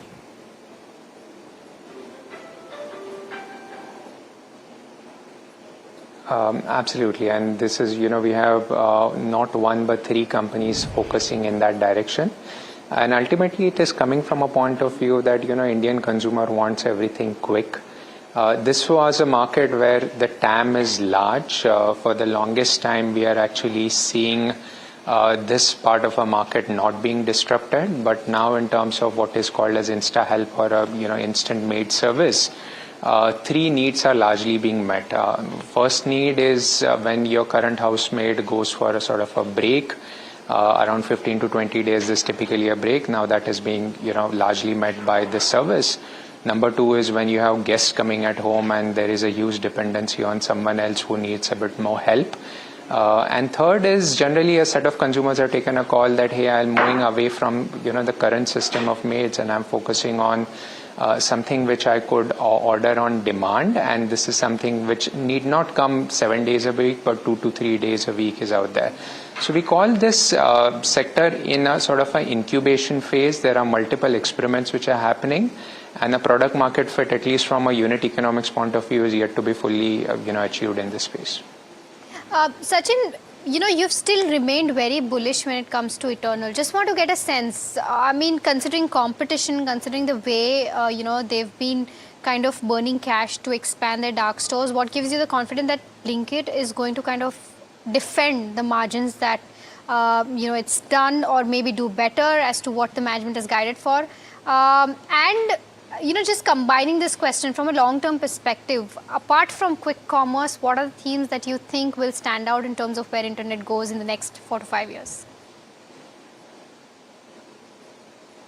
Yeah, as you know, we can't speak on any specific company, but generally if you look at the listed quick commerce plays in India, what is working in their favor is something what we call as a first mover advantage.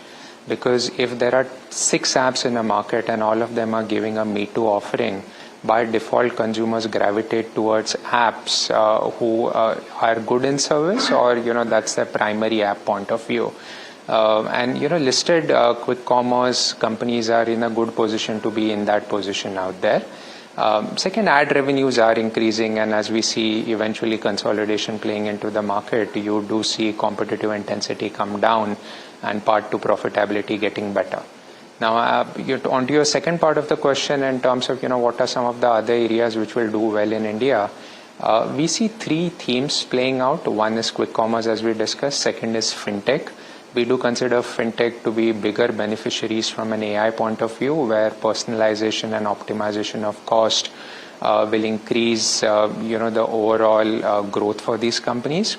And third area is the value commerce and the beneficiaries of value commerce, which is the third-party logistics players. So these are the 3 themes we see play in the India internet space for next 2 to 3 years. Well, thank you so much, Sachin, for joining in and having a conversation with us. Pleasure to have you on our show. Thank you so much. Well, moving on, M&M's tractor business continues to show strong traction, with May sales coming in well ahead of estimates, which was led by, of course, robust domestic demand. Management remains optimistic on the outlook, backed by rural recovery, government spending, and a strong launch pipeline, even as supply challenges and monsoon risks stay on the radar.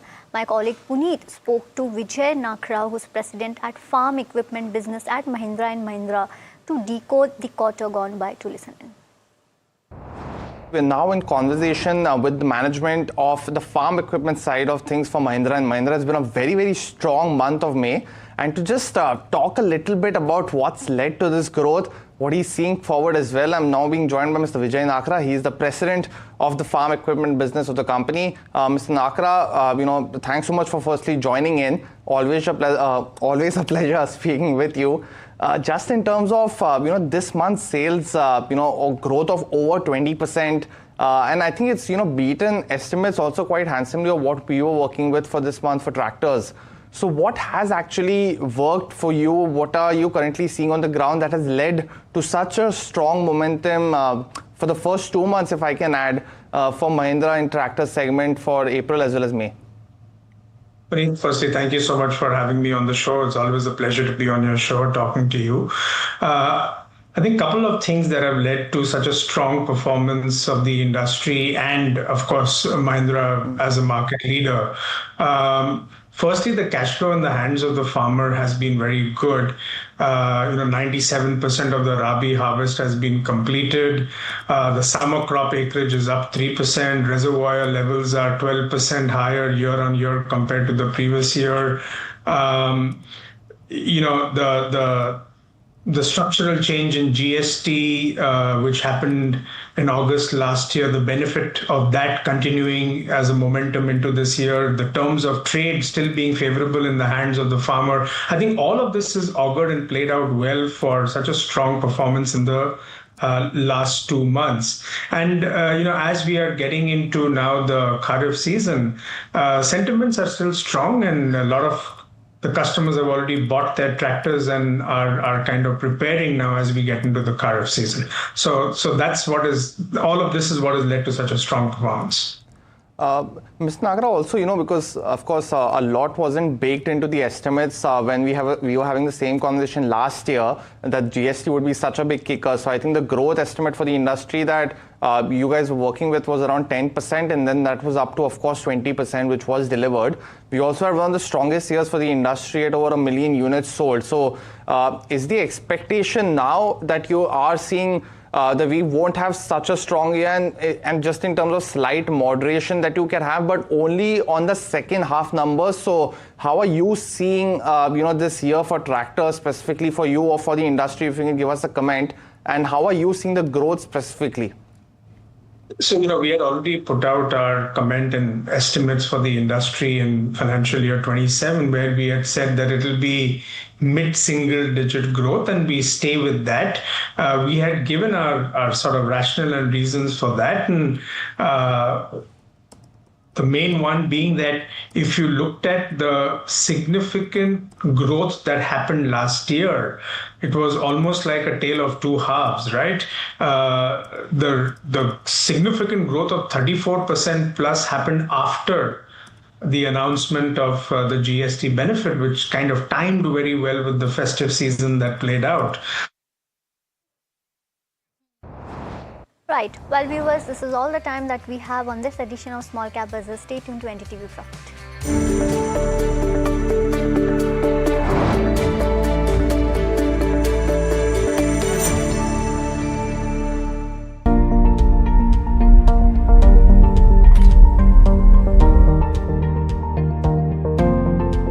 Investments in specialized investment fund involves relatively higher risk, including potential loss of capital, liquidity risk, and market volatility. Please read all investment strategy related documents carefully before making the investment decision.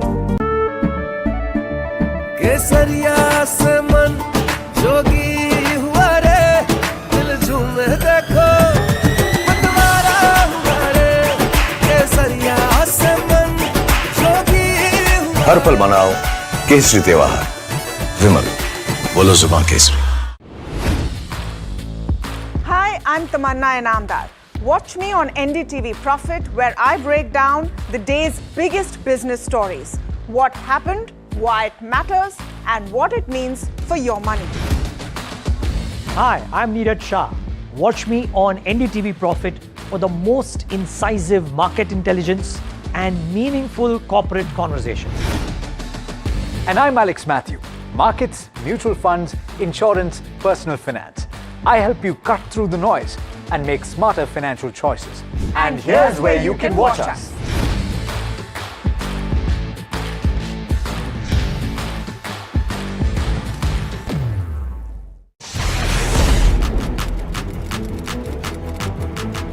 When the headlines move fast, perspective matters. On Editor's Cut, our editors come together with experts to distill the week's information blitz into clear perspective. Down the stories shaping the world, from markets and the economy to global conflicts and what lies ahead. This is where experience meets insight.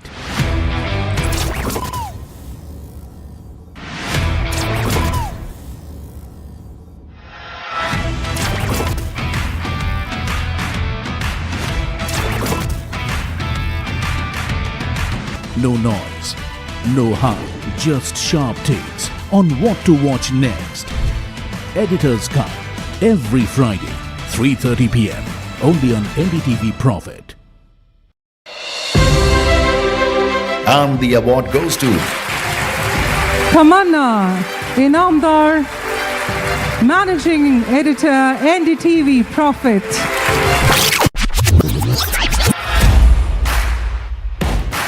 Leading the newsroom,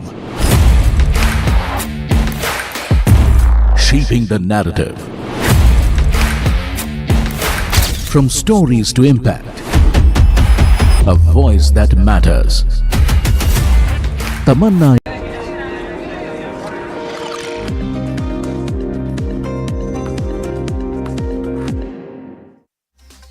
Hello and welcome back to NDTV Profit. You're watching Ask Profit, the afternoon edition. My name is Puneet Zaveri. With me is Mahima Vachujani, and over the next half an hour or so, we'll try and solve all those stock-related queries. So if you haven't already, do start sending them on the number that's flashing on the top of your screen. You can also call us, speak to us on the stock-related queries as well. But before we do that, a very quick check, because it's been an interesting day to say the least for the markets. On Friday, you saw that MSCI rebalancing, and hence Nifty slipped below that 23,700 as well as the 600 mark.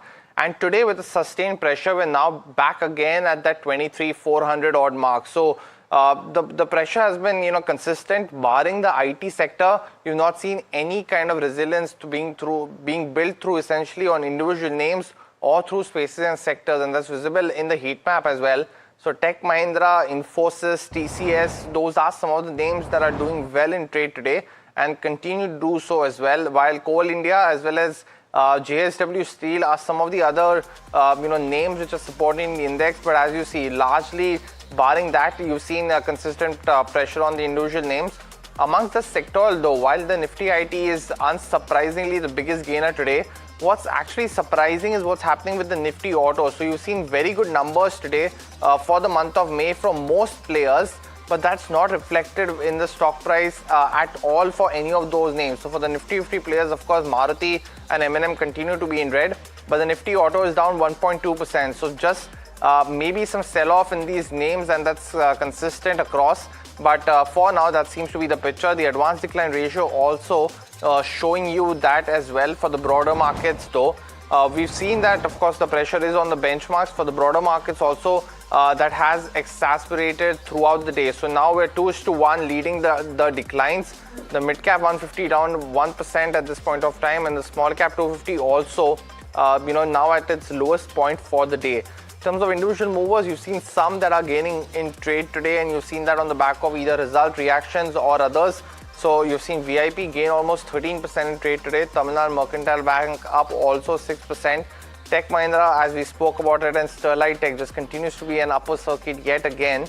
While on the losing end though, you're seeing pressure on Finolex, Ingersoll, RHI Magnesita, amongst others. But let me welcome in our guest for the show, who will solve all your stock-related queries. Vishnukant Upadhyay, AVP Research and Advisory at Master Capital Services. On the technicals, Neerav Ashar, Head Equity Research Analyst at Latin Manalal Security, joining in on the fundamental side of things. Gentlemen, both of you, thanks so much for joining in on this afternoon. The first query though, and which we are getting now, is from Nitish from Andhra Pradesh. He wants to enter the stock of Mahindra and Mahindra for the short term. What would you suggest there, Vishnu? Because we've seen good numbers for the month of May, but that's not reflected either in the name or in the index today. What would you recommend for M&M? Hi, Puneet. Good afternoon. Well, so from technical, standpoint, I believe there is a more room to slide, and that fall should be containing around 2940 sort of levels. So if prices shows any sign of resilience in that price zone, one can go along with keeping the stop loss below 2890. On the higher side, I believe 3160, which if broken decisively, 3250 will definitely on guard. Okay, all right. The next one that we have is from Shankar, who is writing us from Bengaluru. He's got 500 shares of Suzlon at the levels of 54. He says whether he can continue to hold or sell this one, and what's the target price from a slightly short-term perspective. Vishukant, I'll stick with you for this one as well. Your view on the charts for Suzlon?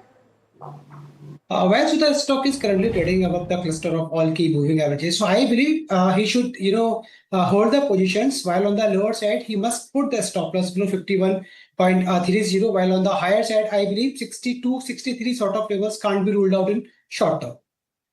Got that view. The next question coming in now, it's on ISGC Heavy Engineering. V. Murli from Bengaluru is holding on to this counter. He's bought shares at 1,054. So currently he's sitting on a loss. Ask him what he should do with his 500 shares at this point of time. Nirav, very good afternoon to you. Do you cover this counter by any chance, and any view that you can offer at this point of time? Yeah, good afternoon and thank you for the invite. I think this company, we typically tend to see a lot of variations from quarter to quarter as far as the results are concerned, because it all depends on the execution and the timing when they book their revenues and their profitability. So the advice here is to hold with a medium to long-term horizon. Okay, all right. The next one that we have is on Rubicon Research. Our viewer Rakesh from Hyderabad wants to know whether as to what the short-term outlook is for this counter. Of course, it's buzzing on the back of its Q4 numbers, but Vishnukant, your view, there's more steam left? Definitely, stock has given breakout from some very crucial horizontal resistance 1040, and I believe this winning streak is likely to remain intact with a potential gain towards 1180, 1230 sort of levels. So yes, one should not chase this gain. Let the stock come down towards 1080 sort of levels. There one can build a long position. Got that view. The next question coming in now, it's on Tata Technologies, and Radhakrishnan from Kochi actually asking a very interesting one. He wants to know if it's a good buy and what could be the future of it. Now, Nirav, we've seen 1 quarter of good earnings now, and the stocks, rallied through that low of March, I think around 515, 530 odd levels, and jumped almost 200 rupees since then. What's your view on the stock now? It's up almost 22% in the last 3 months as well. Is 1 quarter enough evidence to enter the stock? It's better to wait for 1 more quarter to see the management commentary. But on the look of it, it does seem that things are on the improvement side. So I think the outlook seems to be positive from a medium-term perspective. Okay. All right. It's time to slip into a very, very short break. Reviewers, don't go anywhere. We'll be right back answering more queries on the other side.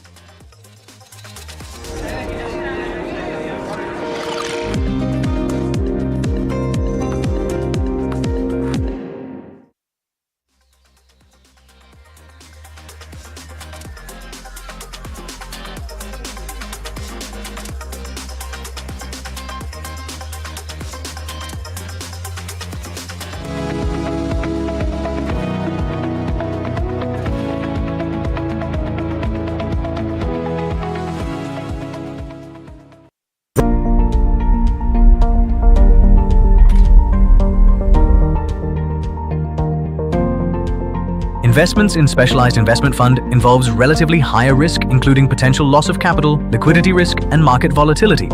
Please read all investment strategy related documents carefully before making the investment decision.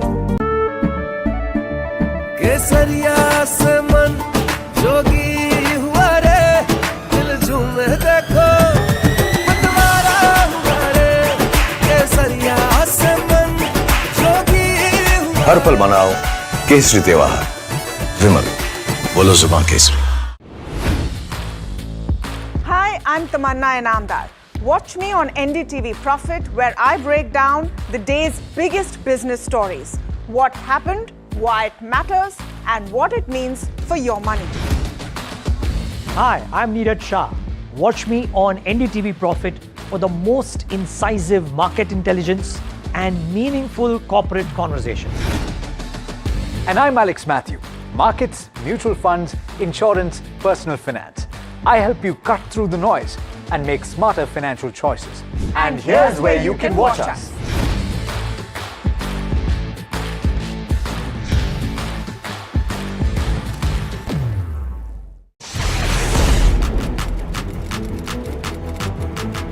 When the headlines move fast, perspective matters.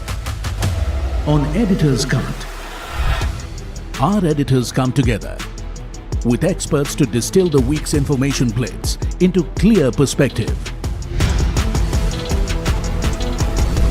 Down the stories shaping the world, from markets and the economy to global conflicts and what lies ahead.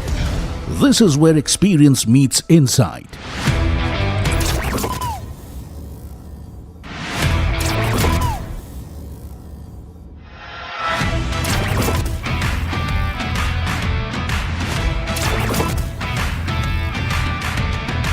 No noise, no hype, just sharp takes on what to watch next. Editor's Cut, every Friday, 3:30.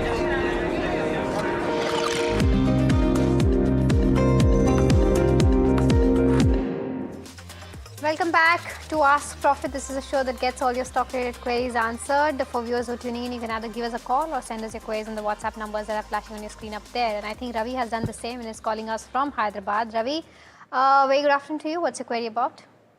Yeah, very good afternoon. I'm holding 18 shares of GE Vernova T&D India. Okay. Bought at the rate of 3170. Since this stock is falling around 5% today, shall I book profits and enter at lower level? Okay. Did you see the charts while buying this, Ravi? Yes. Okay, I'll take this up with Vishnukant then. Vishnukant, you heard the query. What should you do? Well, so don't get panicked by just witnessing this 5% decline. The stock has come down by further 3 to 4% decline, but still the stock is showing a very good strength on a graph. As long as prices are holding above 4500 sort of levels, you just hold the position with keeping stop loss below 4500. I'm expecting on the higher side 5200, 5300 sort of levels can't be ruled out. So just don't get panicked. Got that view, Vishnu. But the next question coming in now from Bangalore and wants a view on Redington actually for the long term and if it's a good time to enter the stock. Nirav, I think the margin profile very limited, but stock's done well in that 4 to 5 year period. Any view that you can offer on this counter? Well, this is a stock which typically does well when there is some new product launch around the corner. Otherwise, it's like a bread and butter kind of a business. So I think if you have a horizon of minimum 2 to 3 years, then you should enter the stock. Okay, all right. So that's the view on Redington. The next one that we have is on Vari Energy. Sandeep has bought it at the levels of 3240. He wants to know as to whether he can continue to hold this counter or not. Anita, what about Vari Energies? What's the view like? I think one should continue to hold because the renewable story is a fairly long story, and we all know that the government has set very aggressive targets of 500 gigawatt capacity till 2030, and now this has been expanded till 2035. So there is a lot of activity which is happening in the renewable space. So the idea is to hold with a long-term horizon.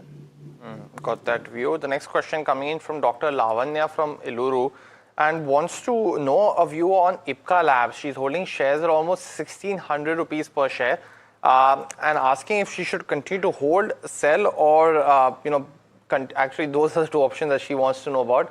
But Nirav, it's been a decent Q4, but largely a very underperforming stock, right? In the last 3 to 5 year period, would you suggest her to probably book out, get into some other pharma name, or should she continue to hold?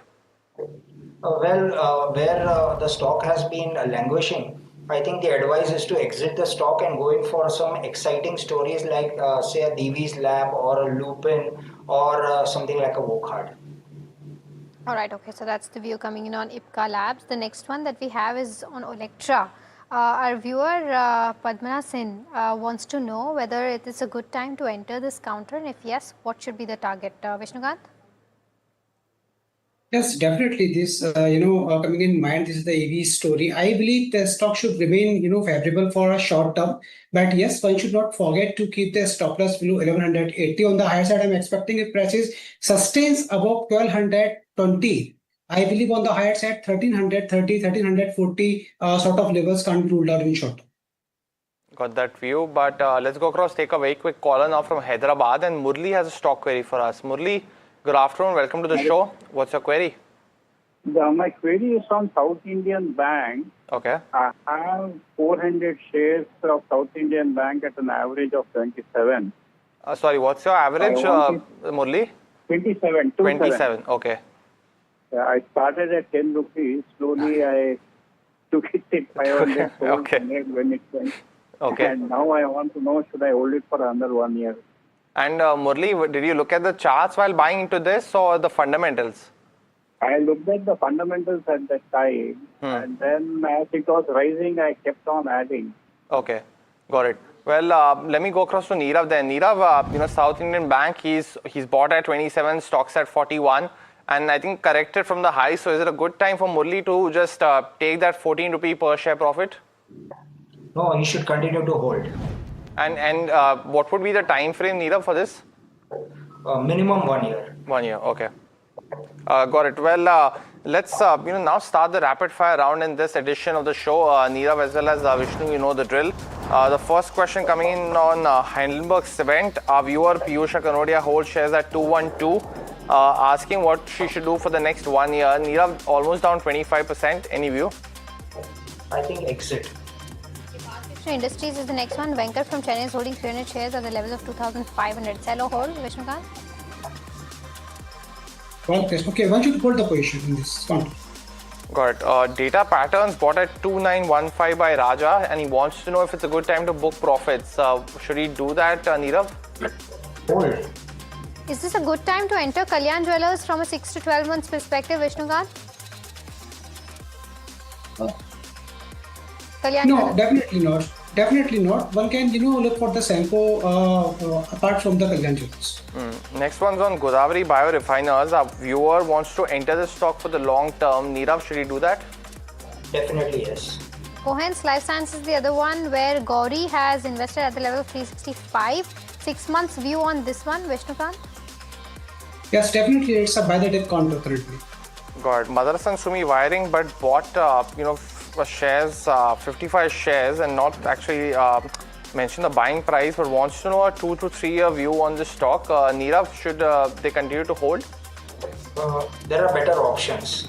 Okay, Power Grid, is this a good buy from a long-term perspective, Nirav? Better options. Got it.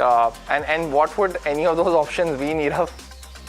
One can look at the T&D space. It's looking pretty exciting. There's a lot of growth over there. So we have time and again reiterated stocks like GE Vernova T&D or Hitachi Energy.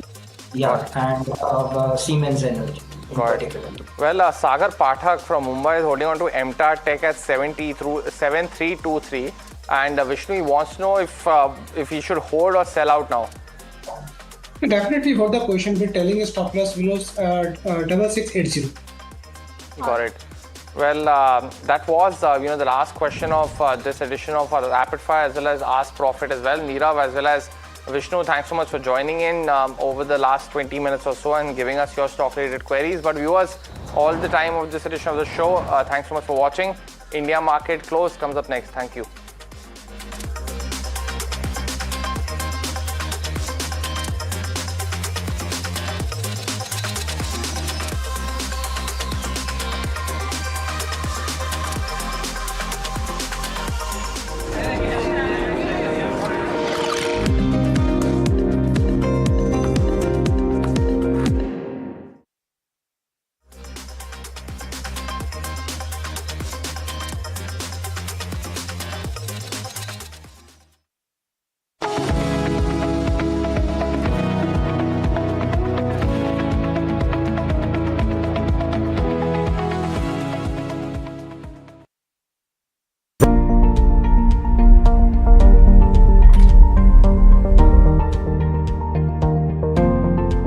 Investments in specialized investment fund involves relatively higher risk, including potential loss of capital, liquidity risk, and market volatility.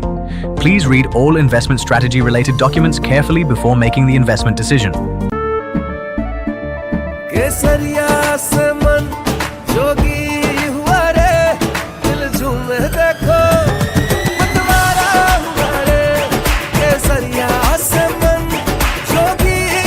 हर पल मनाओ केसरी त्योहार विमल बोलो जुबान Kesari Hi, I'm I'm Tamanna Inamdar. Watch me on NDTV Profit, where I break down the day's biggest business stories. What happened, why it matters, and what it means for your money. Hi, I'm Neeraj Shah. Watch me on NDTV Profit for the most incisive market intelligence and meaningful corporate conversations. And I'm Alex Matthew. Markets, mutual funds, insurance, personal finance. I help you cut through the noise and make smarter financial choices. And here's where you can watch us.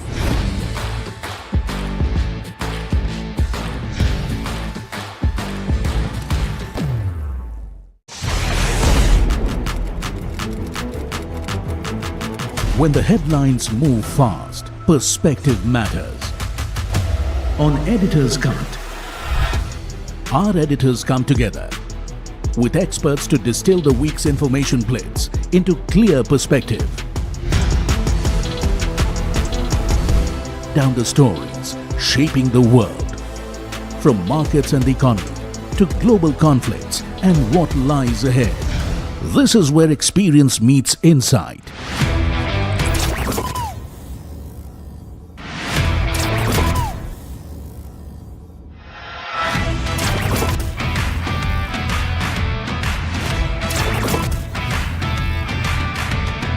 No noise, no hype, just sharp takes on what to watch next. Editor's Cut, every Friday, 3:30 p.m. only on NDTV Profit. And the award goes to Tamanna Inamdar, Managing Editor, NDTV Profit.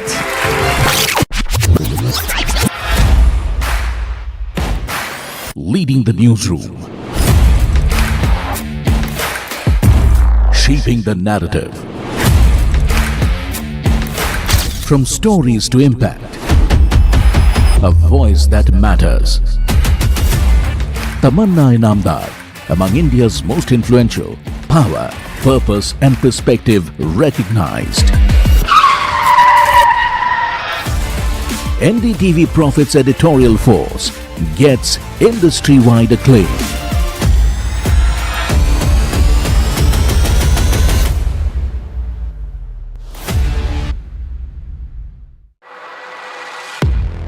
He has been tracking markets for over a decade, spots the trends before they hit the screen. And he is now bringing his analysis to the show that the market watches. Watch Sharad Dubey on Know Your Company, a show that puts the most traded stocks under the scanner. We dissect the company so that you, the investor, don't have to. Get the management to answer questions relevant to you. Watch Know Your Company, weekdays at 11:30 a.m. to understand your next big bet. New year. New power panel. India market opening. Now in its boldest lineup. This is where the trends get tested and stocks get conviction. I'll recommend a buy call on a stock only when I'm fully convinced on the stock. With a table thumping buy. And when the street wants the levels, he brings the chart. Charts speak the truth, and I deliver the levels with no frills. Parag Thakkar and Kush Bohra are now part of the morning crew with Tamanna, Neeraj and Alex. Same show, sharper voices. Every morning on India Market Open. Your favorite market show just got better. On NDTV Profit, for your profit.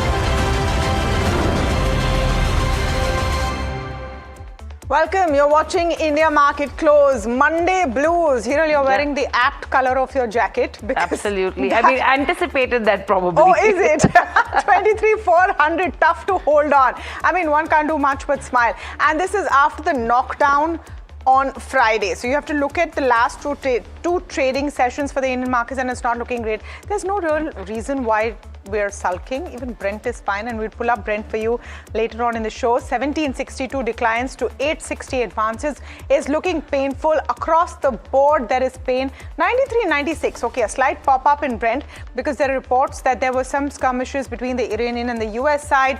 Israel also has come in and attacked some parts of Beirut. So correct. this is also causing a pain, but still under 94. This is still okay, but you know what's happening is if you're seeing the broader markets, that's where the pain is today, because the cuts in terms of broader markets are deeper. If you pull up the mid cap and the small cap index vis-a-vis benchmarks, I think that's where it is. There you go. See, almost 1.5% in terms of the mid cap 150, and you have the small cap 250 also at the day's lowest level, 0.7% lower. I think there is that some amount of profit booking that's coming in with the kind of run up that we've seen in terms of the small and mid cap space. But if you look at the components on Nifty 50, that will also tell you an interesting story, as Tamanna was just mentioning. I mean, think about it, except IT. You don't have any of the heavyweights which are supporting markets. Exactly. Right? I was just going to make that point that what you're seeing on the Nifty with a 155-point drop would actually be worse. Pull up the contributors. It is an overall sell-off just being held up by IT and the 3-4 stocks of IT. Just Infosys, TCS, Tech Mahindra, between them are holding up about close to 60 points of the 84 which are positive on the Nifty.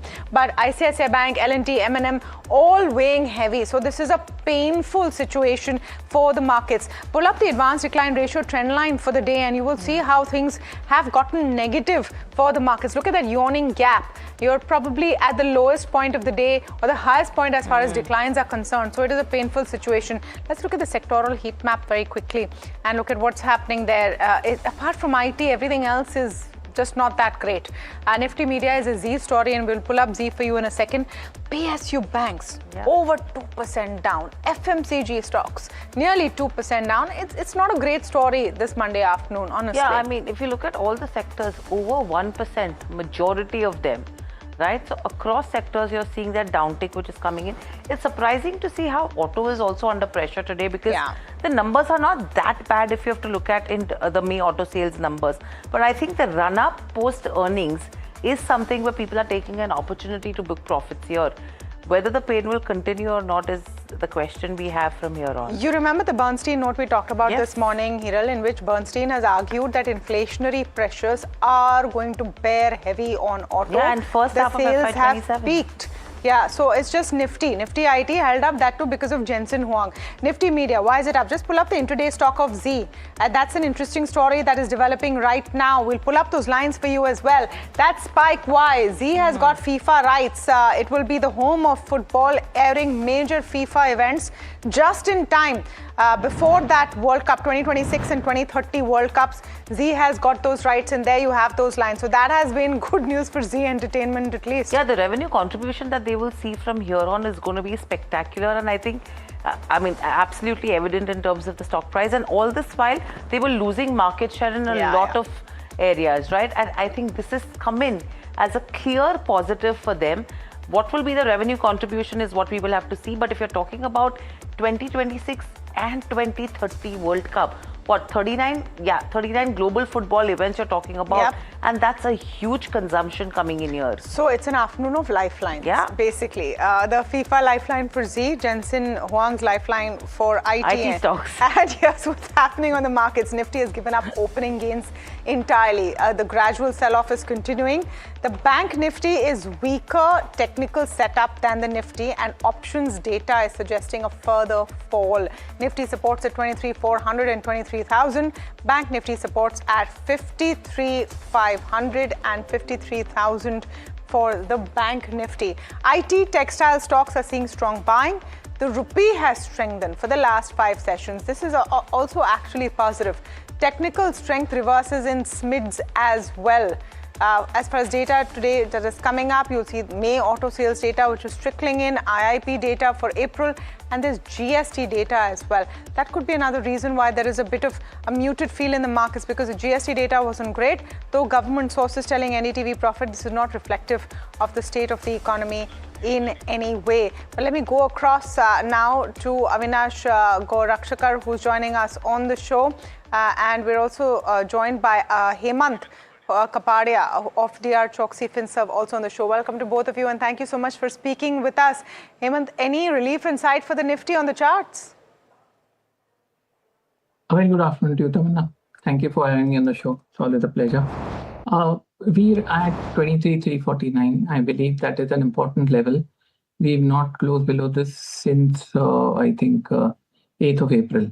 So we are at support levels. If this breaks, one, the bullish gap, which has been open for almost 2 months now, gets covered up. And secondly, it could mean a test of the earlier bottom. So things are not looking very good. The VIX has climbed just a bit. And credit policy around the corner, rate hike expected, bank Nifty under pressure. Things are not looking very pretty, like you guys mentioned in the early part of the show. IT has been the, frankly speaking, saving grace. That's it. Okay. So, Hemen, good afternoon, Hiral here. What would your top picks be? I know, we're not in an absolute bull run or a bear run right now. We're somewhere in between. But in this kind of a market scenario, I'm sure people are wondering where to make money. What would your picks be? Well, it would be tempting to short something like a BSE or a BHEL. But frankly speaking, like you said, we are neither in a bull, neither in a bear. So things are all over the place. So I'll play it safe by going for stocks which I think are technically relatively stable. A buy call on TCS at 23.20, stop loss 22.70, target 24.20. Oversold downside limited oscillators buy, positive divergence. I think the entire IT pack on technical parameters is showing probably stability for the first time in maybe 1.5 years or so. Secondly is a rather easy one, Hiral. A buy call on Coal India. We are in a longer term uptrend, so stock is going to go to 500 plus sometime down the line. But this is more of a trading sort of a buy. Buy at 465. Stop loss of 450, target 495. On the cusp of breaking out from a consolidation phase above the 55-day exponential moving average, volume spikes, everything seems to suggest we're going to continue the move, maybe with a small hiatus.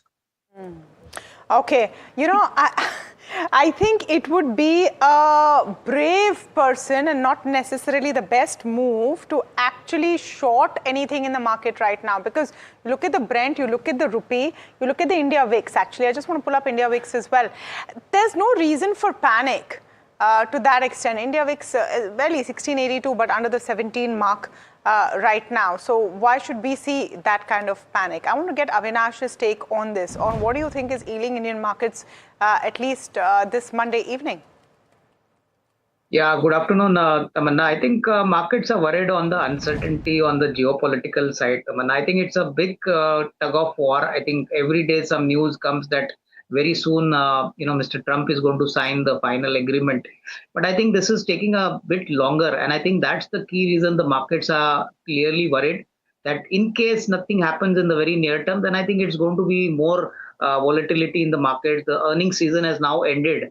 So this is now the near-term big trigger. Of course, on the 5th of June, we have the RBI policy. So I think all eyes on the governor, what is his commentary going to be? Because one negative aspect in the near term has been that the monsoon department has given a negative surprise. This could be one of the most, scarce kind of periods where Indian monsoons are not going to perform all that well. So this is also going to be a little bit of a negative surprise, for specifically for companies operating in the rural segment. Of course, whatever auto numbers have come in have been very impressive. I think if you look at numbers from Bajaj Auto, TVS Motors, or for that reason, companies like Tata Motors, I think numbers have been very good. Tractor sales are up by 23-24% for M&M. So I think all said and done, at least now the bad news has not come in, but the markets are hinting that the Q1 could be slightly tougher. And that could be probably the reason the markets are looking some sell-off. And of course, despite the fact that the rupee has hardened, the FIs continue to sell quite heavily. That is one factor also which has gone against equity market. So I think it's again going to be a stock specific kind of case. The broader market Would is you going to buy? struggle. Would you buy any auto company right now while it's down? Yeah, I think we would continue to buy companies like Ashok Leyland, Mahindra and Mahindra. These are definitely good bets. Definitely good numbers could come in, for the first quarter also. Okay, just stay on with us. Going across to Danish now on this important story. Sources telling NDTV Profit that fuel prices for international carriers have been reduced due to lower crude prices last month. Danish, is this a relief to domestic carriers as well? Is it a relief to the listed companies who have international operations? Well, that's correct. It's a relief for the international operators as well as for domestic operators as well, because whenever a domestic carrier flies to international destinations, whenever they upload fuel in their aircraft, that is always calculated in dollars. And now we are seeing that as the crude oil prices softened last month, so that benefit is now being passed on to the airlines, and industry sources are telling NDTV Profit that there is almost a 27% drop in as far as the ATF prices for international carriers is concerned. We saw this hitting a high of $1,500 2 months back, and last month it was somewhere around $1,400. But now we are seeing that there is a drop of $400 per kiloliter, and now the average ATF prices for international operations stands at $1,100 per kiloliter. So it is a big relief for the airlines, and as the rupee improves in comparison to the US dollar, that will also benefit the Indian airline. Thank you for that. Indigo doing well today, despite numbers that didn't look so good, but that was like, an obvious pain point that we saw coming in last quarter. I just want to get a quick view from Avinash on Interglobe Aviation.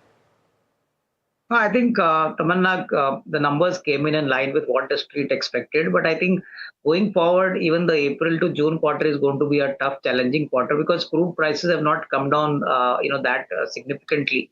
But I think overall, I think clearly considering the kind of damage which has already been done on the stock, I don't think you're going to see any panic sell-off. The stock will be a market performer. And I think hopefully once crude comes down to say $85, $90 a barrel, and we have got a positive geopolitical solution emerging, only then we could see a kind of a strong re-rating. But I think definitely longer term structurally the company's performance should do well. But in the next 1 or 2 quarters, it's going to be a little bit of margin decretive. I think you could see margins coming under pressure for not only the June but the September quarter also. Okay, so that's with regards to Interglobe Aviation. You're talking about the margin pressure that could continue for some time. But moving on, PTC Industries are very interesting counter, Tamanna, because if you see the kind of gains it has sustained since opening, the question is, was it only earnings or what is it? Because we've not seen these kind of gains in a year or two. And that's the reason why we've picked this as a stock of the day as well. And we have Parth who's standing by to tell us what has really worked. Parth, if you could help us understand, what has happened to this counter? I mean, it's very strong gains. Volumes are very strong as well. What are you picking up? Right, so PTC Industries is up over 13% today, and it is the biggest single-day gain since June 2024. In fact, if you have a look at the volumes as well, the volumes are 10 times versus their 20-day average. So really big action coming in the counter after they reported their Q4 numbers. So let's try and understand what's working for PTC Industries. Starting with the first point, the company reported a very strong fourth quarter in FY26 with their bottom line and EBITDA growth outperforming their top line performance. If we see the numbers, then it is clearly visible as well. The revenue saw a growth of around 85%, while bottom line PAT saw a growth of 144%, and EBITDA also grew by over 150%. The second reason is that their margins have improved by 870 basis points. Now that is a big number, and the reason behind that was the improved product mix that the company was able to achieve during the quarter.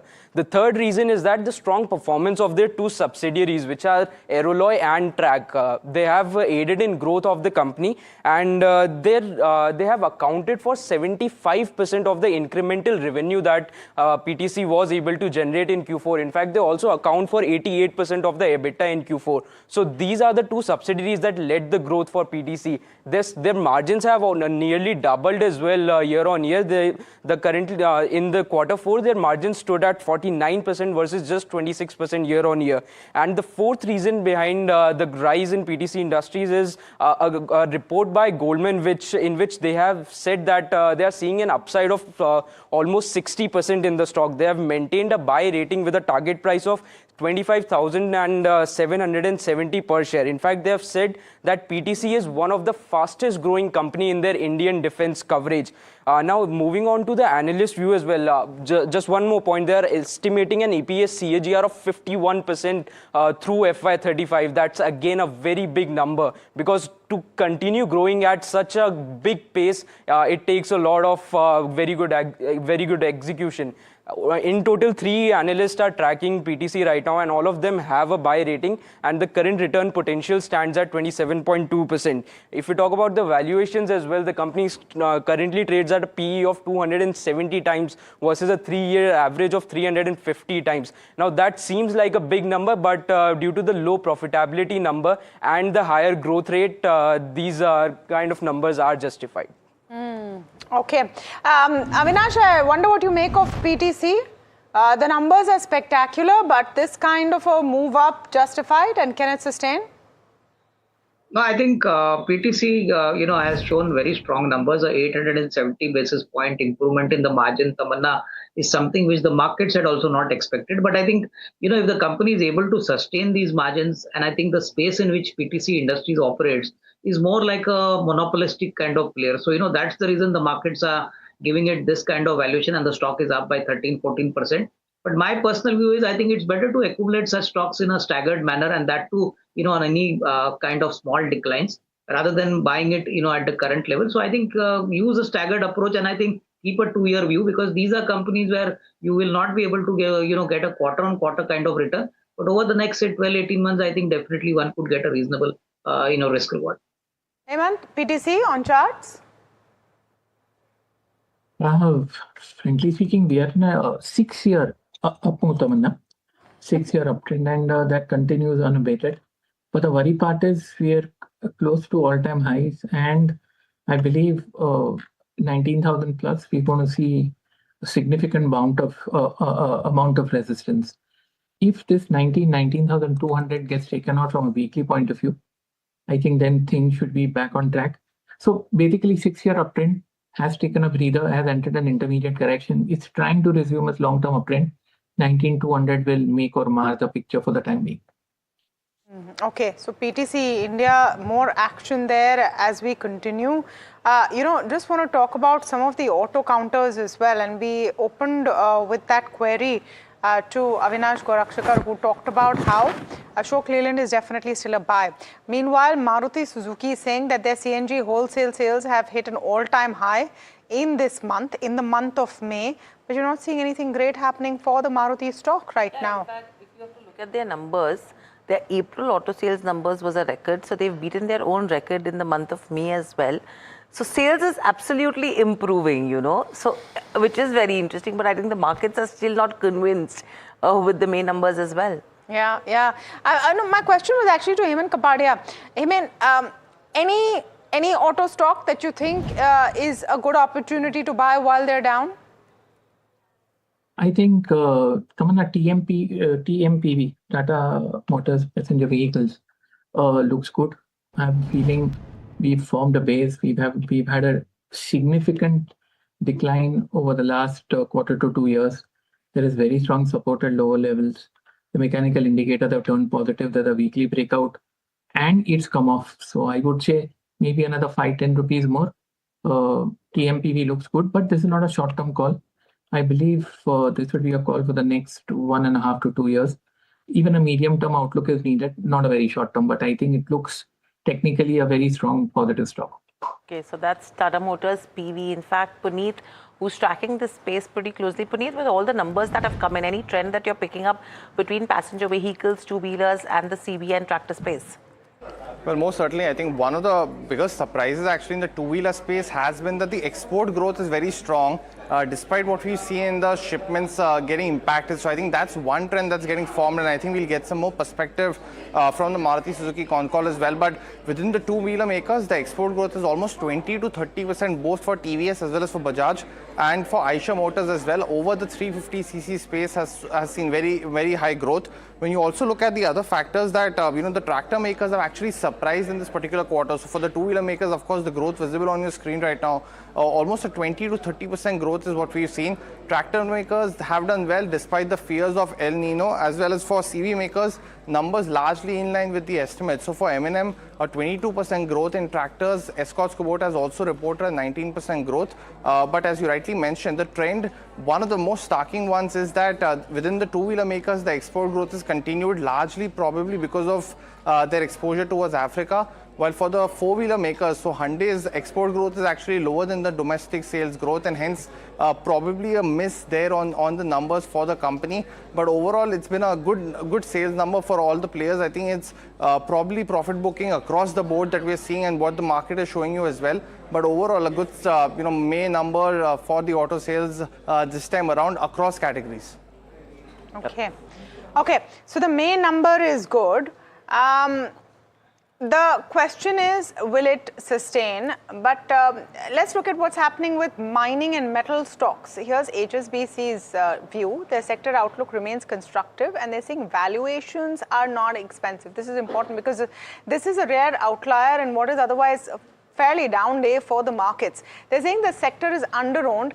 Q4 was generally a beat, and the first half of FY27 should be strong selectively. Consensus upgrades are likely to continue. For steel specifically, they say any price decline domestically is seasonal. See higher prices post rains. Global aluminum supply remains tight. Steel exports from China are declining. Coal remains well supplied domestically, and relative weakness against the RMB is positive for Indian metals and mining companies. Their preferences: Hindalco, Nalco, Tata Steel, JSW Steel, Jindal Steel, and Hindustan Zinc.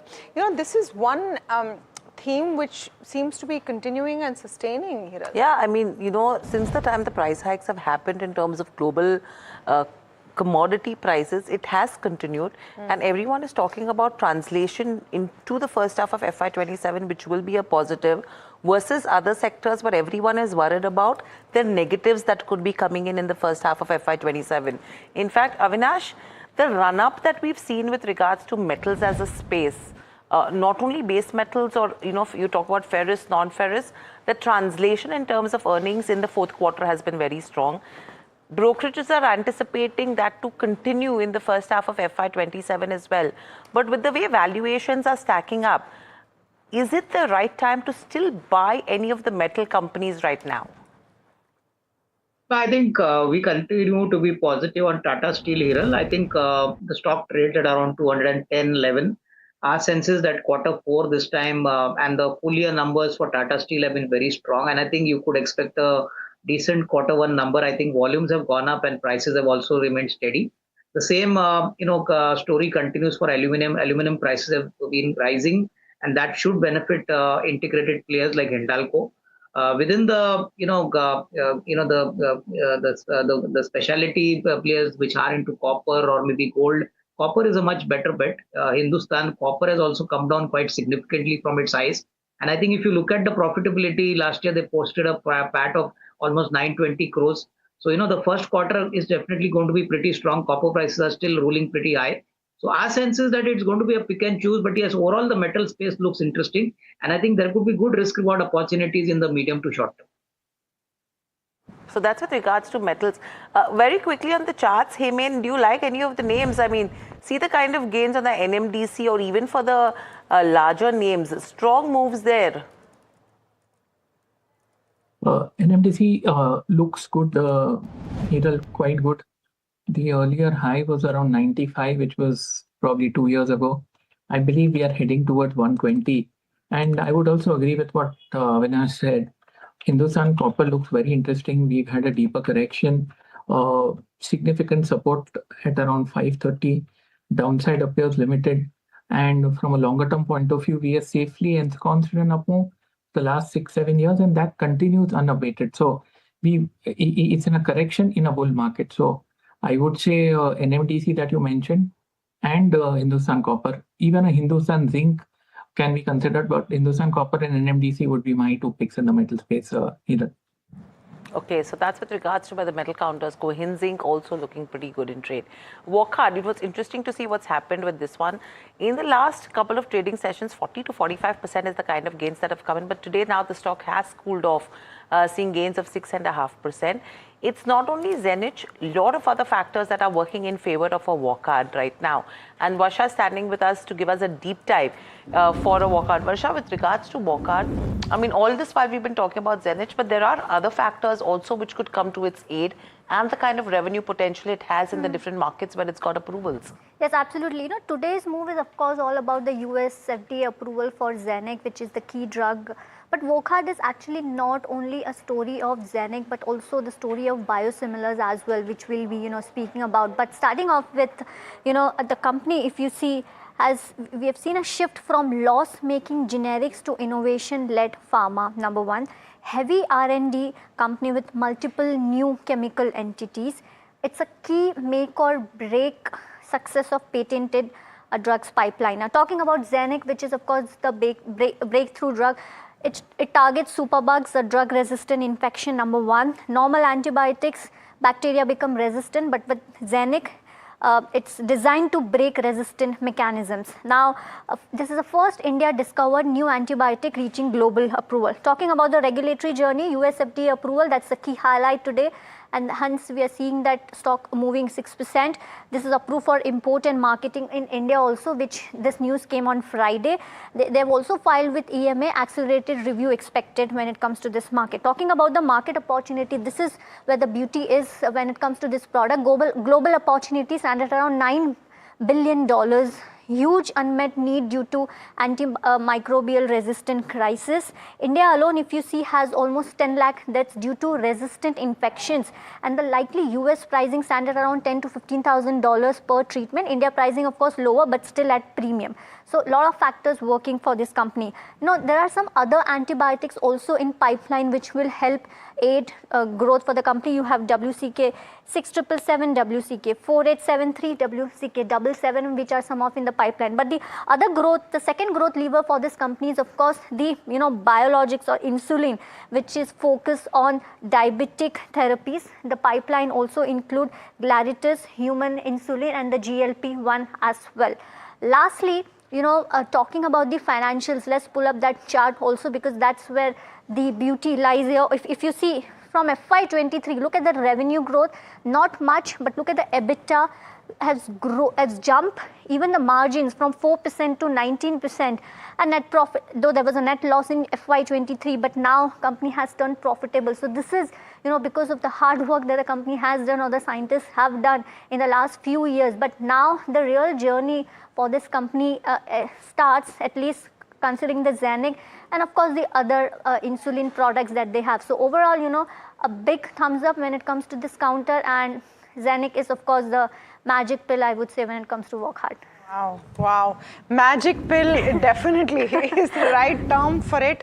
But I wonder if there's more left. I mean, it's come off its highs, 6.5% up still. And if I count between Friday and today, it's already a 25% uptick. In fact, let's pull up Wockhardt stock for the last 1 month and for the last 1 week. And you'll see what's been happening, the magic pill and what it has been doing for Wockhardt. For the week, it's up about 35% already. And for the month, also a 54% uptick. Hemin, is there more to go for Wockhardt? I think there is more to go, but caveat emptor, trading in Wockhardt or investing in Wockhardt will give you a discount at Wockhardt Hospital. Frankly speaking, on a small serious note, it's just simply too volatile to make head or tail off. Two bullish gaps. That is why this current move would get heavy at current levels.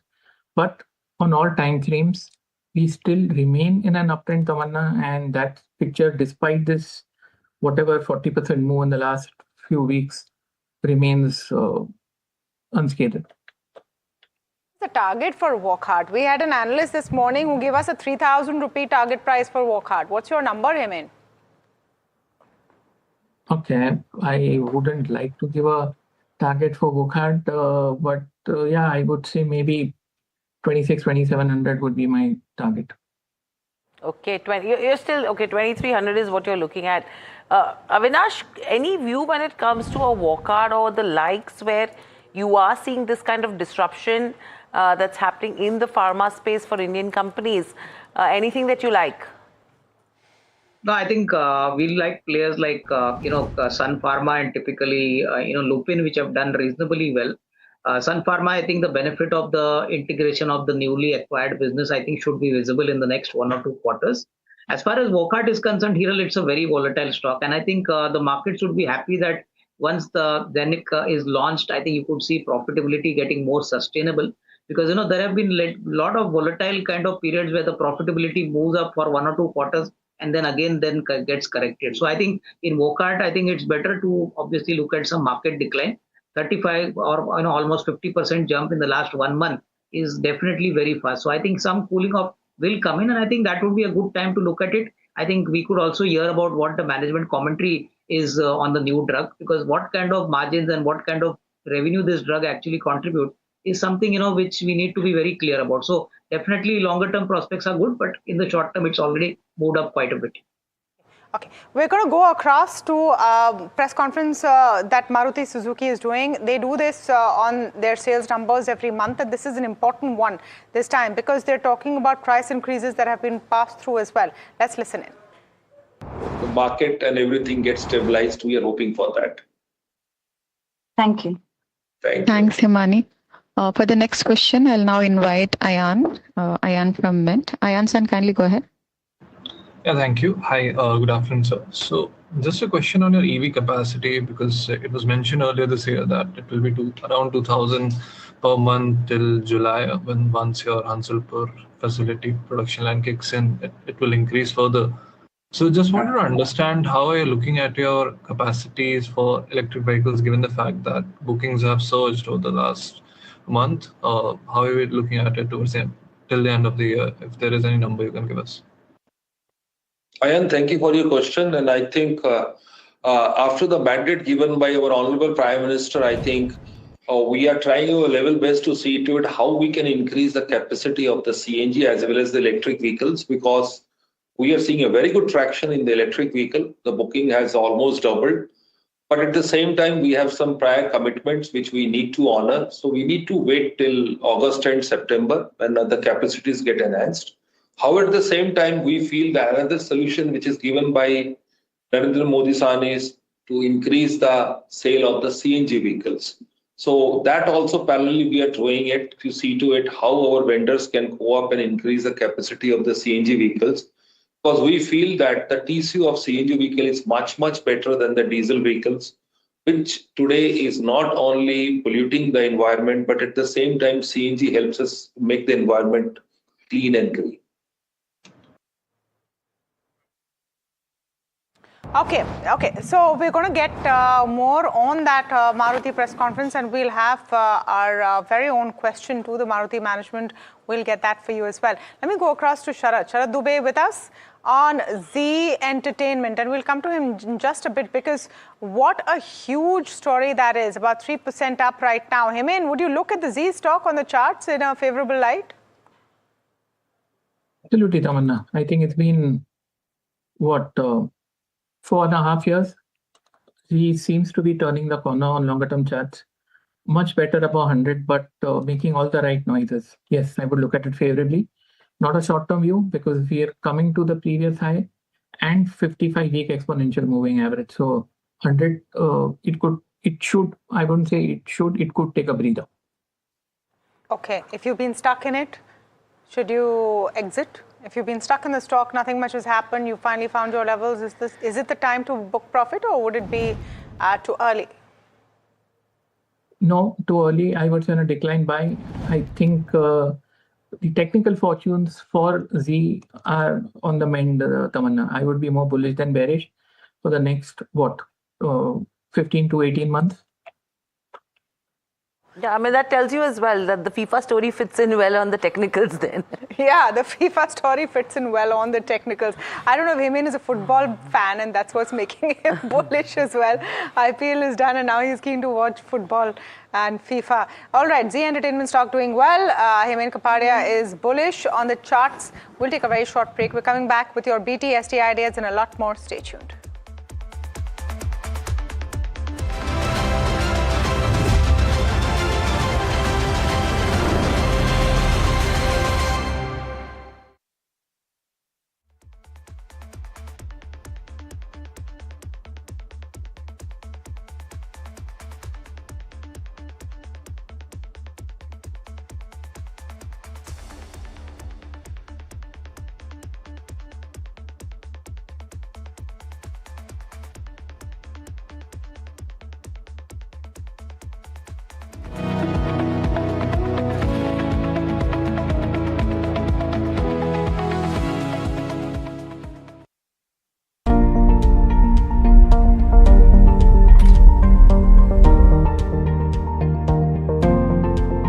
Investments in specialized investment fund involves relatively higher risk, including potential loss of capital, liquidity risk, and market volatility. Please read all investment strategy related documents carefully before making the investment decision.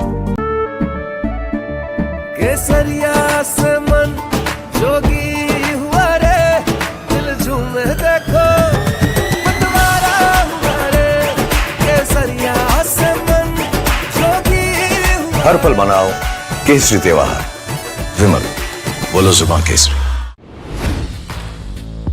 Hi, I'm Tamanna Inamdar. Watch me on NDTV Profit, where I break down the day's biggest business stories. What happened, why it matters, and what it means for your money. Hi, I'm Neeraj Shah. Watch me on NDTV Profit for the most incisive market intelligence and meaningful corporate conversation. And I'm Alex Matthew.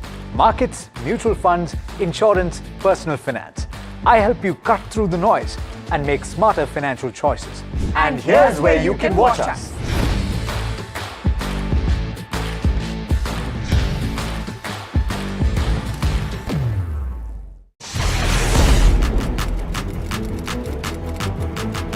When the headlines move fast, perspective matters. On Editor's Cut, our editors come together with experts to distill the week's information plates into clear perspective. Down the stories shaping the world, from markets and the economy to global conflicts and what lies ahead. This is where experience meets insight.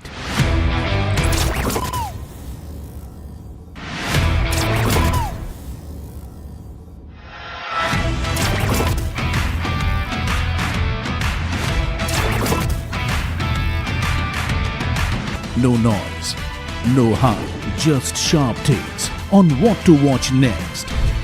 Editor's Cut, every Friday, 3:30 p.m. only on NDTV Profit.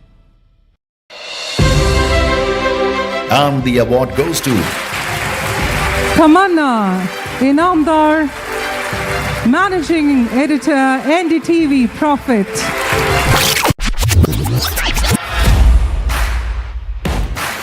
Leading the newsroom,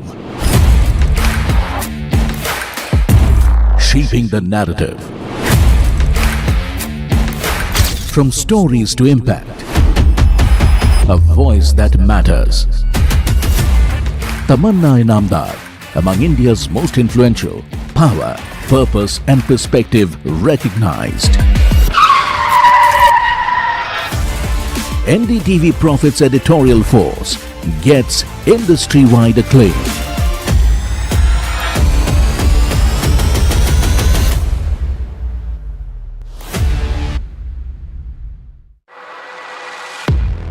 He has been tracking markets for over a decade, spots the trends before they hit the screen. And he is now bringing his analysis to the show that the market watches.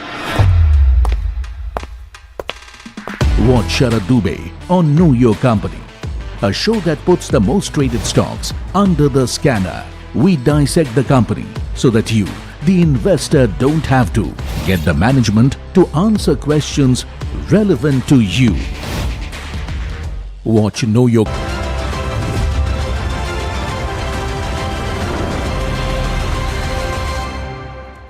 All right, welcome back. Let's talk about IT stocks. The Lone Ranger, the only spark out there in the Indian markets while everything else is gloom and doom. Why is that? A lot of it is courtesy Jensen Huang and what he said all the way in Taiwan. The NVIDIA CEO has pushed back against fears that AI will replace software companies. Jasmeet joining in to tell us more. Jasmeet, fair to say, and there might be other reasons as well, but fair to say a lot of the rally in Indian IT stocks today is courtesy Mr. Jensen Huang.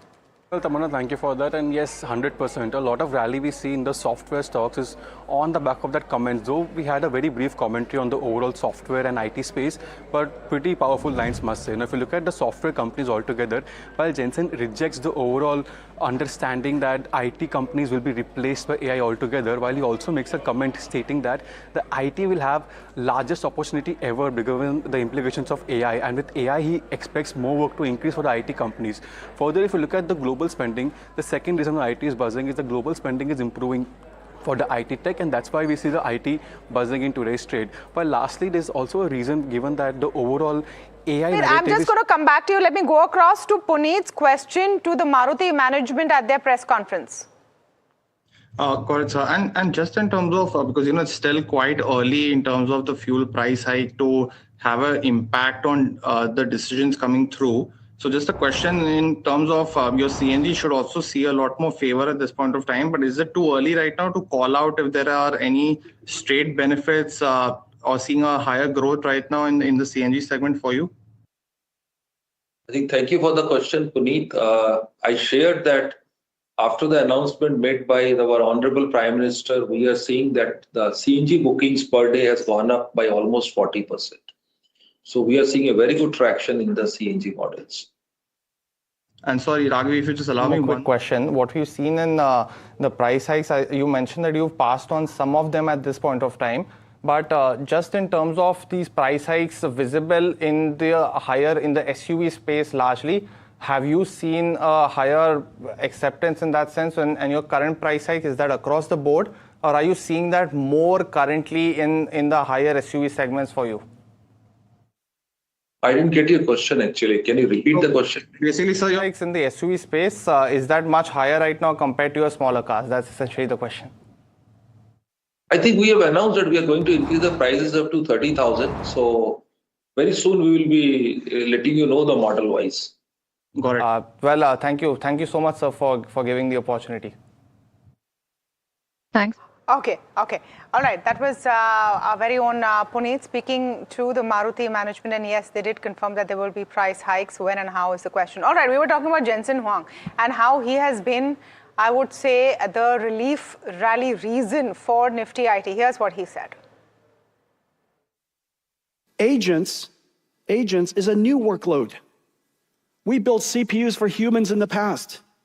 We need CPUs for agents, agentic systems. The properties are different. Why would the old CPUs be the same? We are building millions and millions of errors. And to go to market with us, Taiwan's ODMs and computer makers, all the OEMs, and you could see the early adopters. The early adopters are the agentic companies. This is the beginning of a new market, a market that never existed before. It's not going to take away from the old markets, but this is a new market. CPU for agents. And this market will surely be larger than the last. And the reason for that is because there'll be a lot more agents than there are people, and then the agents are very impatient. So NVIDIA, Vera, CPU. Okay. Kunal Tayal, Senior Analyst, IT and Real Estate at BofA Securities, joining us now. And he's speaking to us on the sidelines of the 2026 India Conference of Bank of America. Kunal, great to have you on, and thank you so much for speaking with us here at NDTV Profit. What a great day to speak to you about Indian IT and what Jensen Huang has said. Do you think that this is enough to really at least stem the narrative on the SaaS apocalypse, the questions about whether Indian IT companies in their current avatar will continue to be relevant? Great to be here. And of course, it's a very relevant question because I think the ask of the India IT services sector has been twofold over the last several months. One, establish the risk of displacement there could be, and B, prove it that there is an ability to sort of innovate and therefore still be relevant in the AI stack. I think beyond this statement, if I could fundamentally speak about it, there have been a few other signs on the basis of which could I say that the advancements in AI technology has actually been suggesting that there is an increasing TAM for the IT services companies.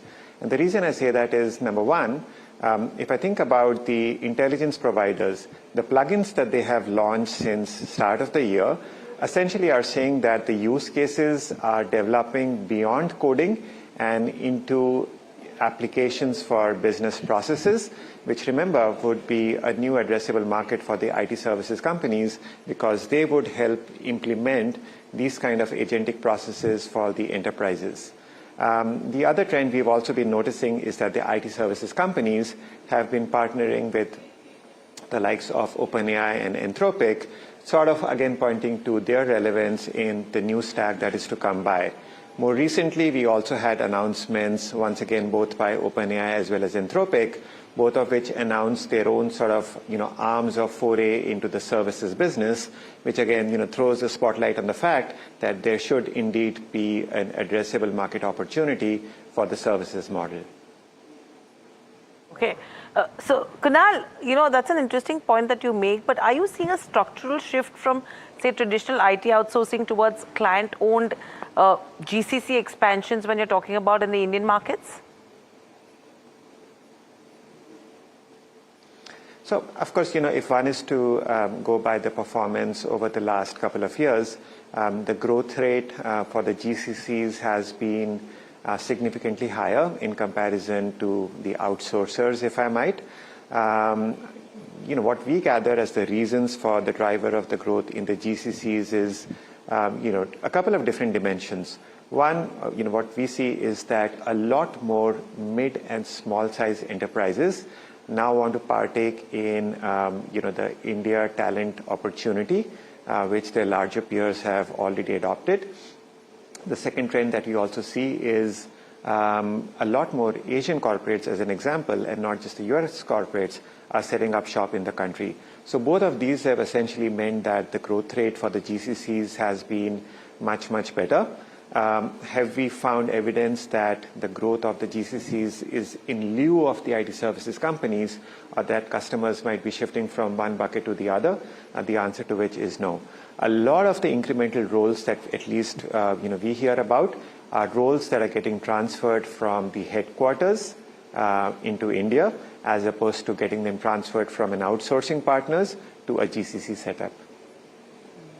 Okay, but Kunal, having said that, and as you mentioned, the TAM or the total addressable market for Indian IT companies will be larger, but not all will be equal in terms of the ability to grab that opportunity. How are you rating the companies? Are you favoring the large established players? Are you favoring some of the mid-cap or the smaller cap players? How are you looking at the landscape and who comes out in front? Of course, once again, a very pertinent question because, even as the opportunity looks good over a period of time, I think the manner and time frame over which, these will unfold be a little bit different. So from our perspective, there are particularly two big opportunities, that should be on the screen of investors over the course of next 1 to 3 years. The first one is the modernization around technology modernization, which we think is basically first off the gates. The second opportunity that should come by after this should be the agentification of business processes. It's still a little bit of an early day, so we think that this could unfold on more than a 12-month plus time horizon. To the question around whether it should be large companies over the mid companies or, what part of the sector. A few observations. Number one, we do think that companies that have a play in providing data and analytics services definitely will experience better growth rate than the broader sector average. Fixing the data estate should be an integral part of ratcheting up the enterprise AI adoption. We also think that engineering services companies as well as BPO service providers could have good growth rates, which again are higher than the industry average. So, like you identified, this will not be that one size cuts it all. We will have few of these specialist service providers where the growth rate will be higher than the industry average. Right. Kunal, taking that point into consideration, now if you have to link that to real estate, because that's another sector that you track, it's very interesting to see correlation and how commercial real estate would be moving from here on. With your view with regards to IT, how are you seeing it impacting commercial real estate, number one? And two, in terms of overall the sector as a whole, how are you looking at it?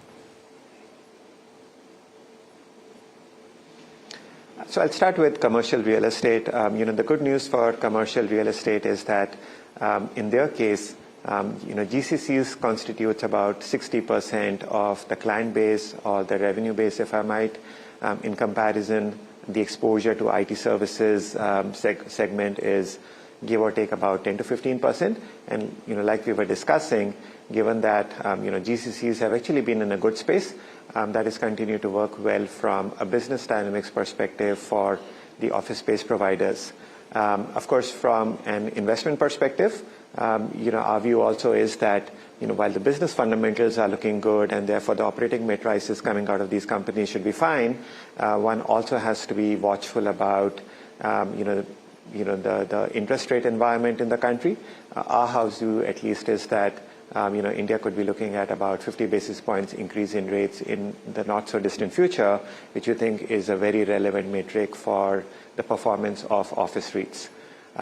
So that's on the commercial side of it. To your question on the broader sector, I think on the residential side, we do think that as the industry gets into a slightly mature phase, the headline growth rates would be lower in comparison to the recent past.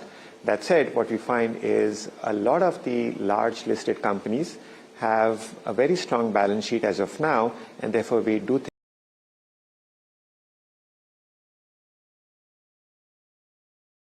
an employment and the demand perspective as it relates to the impact from AI, an employment and the demand perspective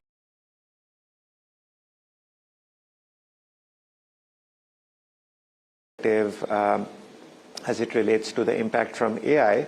Of course, once again, the fact that GCCs are doing well helps offset the subdued hiring by the IT services companies. And of course, the other observation for us is that if one were to look at the typical buyer profile, that tends to be someone with much higher levels of work experience as opposed to someone, just sort of being more like an entry-level candidate.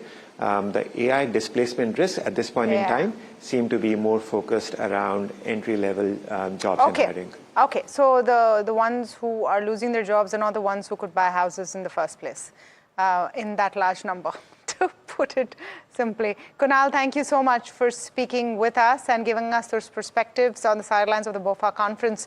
Let's go across to Vinay Rajani joining us this afternoon. He's Senior Technical and Derivative Analyst at HDFC Securities. Siddharth Khemka, Head of Research, Wealth Management, Motilal Oswal Financial Services. Welcome to both of you and thank you for your patience. We were just wrapping up that conversation on IT specifically because really that's the only story, right? Vinay, do you see any kind of reprieve for the Nifty? Would you be brave enough to stick your neck out today and say that right now in the last 15 minutes is when you build a Nifty position for tomorrow?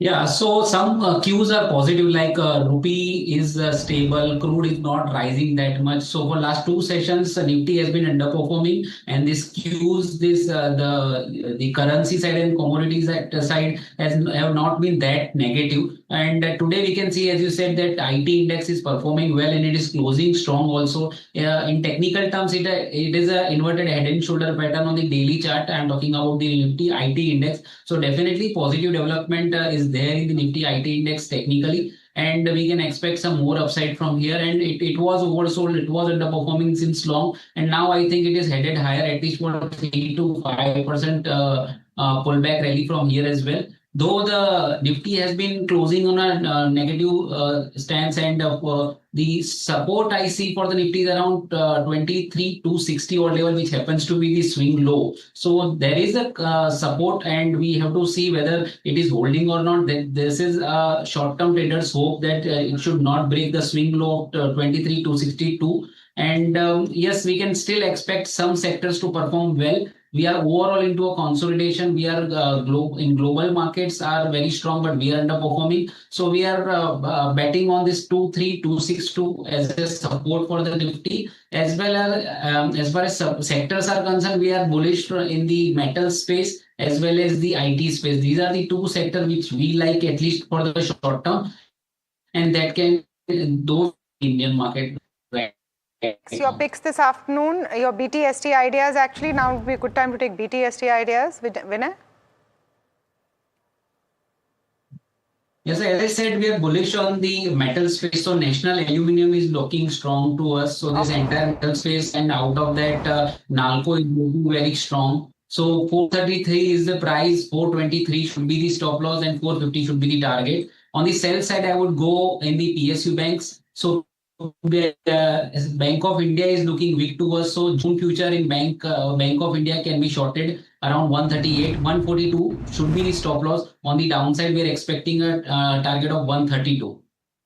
So that's with regards to picks coming in at this hour. Siddharth, the question to you is, with one of the counters, which is the top gainer today, Coal India, on the May business update, absolutely weak despite the healthy demand if you talk about production. However, if you talk about their offtake growth as well, that has lagged estimates in terms of the thermal power demand growth.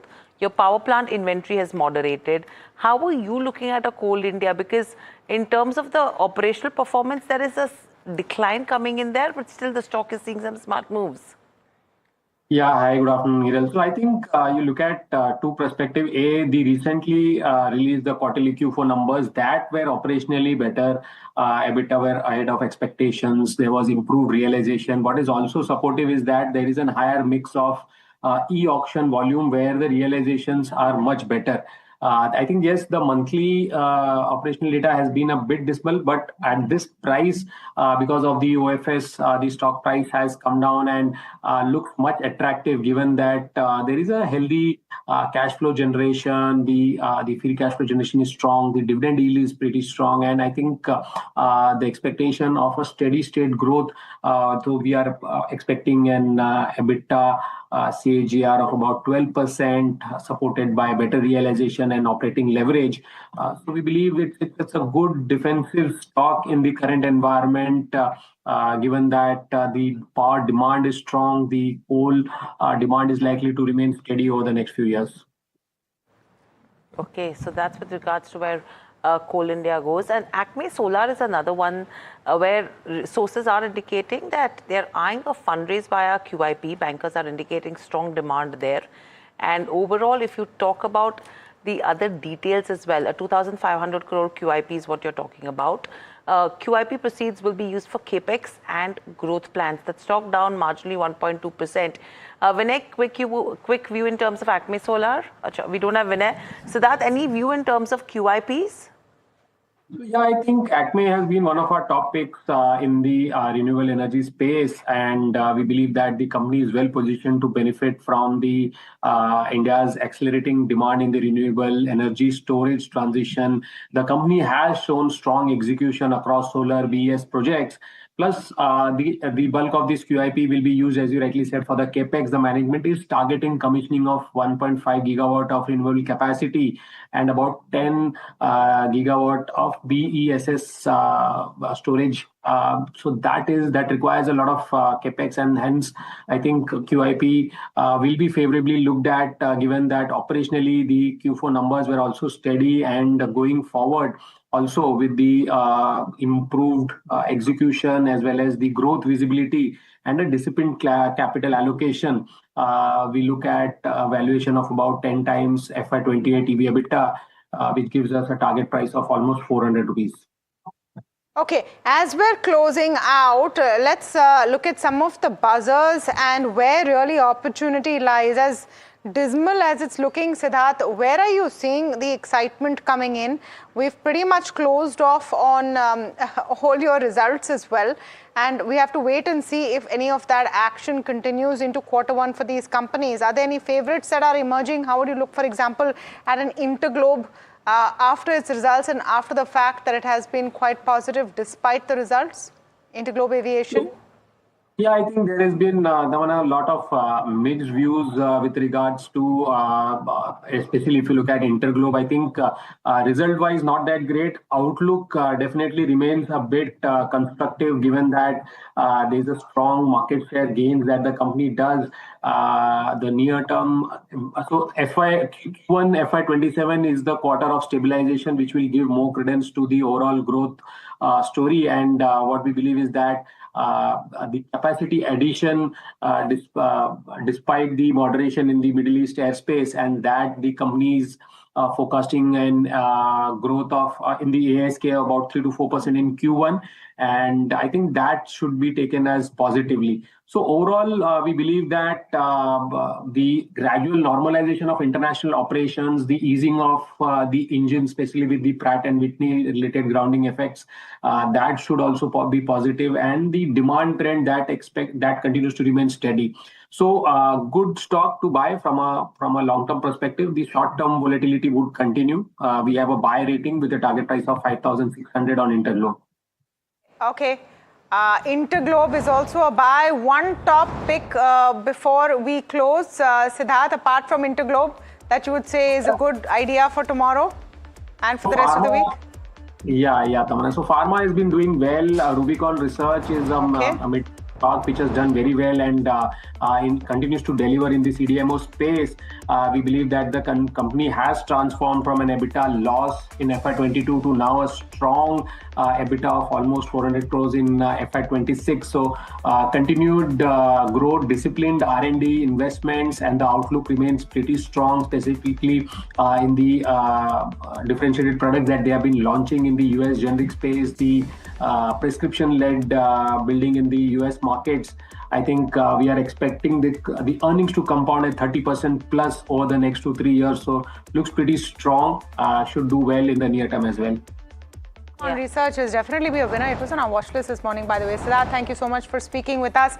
As we close off the markets, close to the low point of the day, frankly. 23,400 has also been blown through at the bottom. Just pull up the intraday chart. I think the broader market seem to have improved, though. That's really the story there. For the Nifty, you're at the low point of the day. But let's look at what's happening with the broader markets. Yeah, if you see the advanced decline ratio, I think that was more interesting if you have to look at that aspect. If you could just pull up the advanced decline ratio. No, I think that was a incorrect figure that we were seeing. This is 1809 to 813. Versus 800. That first chart was incorrect. That's what I was wondering what was happening there. No, this is actually worsened.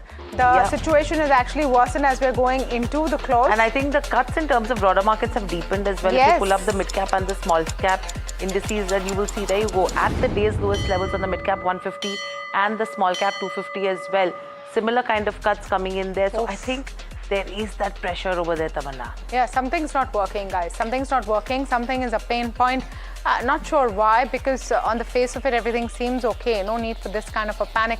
Let's just pull up the sectoral heat map before we go into the close of the day, and the Nifty heat map as well. Nifty IT is the only thing holding its head above water. FMCG is dipped to the worst performing index of the day. So is MNC, India Defence, Realty. It's all looking a little dismal. I think the commentary that we've taken in terms of the monsoon is something where is think it's reflecting. It's reflecting here from a domestic growth perspective, because all this while we were thinking that, okay, domestic markets probably will be positive and it's going to be only global impact that we will see. But here, something goes dilly-dally even on a global perspective, because the moment the domestic perspective, I mean, your FMCG is down 2.3%, and that's telling you something on what the street is looking at. Correct. Let's just pull up the Nifty heat map before we close off for the day and tell you who the top gainers and losers are. It's just the IT pack who's doing well. Tech Mahindra about 4% up. Infosys doing well. Coal India, JSW Steel. So that coal steel story is still continuing, as is with the overall metal pack with the Hindalco. Indigo is doing fine, but Hindustan, Unilever, Tata Consumer, ITC, M&M, this is all a domestic demand. Rural Domestic demand. Focused stocks are the ones which and are... Shriram Finance, the people who are going to finance those purchases, all of that looking dismal. What is and the it'll concern? be interesting to see the CV cycle as well from here on then. Yep, so keep an eye out on that going into tomorrow's trade. Those are some of the key cues to look at as we go into trade tomorrow. But from Hiral, me and the team that put the show together, that's all the time we have on India Market Close. Stay tuned. Market Express up next.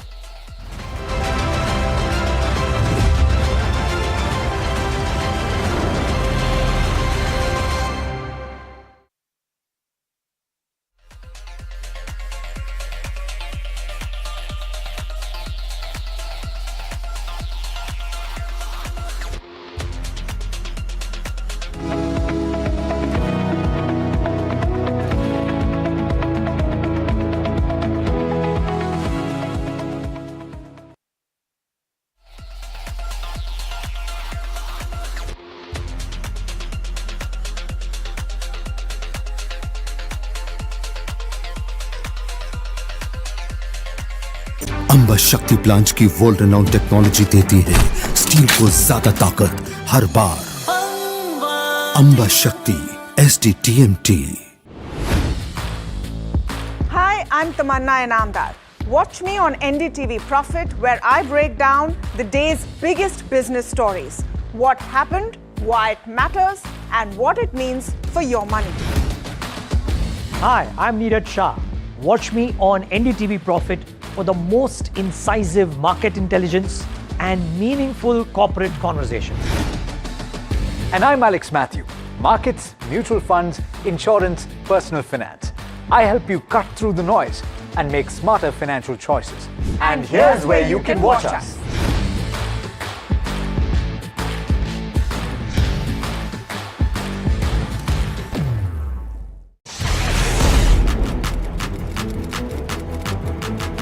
When the headlines move fast, perspective matters. On Editor's Cut, our editors come together with experts to distill the week's information blitz into clear perspective.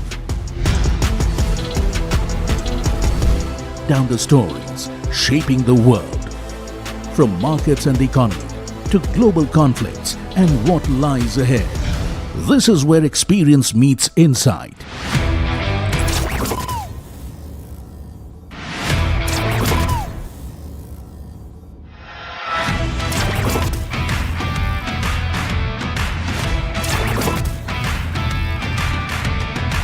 No noise, no hype, just sharp takes on what to watch next. Editor's Cut, every Friday, 3:30 p.m. only on NDTV Profit. And the award goes to Tamanna Inamdar, Managing Editor, NDTV Profit.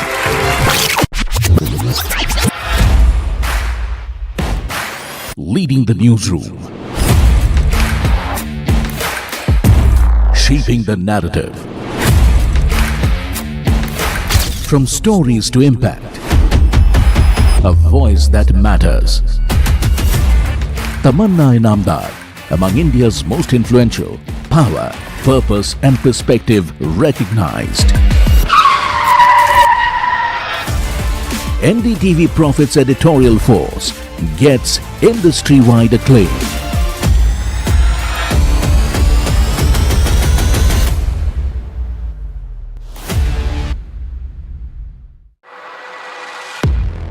He has been tracking markets for over a decade, spots the trends, before they hit the screen. And he is now bringing his analysis to the show that the market watches.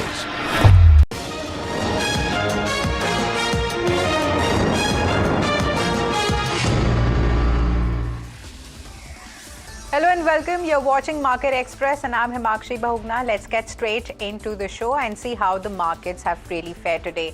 So viewers, it was a lackluster day for the market today as benchmarks retreat from day's highs. The bulls lost momentum as the day progressed, and after a strong start, profit taking took over, pulling the Sensex down nearly 500 points and also leaving the Nifty below its intraday highs. In fact, the market breadth remained weak, with most sectoral indices ending in the red. IT and metal stocks have bucked the trend and have led the gains, and while FMCG and PSU banking counters came under pressure, weighing on the overall sentiment. Now let's look at some key counters that were buzzing away in trade. First up, we have Z Entertainment. So the shares have surged almost 6% after the company secured the India broadcast and streaming rights for the FIFA World Cup 2026. Now the deal marks a major boost for Z Sports' ambitions and also strengthens its position in the premium sports broadcasting. And investors cheer the development, with the stock rallying sharply in trade. Next counter to look at is Walk Hard, which is undergoing a major transformation, shifting from a traditional generics player to an innovation-led pharmaceutical company. And at the heart of this strategy is Zanuck, India's first globally approved, so homegrown and also antibiotic designed to combat drug-resistant superbugs. And also, the company sees a potential $9 billion market opportunity as antimicrobial resistance emerges as a major global healthcare challenge. And beyond the antibiotics, Walk Hard is also building a second growth engine through biologics, including insulin and also next-generation GLP-1 therapies for diabetes. And with a deep R&D pipeline, global regulatory filings, and also patented products, the company's future growth story is increasingly tied to innovation rather than generics. Next counter is PTC Industries, which has delivered a strong fourth quarter driven by robust demand from the aerospace and defense sectors. Revenue has surged nearly 85%, while profitability more than doubled as operating leverage and also improved execution boosted margins. So the company is rapidly scaling its advanced manufacturing capabilities and also strengthening its position in precision engineering through strategic acquisitions. And with India's push for defense indigenization and also growing aviation demand, PTC Industries remains well placed to benefit from the long-term localization and also manufacturing opportunities. Next counter is Mopin Labs, which has reported strong revenue growth in the fourth quarter, and this has been supported by momentum across its API, CDMO, and also medical devices businesses. Now, the company recently secured an 825 crore multi-year global CDMO mandate, strengthening its contract manufacturing pipeline.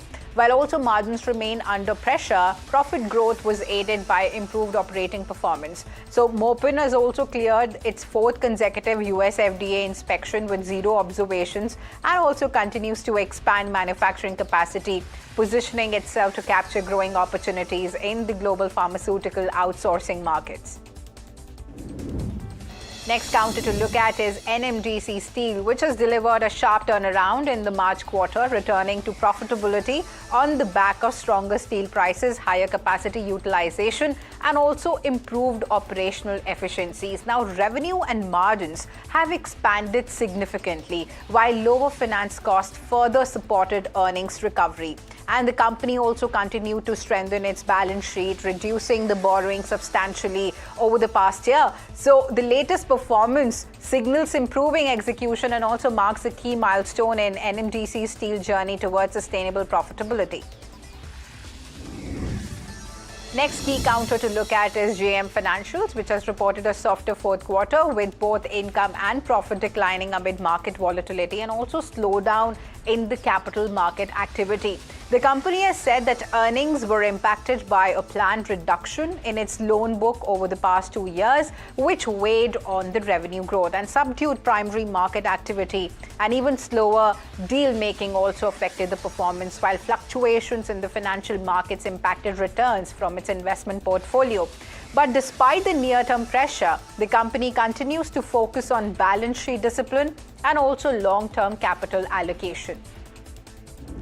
Next counter to look at is Jupiter Wagons, which has reported a weak fourth quarter as geopolitical disruptions and the LPG supply crisis weighed on the operations and even the execution. So the company has said that the West Asia conflict impacted global supply chains, affecting volumes and profitability during the quarter. And despite the near-term challenges, management remains focused on growth opportunities, highlighting ongoing discussions for strategic global partnerships. Jupiter Wagons also identified passenger mobility as a key strategic priority for FY27, also signaling its intent to diversify and also build new growth engines beyond its core freight wagon business. Viewers, next counter in focus is Concord Control System, which has secured a 280 crore order related to the Kavach railway safety system. The company will be supplying onboard locomotive equipment as part of its mandate, and execution of the order will be carried out through an associate company, with the entire project scheduled to be completed over the next 12 months. And this order strengthens Concord Control's positioning in India's railway safety ecosystem and also aligns with the government's continued push towards the indigenization and also scaling up of Kavach across the rail network. Provide your feedback on BizChat. Viewers, next counter in focus is Development Engineers, which has secured a 387 crore order from BPCL. The contract involves the manufacturing and supply of piping solutions for the project. The order is long-term in nature, with deliveries scheduled to be completed by February 2028, and this win strengthens the company's order book visibility and also reinforces its presence in the oil and gas infrastructure segment. Next counter to look at is Indocount Industries, which is set to expand capacity at its Kolhapur spinning unit with an investment of about 60 crores. Now, the proposed expansion will add 24,000 spindles to its existing capacity. The project is expected to become operational by the second quarter of FY27, and this expansion is aimed at strengthening the company's product mix by increasing its focus on value-added offerings, enhancing the overall realizations, and even positioning in the premium segment. Now let's look at Cyient, which has announced the acquisition of Tau Digital Solutions in a $218 million deal, marking a significant step in strengthening its AI and digital engineering capabilities. Now, Tau Digital is an AI native company focused on data, product engineering, and also cloud-native platforms. And the acquisition is expected to enhance Cyient's offerings in Gen AI, data modernization, and even digital transformation services, while also creating cross-selling opportunities across its global client base. The deal also aligns with Cyient's strategy of building higher value technology capabilities and also expanding its presence in the fast-growing digital segments. And the transaction is expected to be completed by September 30th. Next counter to look at is Acme Solar, which is looking to raise fresh capital through a qualified institutional placement, that is the QIP, with sources indicating strong investor interest in the proposed issue. The company is expected to launch a 2,500 crore of QIP, with bankers reporting healthy demand, particularly mutual funds and also institutional investors. And the fundraise is aimed at supporting Acme Solar's expansion plans and also capital expenditure requirement as it continues to scale its renewable energy portfolio. The strong response also reflects investor appetite for clean energy and also infrastructure-linked growth stories. Here's Marathon Next Gen reported a softer fourth quarter, with revenue and profit declining on a year-on-year basis. However, the biggest story remains the company's strong FY26 performance. The developer delivered its highest ever annual profit of 206 crores and turned net cash positive for the first time in its history, following a 900 crore of QIP.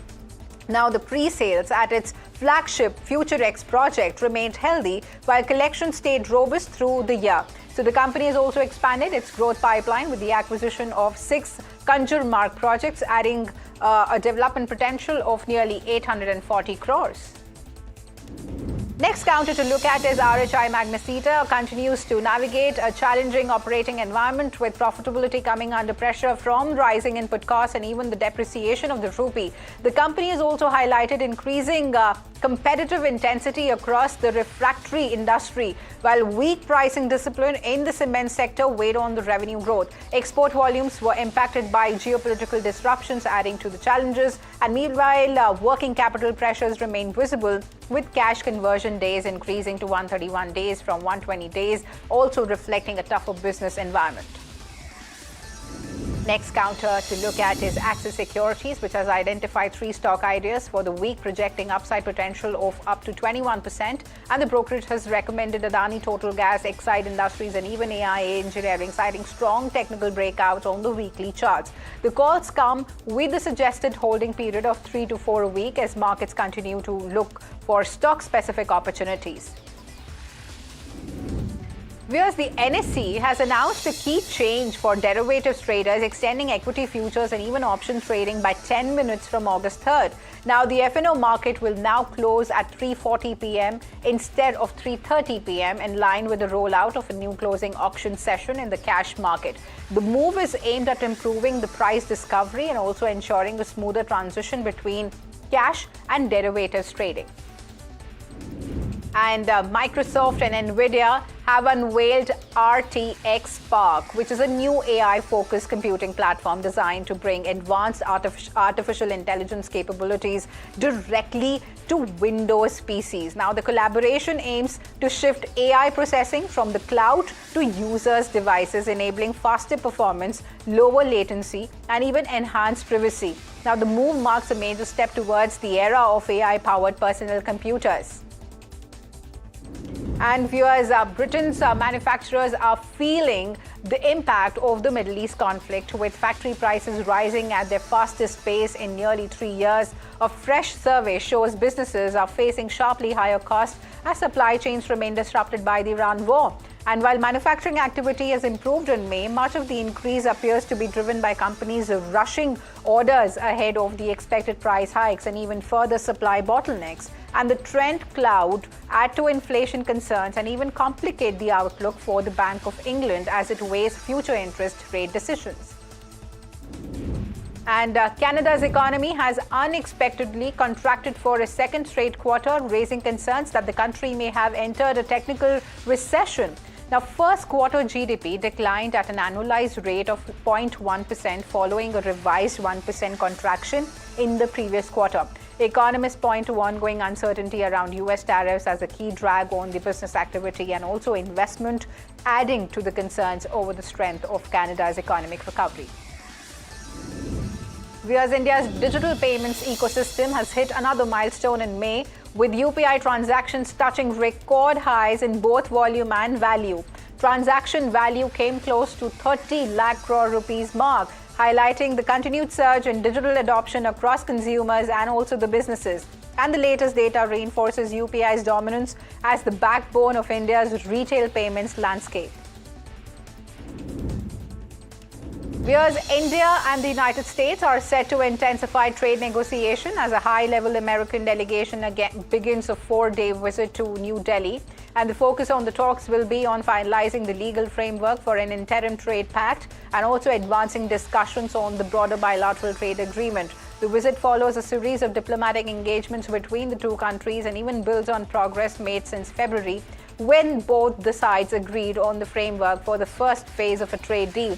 The outcome of these discussions could pave the way for deeper economic cooperation between the world's two largest democracies. And commercial LPG prices have been raised once again, adding to the cost pressures faced by businesses across hospitality and food services sector. Now, since the start of the year, commercial LPG rates have seen a sharp increase, significantly raising the operating expenses for hotels, restaurants, and even catering firms. And from today onwards, the price of a 19 kg commercial cylinder has gone up by 42 rupees in Delhi and 53.5 rupees in Kolkata, while 5 kg free trade LPG cylinders are also costlier. So the latest high comes amid rising global energy prices and also the supply concerns linked to tensions in the West Asia. So industry experts are warning that continued increases could eventually be passed on to the consumers through higher food and services prices, even as domestic LPG cylinder rates remain unchanged. And the centre has hardened its stance in the Delhi Gymkhana Club land dispute, with Union Minister Manohar Lal saying the process of taking back government land will continue. And while the government has assured the Delhi High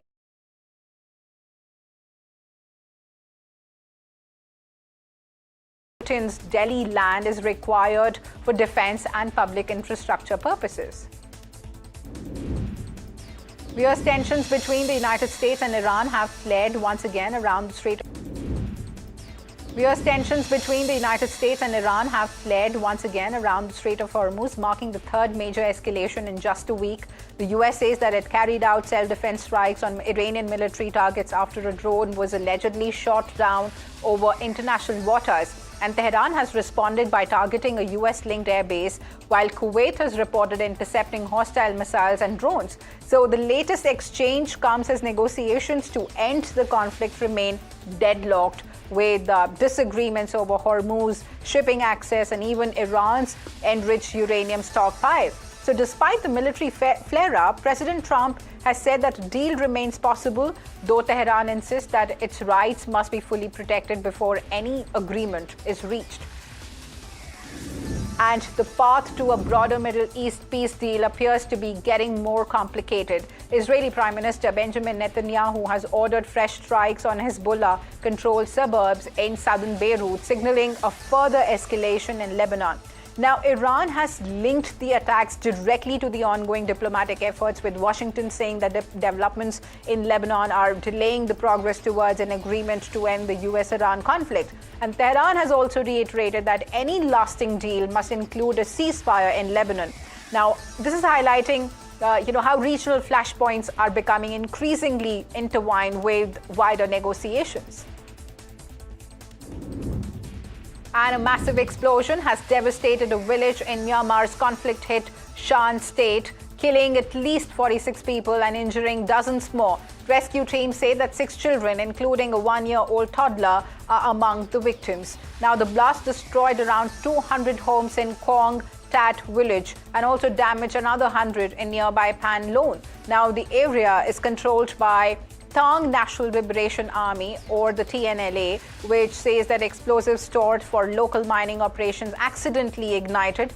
An investigation is also now underway to determine the exact cause of this. And the tragedy also highlights the risk linked to mining activities that many armed groups rely on to fund their operations amid Myanmar's ongoing civil conflict. US Malaysia has moved to tighten online safety rules, barring children under the age of 16 from registering new social media accounts. Now, the move is part of a broader effort to shield the minors from harmful online content and also reduce the risk linked to excessive social media exposure. Now, the country joins a growing list of nations introducing a stricter regulation on digital platforms as concerns mount globally over the impact of social media on children's health, now safety and well-being as well.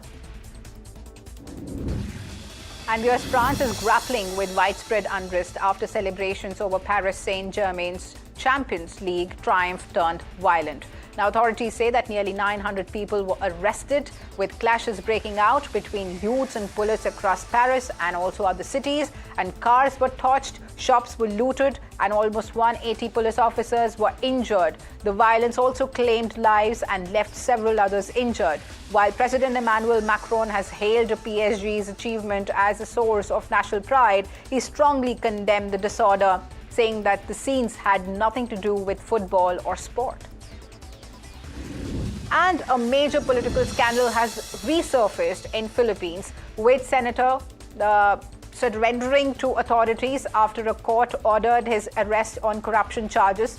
And Estrada, the son of a former Philippine president, has been accused of receiving illicit payouts linked to a high-profile infrastructure scandal that triggered public protest last year. And prosecutors allege that he received kickbacks worth more than 573 million pesos. And also the anti-graft court has also charged him with plunder and also a non-bailable offense under Philippine law in a case that is likely to attract significant political attention.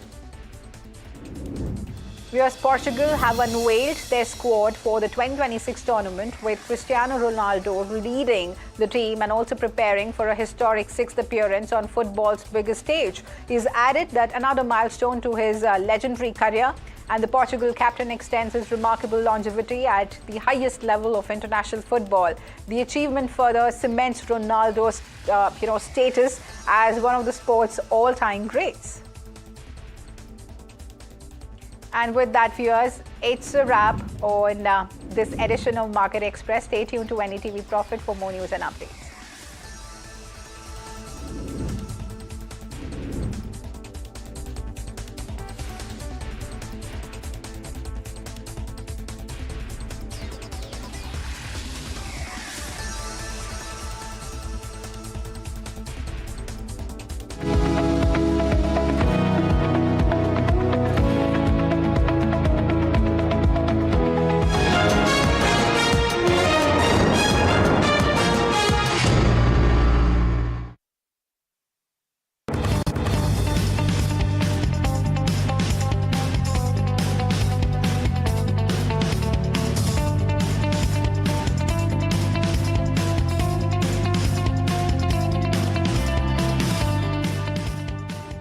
Amba शक्ति plant की world renowned technology देती है steel को ज्यादा ताकत हर बार। अंबा शक्ति SDTMT। Hi, I'm Tamanna Inamdar. Watch me on NDTV Profit, where I break down the day's biggest business stories. What happened, why it matters, and what it means for your money. Hi, I'm Neeraj Shah. Watch me on NDTV Profit for the most incisive market intelligence and meaningful corporate conversations. And I'm Alex Matthew. Markets, mutual funds, insurance, personal finance. I help you cut through the noise and make smarter financial choices. And here's where you can watch us.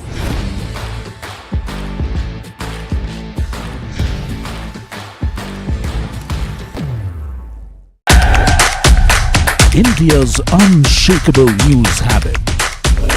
NDTV.com is India's #1 English news website.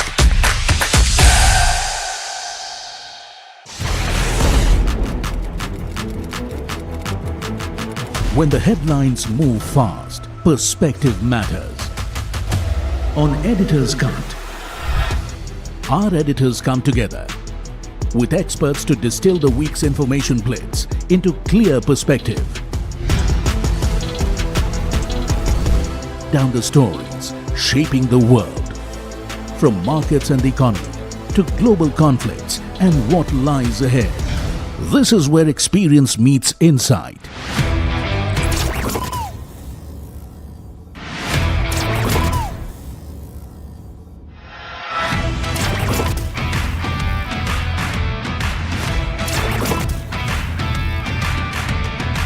No noise, no hype, just sharp takes on what to watch next. Editor's Cut, every Friday, 3:30 p.m. only on NDTV Profit. And the award goes to Tamanna Inamdar, Managing Editor, NDTV Profit.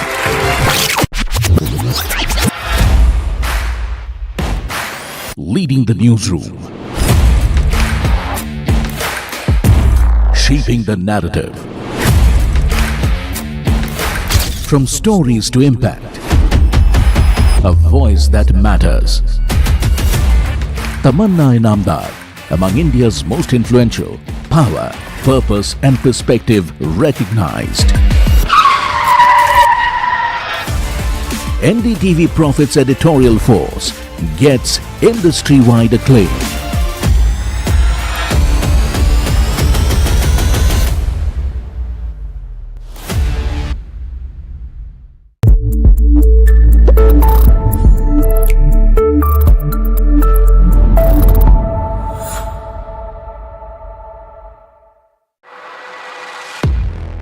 He has been tracking markets for over a decade. Market gives up opening gains as Nifty breaches 23,400 again. Nifty closes in the red for the fourth day in a row. Nifty IT emerges as a top sectoral gainer after optimism around AI-driven spending strengthened. Broader markets underperformed the benchmarks. Oil climbs over 3% as US and Iran exchange strikes. Israel also expanded its military push in Lebanon.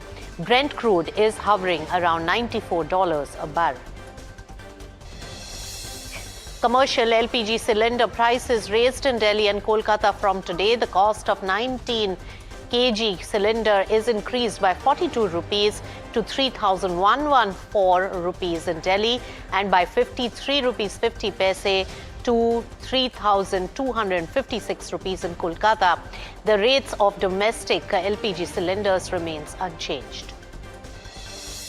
Textile stocks rally after government scraps customs duties on cotton imports for 5 months, easing input costs and boosting supply for the textile sector. Raymond's, Welspun Living, Vardhaman Textiles up at least 5% today. US trade team in India for a 4-day visit, and Commerce Minister Piyush Goyal assures agreement is close.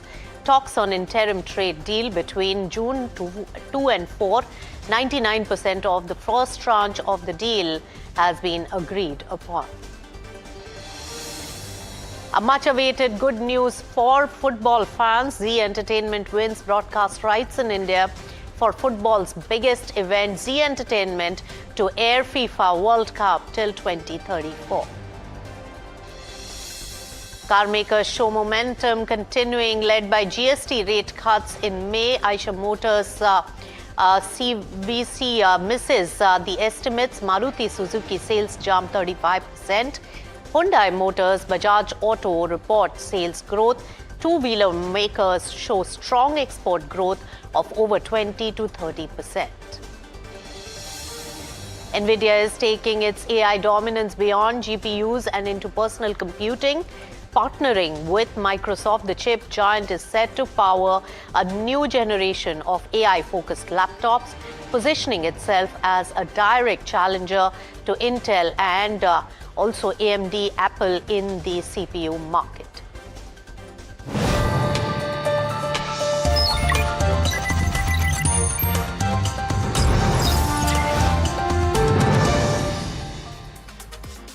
Hello and welcome. You've tuned into Profit 360. I'm Nisha Poddar, and let's take it straight to the markets today. It was a lackluster day of trade today for the markets as the benchmarks really retreat from the day's high levels.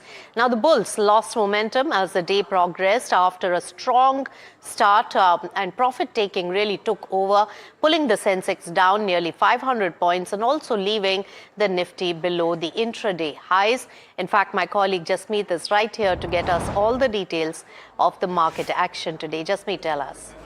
Well, thank you for that. We did note that the market did start on a positive note in the morning with a gains of 0.78%, but by the end of the day, we saw profit booking coming over and Nifty 50 ends in red for the fourth consecutive day, down about 0.78%. Now, if we look at the broader market, while the broader market have underperformed the benchmark in today's trade, while small cap 250 and mid cap 150 ends in red.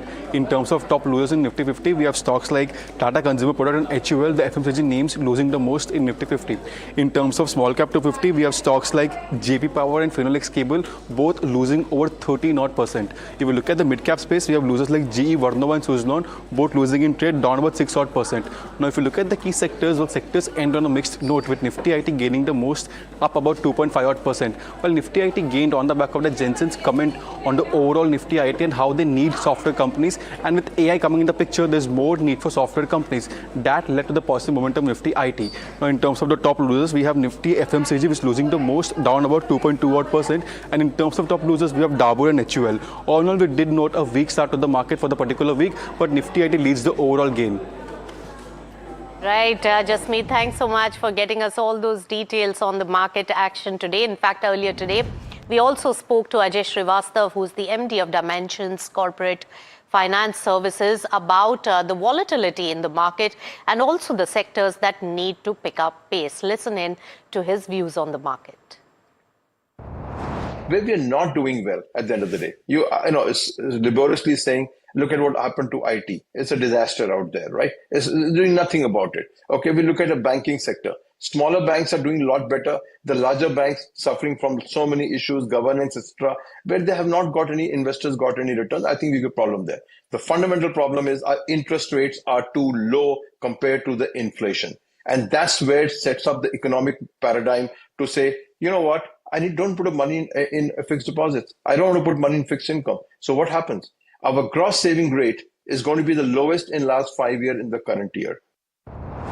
All right, let's also look at the money market now, and the rupee continues to trade around the 95 per dollar mark, remaining under pressure amid a stronger greenback, remember, and also persistent global uncertainty. Meanwhile, remember that the crude oil prices have extended their recent gains, with both Brent as well as WTI rising as investors access the risk and assess this momentum of supply disruptions amid the ongoing uncertainty surrounding a possible US-Iran agreement. Now, the move in oil is keeping inflation concerns alive, not just in India, but globally, with higher energy costs really potentially complicating the outlook for interest rates and monetary policy. All right, let's also now talk about the impact of crude oil prices being up, and international airlines operating out of India have received major relief on fuel costs, with aviation turbine fuel prices, or ATF prices, slashed by 27% in the latest monthly revision, bringing jet fuel prices for overseas carriers down by more than $100 per kiloliter. My colleague Danish is here with all the details and its impact. Tell us, Danish. A big relief for airlines. The OMCs have decided to reduce the ATF prices for the month of June by 27%, and in the month of June the ATF prices have been set at $1,100 per kiloliter. This is only for the international operations, and this is a big relief for the airlines, as in May these prices were over $1,500 per kiloliter, and this drop that we are seeing in the month of June is a huge drop of almost $400 per kiloliter. So this will definitely give airlines a big sigh of relief. But on the other hand, if we look at the overall price shock that the industry has been going through for the past several months, is quite a lot. As in the previous 3 months, the ATF prices for international ops are over $1,000 per kiloliter, and let me remind you that these prices were at $770 per kiloliter in the month of February, and in March we saw the prices jacking up by another $100, around $800 per kiloliter. But post that, we saw that the ATF prices for international ops were over $1,000 per kiloliter, and because of which we saw all Indian airlines coming out with austerity measures for international ops. We saw how Air India announced a huge reduction in its frequency for international operations, and it also cancelled certain flights to certain parts in North America. But now we'll have to wait and watch, and we'll have to see that whether the airlines pass this relief to the passengers or not, because even as we speak, the fuel surcharge that is being charged by all the airlines, it is still applicable, and we'll have to see that how really in the coming few weeks the airlines decide to whether pass it on to the consumers or hold the benefits for themselves. All right, needs to be seen whether they pass it on to the consumers, the cut in the ATF prices. Thanks, Danish, for all the details. Now, the commercial LPG prices have gone up from today, with the cost of 19 kilogram cylinder rising by up to 53,50 across key cities. Now, in Delhi, the price has been increased by 42 rupees and taking the retail price, remember, to above 3,000 rupees per cylinder. Also, remember that the LPG consumers are being impacted, however, have been spared any hike, with the household cylinder prices remaining unchanged. In fact, NDTV's Himanshu Shekhar Mishra joins in with all the details on this hike and its impact. Himanshu.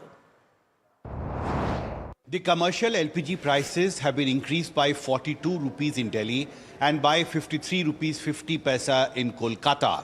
And the primary reason is that in the international market, the price of LPG has increased significantly in recent weeks, and that is the reason why commercial LPG has once again become expensive. It is important to understand that India imports around 60% of the LPG that it needs for domestic consumption from different international markets. Of this 60%, 90% used to come through Strait of Hormuz, which has remained a part of the war zone. There are tensions between US and Iran, and this continues to disrupt the flow of LPG through Strait of Hormuz. And that is the reason why oil companies have once again raised the price of commercial LPG.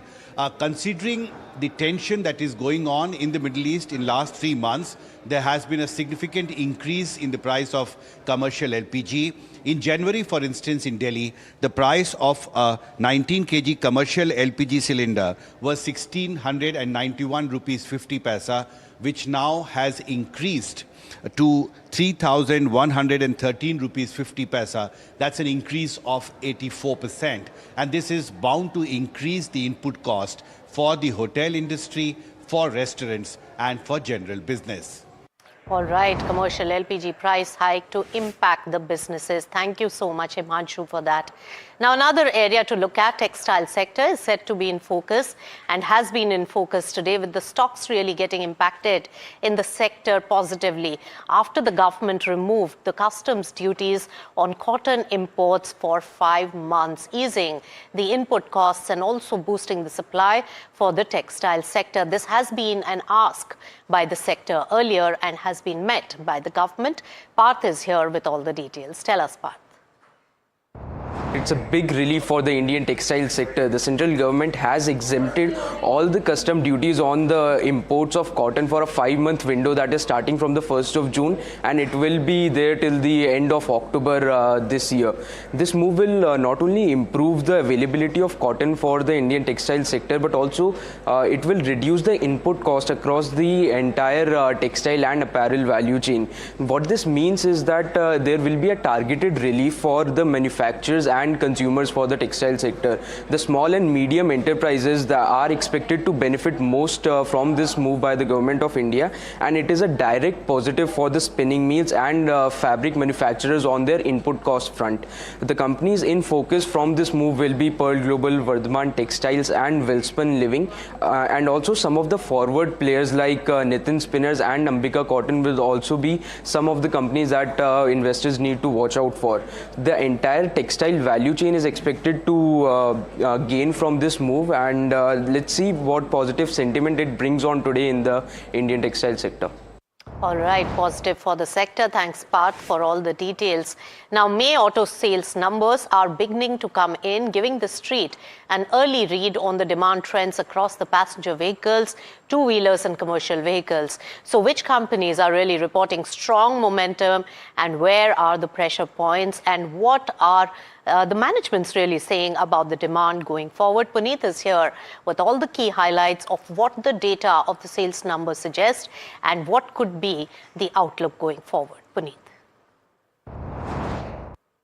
Well, most certainly, I think one of the biggest surprises actually in the two-wheeler space has been that the export growth is very strong, despite what we see in the shipments getting impacted. So I think that's one trend that's getting formed, and I think we'll get some more perspective from the Maruti Suzuki con call as well. But within the two-wheeler makers, the export growth is almost 20 to 30%, both for TVS as well as for Bajaj, and for Eicher Motors as well. Over the 350cc space has seen very, very high growth. When you also look at the other factors that, the tractor makers have actually surprised in this particular quarter. So for the two-wheeler makers, of course, the growth visible on your screen right now, almost a 20 to 30% growth is what we've seen.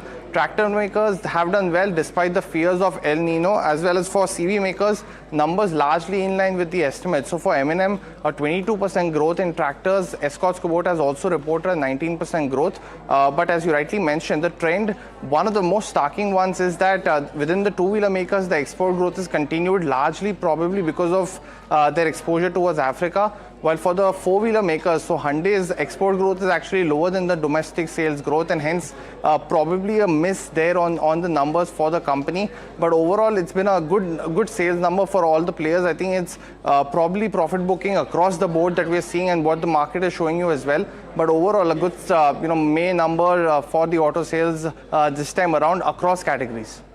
All right, good set of numbers. And yes, we spoke to some managements and they said no impact of inflation and cost pressure on the ground as yet.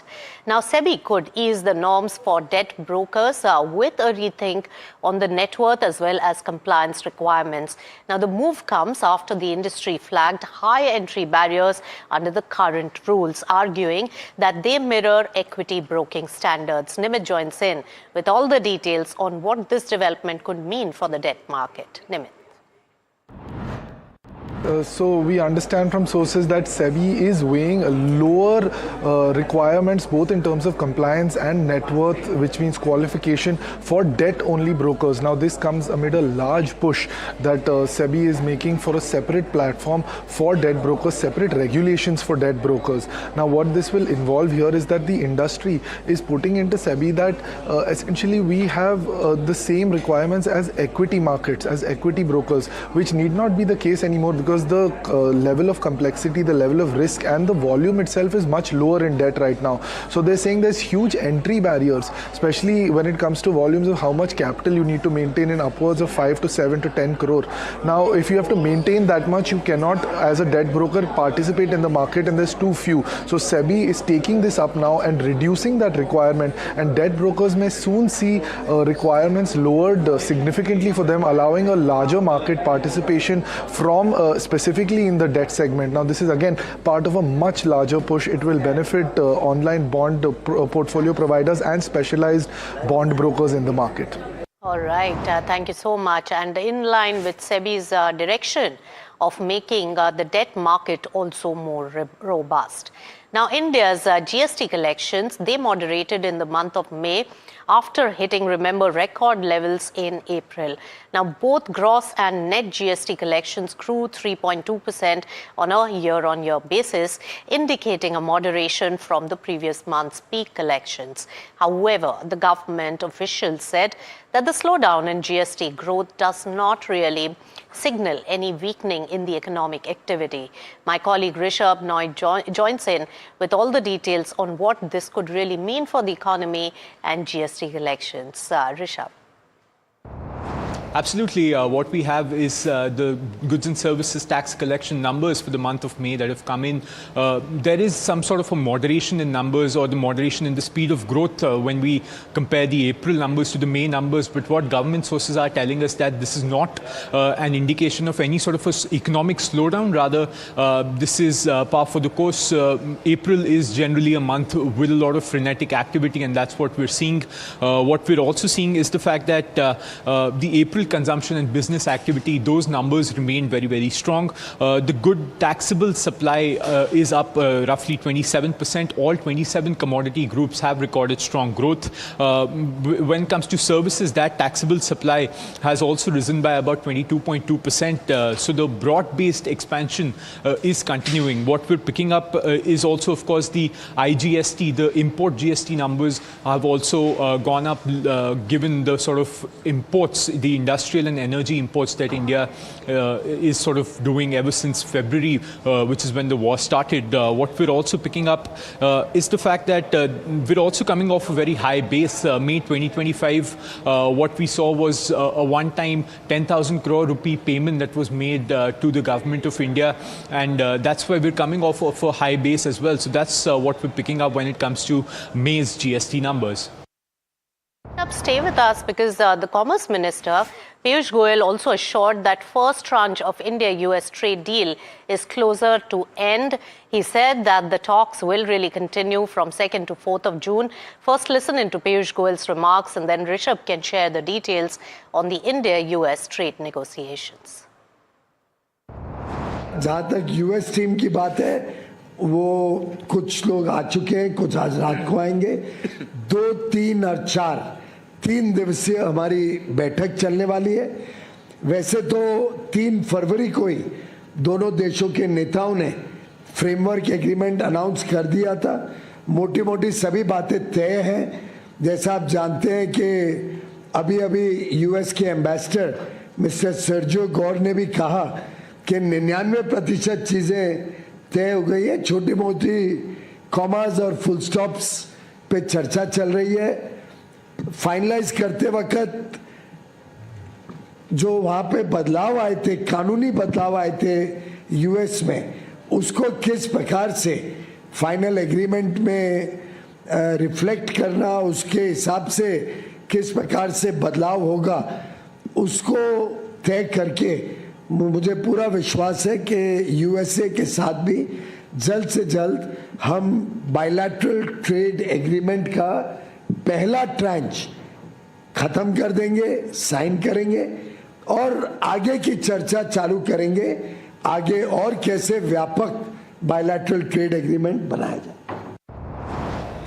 Absolutely, some very crucial details coming in on the India-US trade deal as the US trade team is set to land in New Delhi for yet another round of negotiations. What we have coming in from the Commerce Minister is, of course, he's saying that part of the team has arrived, some will arrive over the course of today, and the negotiations will play out starting tomorrow till June 4th is what we're picking out. He also quoted the Ambassador Sergio Gore. He said that Gore has also said that about 99% of the first tranche of the deal is finalized, and what we're awaiting now is the sort of final dotting the I's and crossing the T's of the deal is what is pending.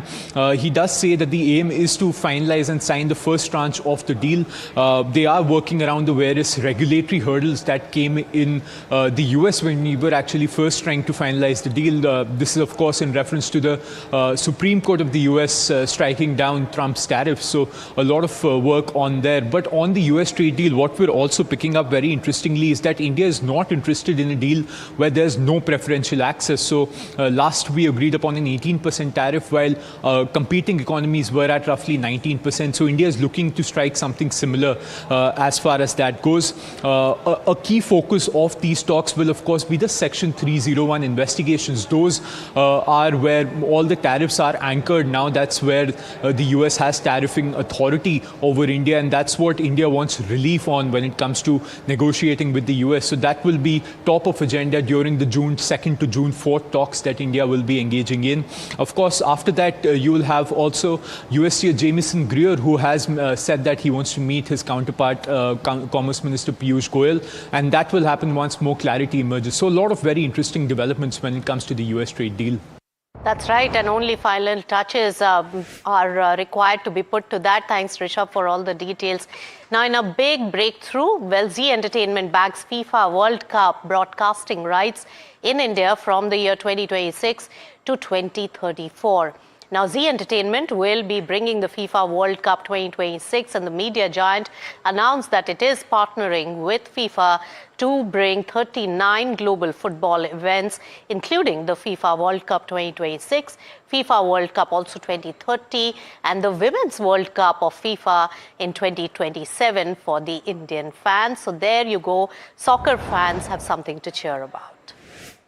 All right, IT stocks are really seeing strong buying interest today after NVIDIA CEO Jensen Huang pushed back against the growing concerns that artificial intelligence could really disrupt or even replace the software companies. Speaking at NVIDIA's GTC Taipei 2026 event, well, Jensen Huang also said that it is actually an incredible time to be a software company, and also arguing that the rise of agentic AI will really create more opportunities for the software firms rather than make them irrelevant.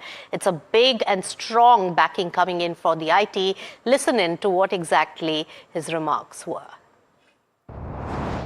People were always said, Jensen, the agents are going to disrupt these markets. I said completely opposite, and you can now see it. Agents is going to create the largest opportunity ever. Agents is a new workload. We built CPUs for humans in the past. We need CPUs for agents, agentic systems. The properties are different. Why would the old CPUs be the same? We are building millions and millions of errors. And to go to market with us, Taiwan's ODMs and computer makers, all the OEMs, and you could see the early adopters. The early adopters are the agentic companies. This is the beginning of a new market a market that never existed before. It's not going to take away from the old markets, but this is a new market. CPU for agents. And this market will surely be larger than the last. And the reason for that is because there'll be a lot more agents than there are people, and then the agents are very impatient. So NVIDIA, Vera, CPU. All right, so that was coming in from Jensen Huang. I'm completely out of time on this edition of Profit 360, but do keep it with NDTV Profit. Thank you so much for tuning in.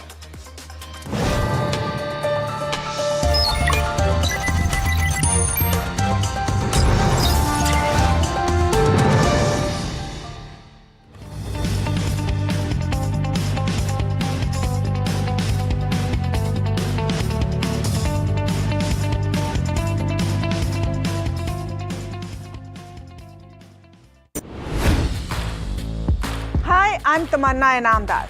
Watch me on NDTV Profit, where I break down the day's biggest business stories.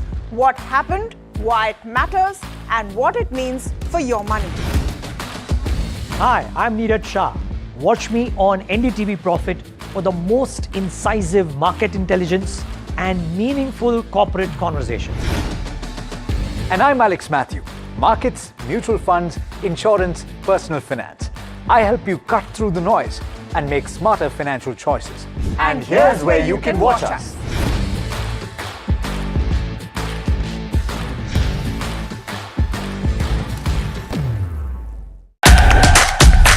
India's unshakable news habit. NDTV.com is India's #1 English news website.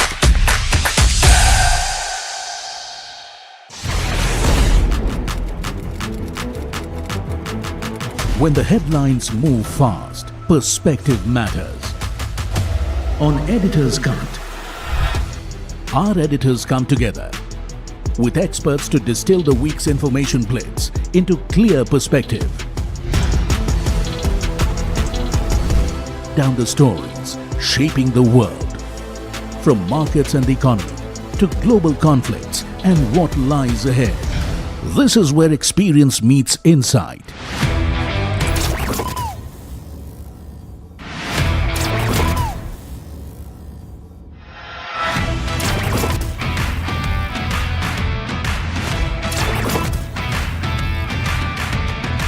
No noise, no hype, just sharp takes on what to watch next.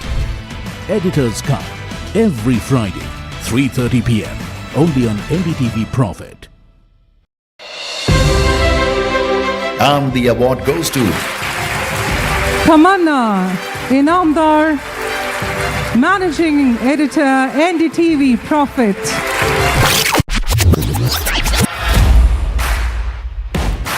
Leading the newsroom,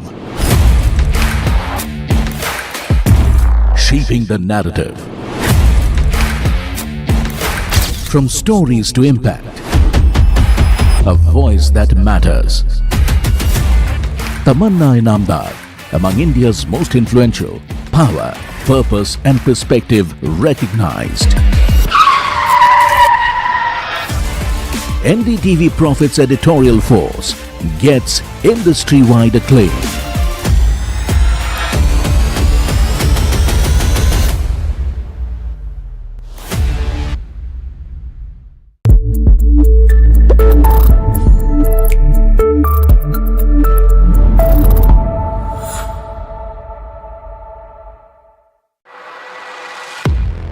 He has been tracking markets for over a decade, spots the trends before they hit the screen.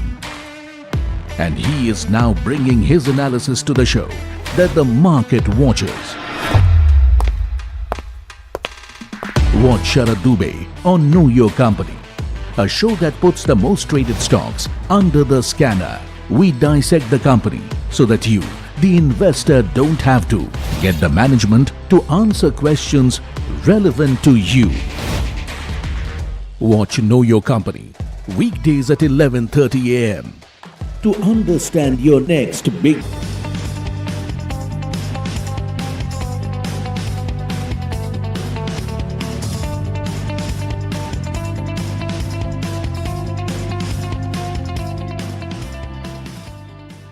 क्या search engine के चक्कर में पड़े हो दोनों? अब कोई confusion नहीं। Call 9300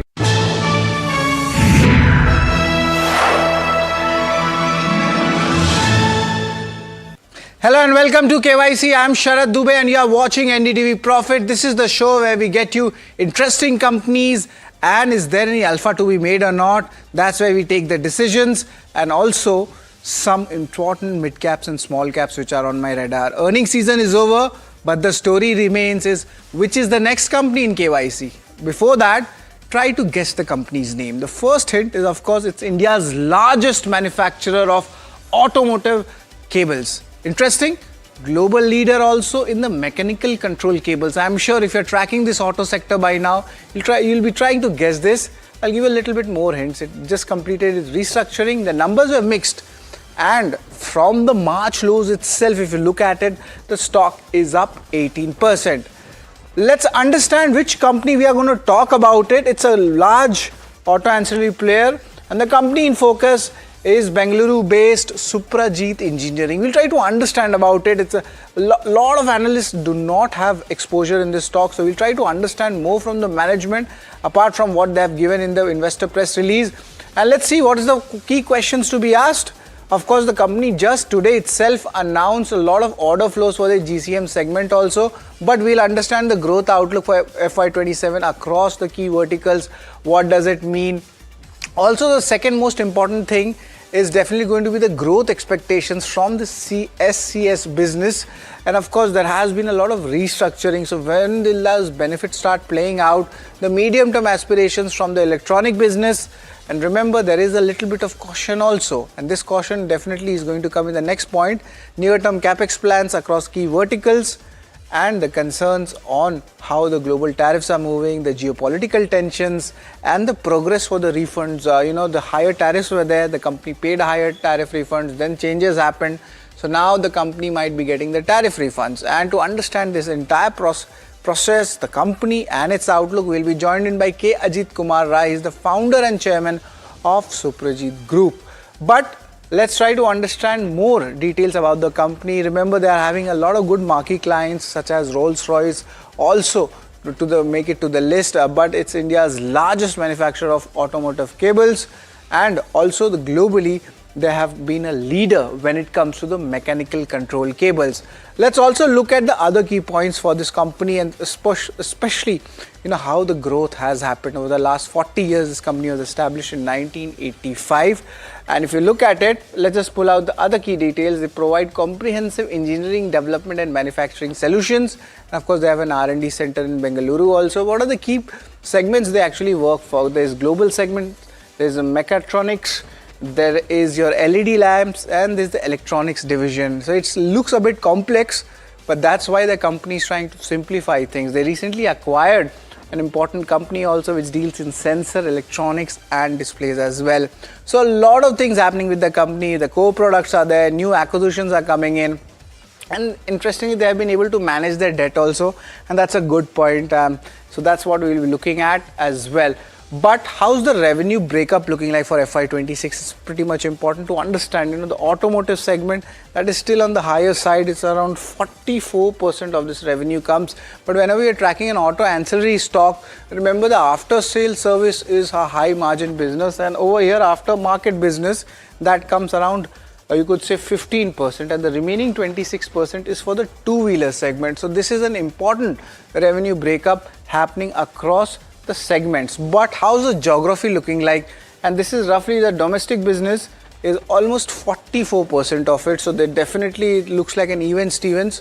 Little bit, you could say the majority is 56%. That is the global business coming in. And this is the geographical report or the breakup for FY26. Q4 performance, trade restrictions led to supply chain constraints. And when this happens, costing goes up, EBITDA gets hit, and overall, the company came out with a mixed set of Q4 numbers. But there is, of course, some silver lining also. The restructuring undertaken at the overseas entities that has been successfully completed. मतलब इसके जो benefits हैं वो धीरे-धीरे करके आने वाले हैं. Tariff recoveries are under. We will try to get the amount. Is it very much important?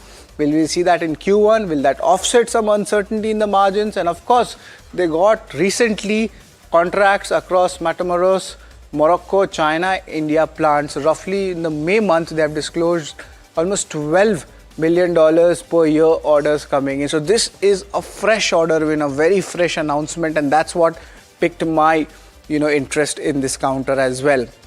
But apart from this, also let's look at how things pan out. The GCM basically stands for Global Cable and Mechatronics, which we mentioned. There are a lot of short forms in this company, so I'll try to simplify it for you. Don't have to stress on that. What's working for the company? Ye batate hain. Valuations are attractive against peers. Let's look at the other key reasons what's working for the company. There's a decent debt balance sheet management at play. Of course, there's a lack of coverage on it, so that is why we get these companies in KYC to make you make informed decisions. Sectoral tailwinds have been reported in fourth quarter. आपने देखा बहुत सारे auto ancillary companies के numbers बहुत अच्छे आए थे fourth quarter. So definitely there is a positive sentiment in the sector. Restructuring entities have turned EBITDA positive, so that's pretty much interesting. The path to profitability is something we'll try to ask. But what's not working is the cautious outlook for FY27 because of so many developments in the geopolitical segment, and that's why there is a little bit of a pause when it comes to giving guidance. If there is further delay in the integration, in the restructuring, which there are chances, then it might not work in the thesis which I have made. The uncertainty on the geopolitical developments is one of the most important things to actually look out for. So we have given you a 360-degree perspective for Suprajit Engineering, but to get in more perspective, we'll have our KYC segment where we'll get in our 8 parameters to judge the company. Now you must be wondering, Sharad, ye parameters kya hai? These parameters are quite simple. If you know a little bit about maths and finance, income statement, balance sheet, cash flow, this is like the bread butter of our analysis. Then we understand the return ratios, have the ROC numbers come up. Of course, there is street cred and shareholding also, where we try to understand how things have changed over the last 3 years or so. Valuations, I'm going to compare the company with 3-4 important peers, some large, some medium, and the outlook, what the company is talking about, especially on the guidance front, and if any concerns are there or not. So let's start with the first one, income statement. And largely balance sheets के analysis किए तो revenue 12% ही बढ़ा. It's not that great compared to other peers, and just 8% and 6% CAGR coming when it comes to the operational numbers or the PAT numbers. So it's kind of in line right now, or mixed, I could say. The Q4 numbers were largely, you could say, mixed kind of numbers, but there was some kind of moves in the PAT numbers also. But remember, there are some one-offs also, so take this number with a pinch of salt.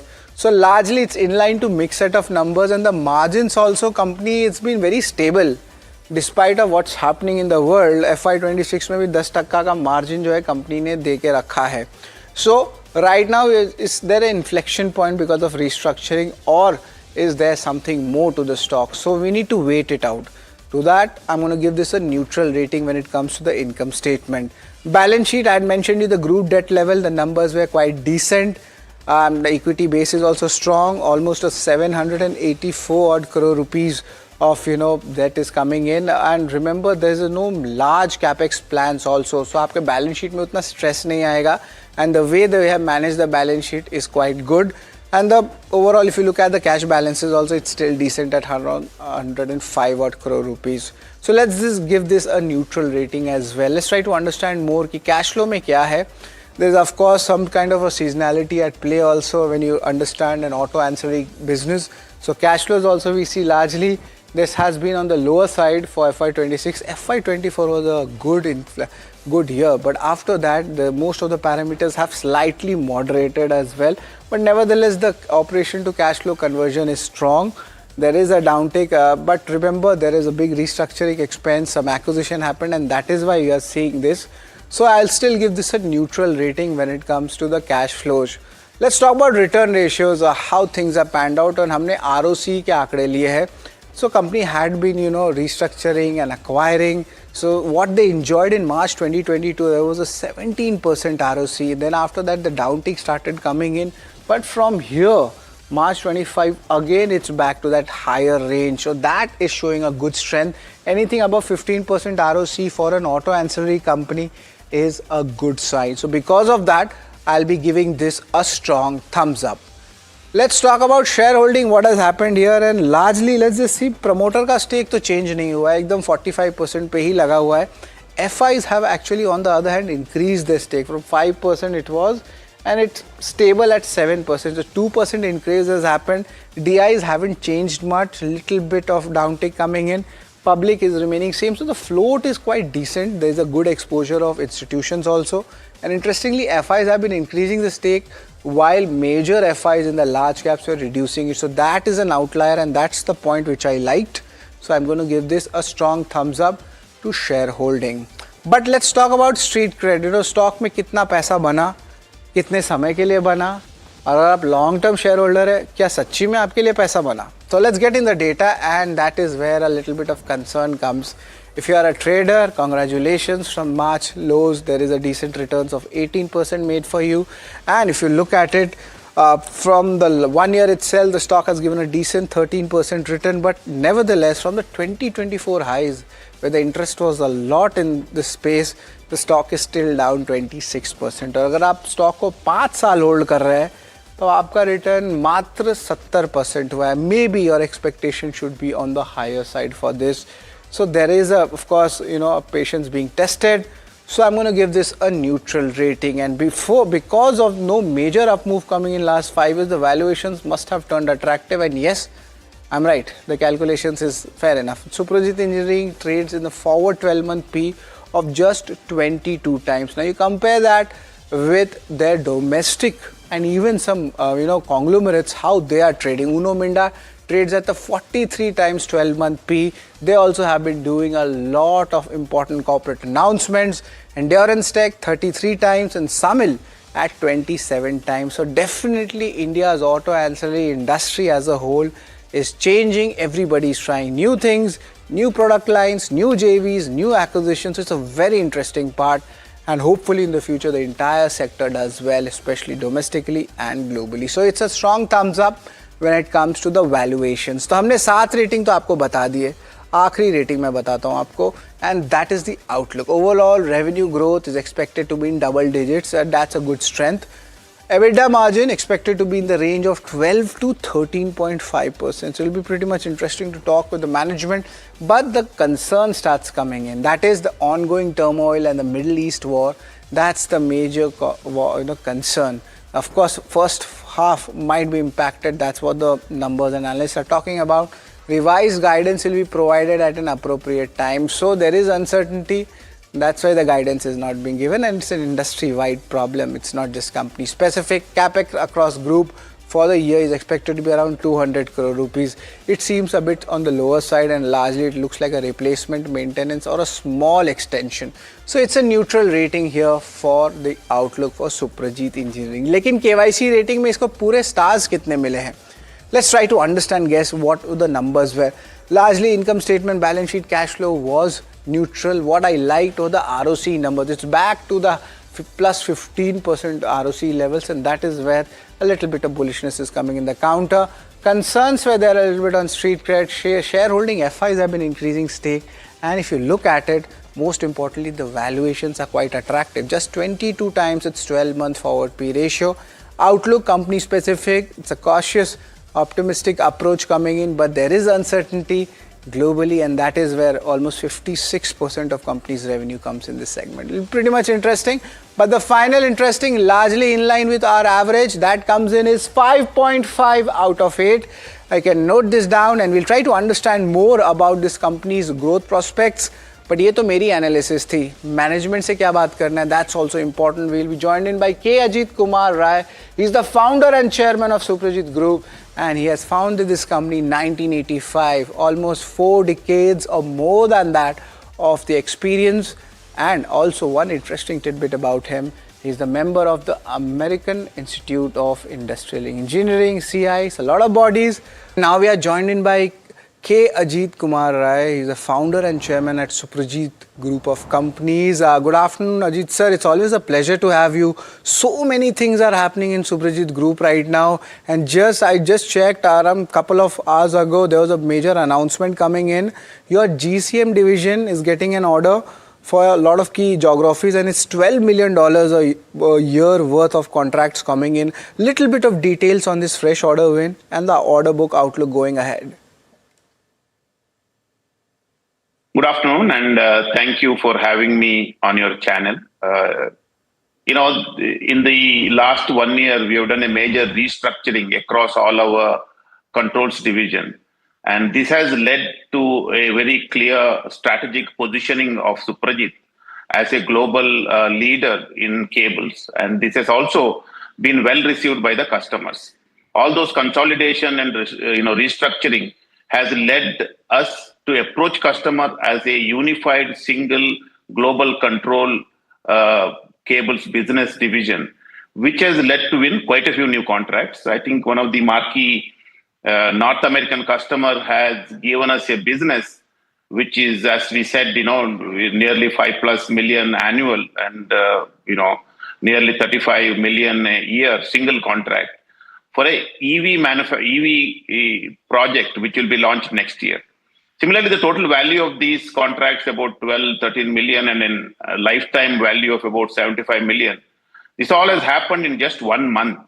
So the point is, after the year is over, when we have presented ourselves as a true global alternative for a cable supplies, I think customer has well accepted. I think that is the reasoning why we have been able to win some of these contracts.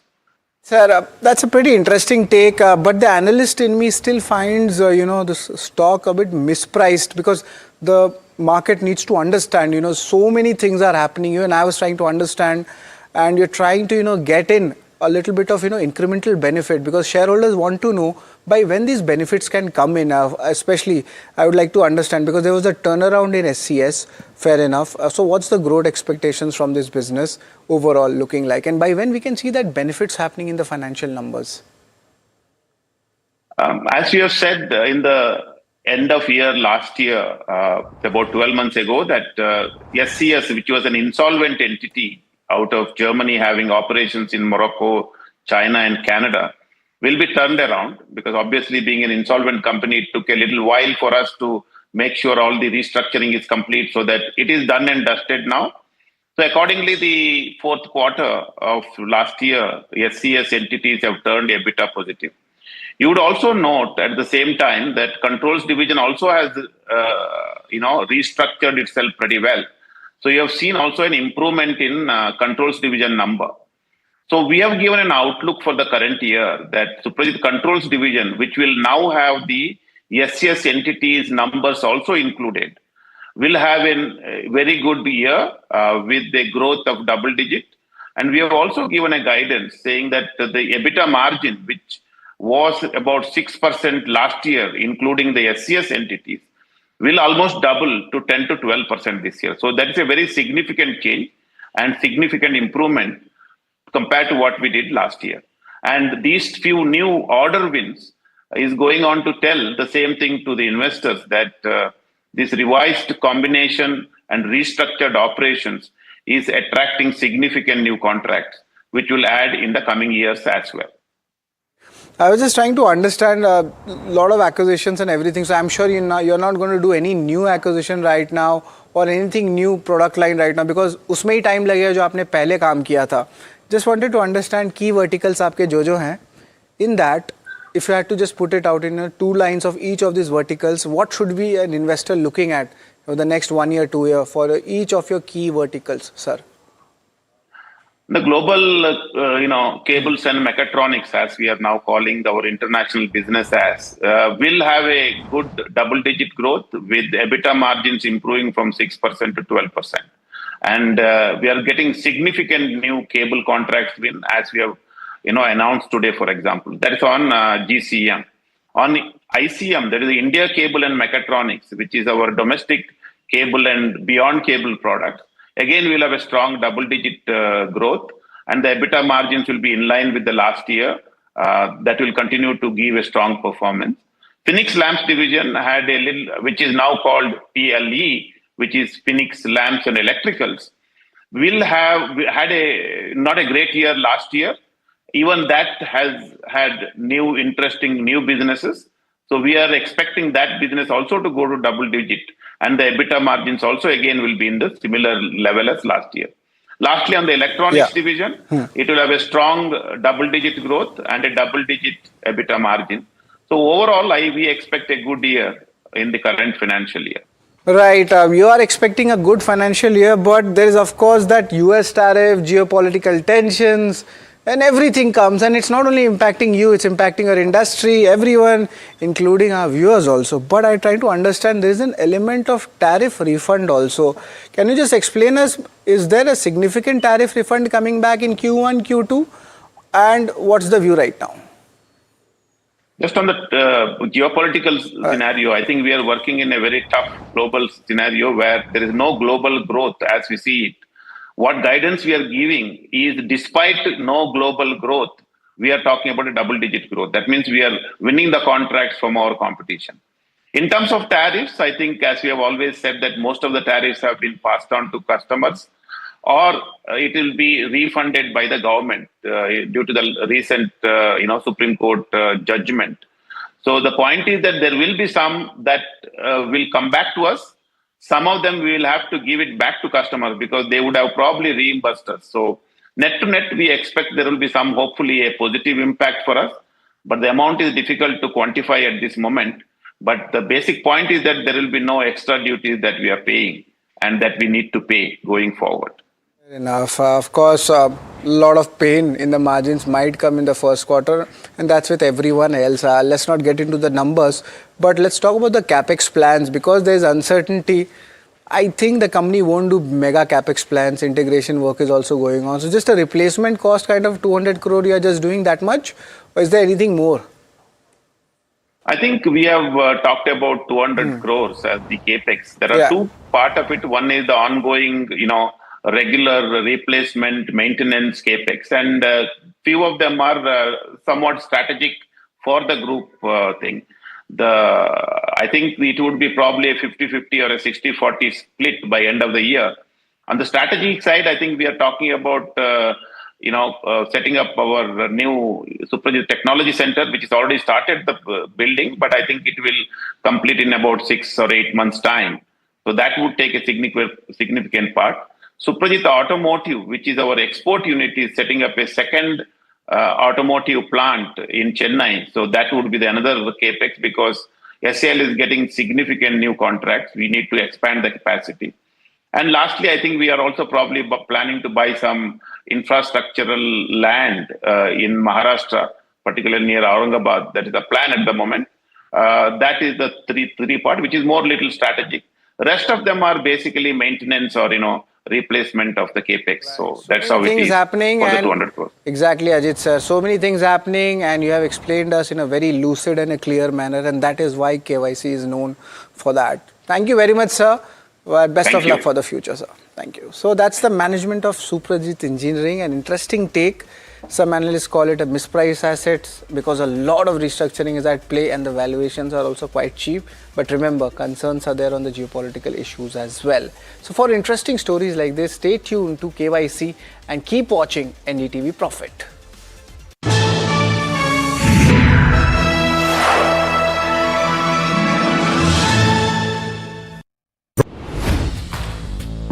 Hi, I'm Tamanna Inamdar. Watch me on NDTV Profit, where I break down the day's biggest business stories. What happened, why it matters, and what it means for your money. Hi, I'm Neeraj Shah. Watch me on NDTV Profit for the most incisive market intelligence and meaningful corporate conversations. And I'm Alex Matthew. Markets, mutual funds, insurance, personal finance. I help you cut through the noise and make smarter financial choices. And here's where you can watch us.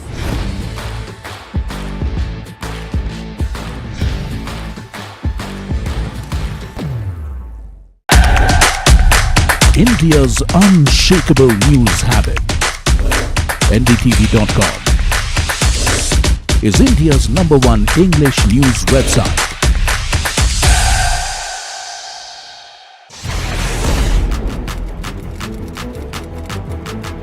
When the headlines move fast, perspective matters.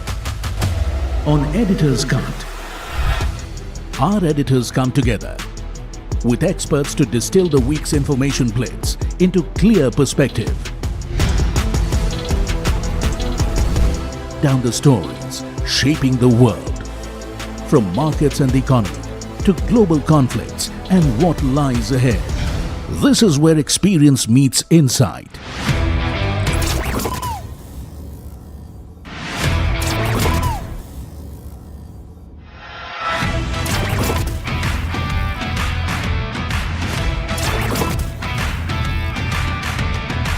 No noise, no hype, just sharp takes on what to watch next.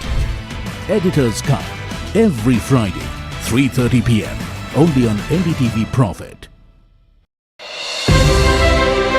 And the award goes to Tamanna Inamdar, Managing Editor, NDTV Profit.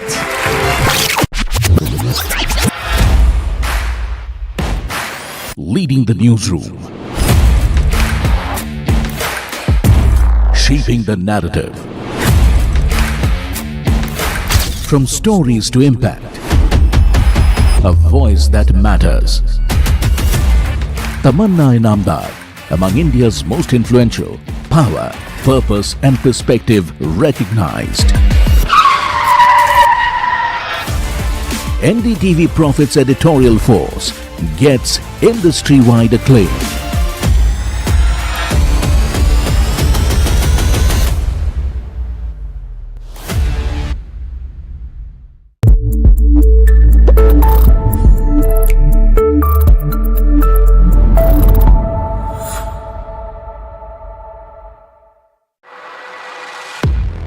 He has been tracking markets for over a decade, spots the trends before they hit the screen. And he is now bringing his analysis to the show that the market watches. Watch Sharad Dubey on Know Your Company, a show that puts the most traded stocks under the scanner. We dissect the company so that you, the investor, don't have to get the management to answer questions relevant to you. Watch Know Your Company weekdays at 11:30 a.m. to understand your next big bet.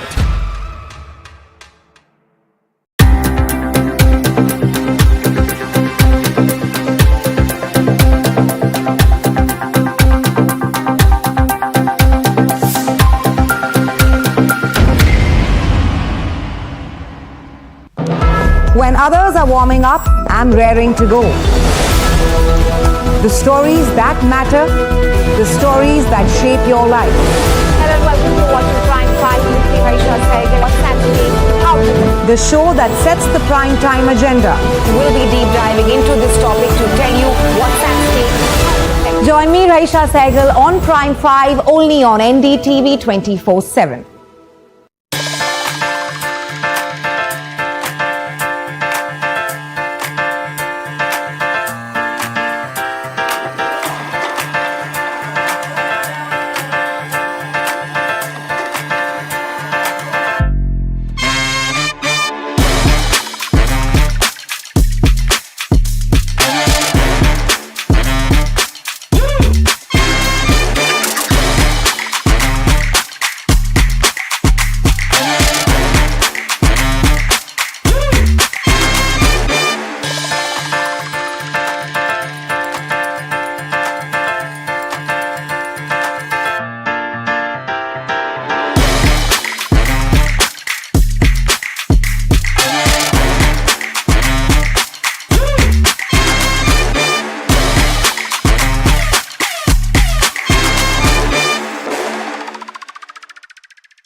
I'm Tamanna Inamdar.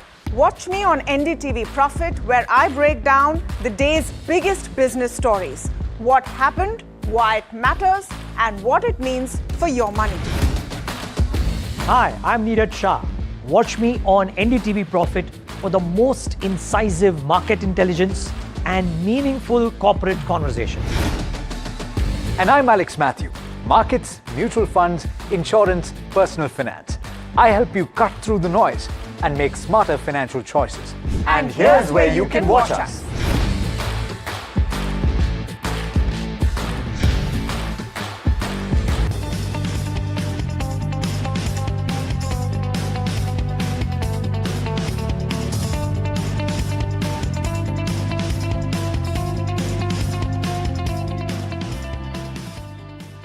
क्या search engine के चक्कर में पड़े हो दोनों? अब कोई confusion नहीं। Call 9300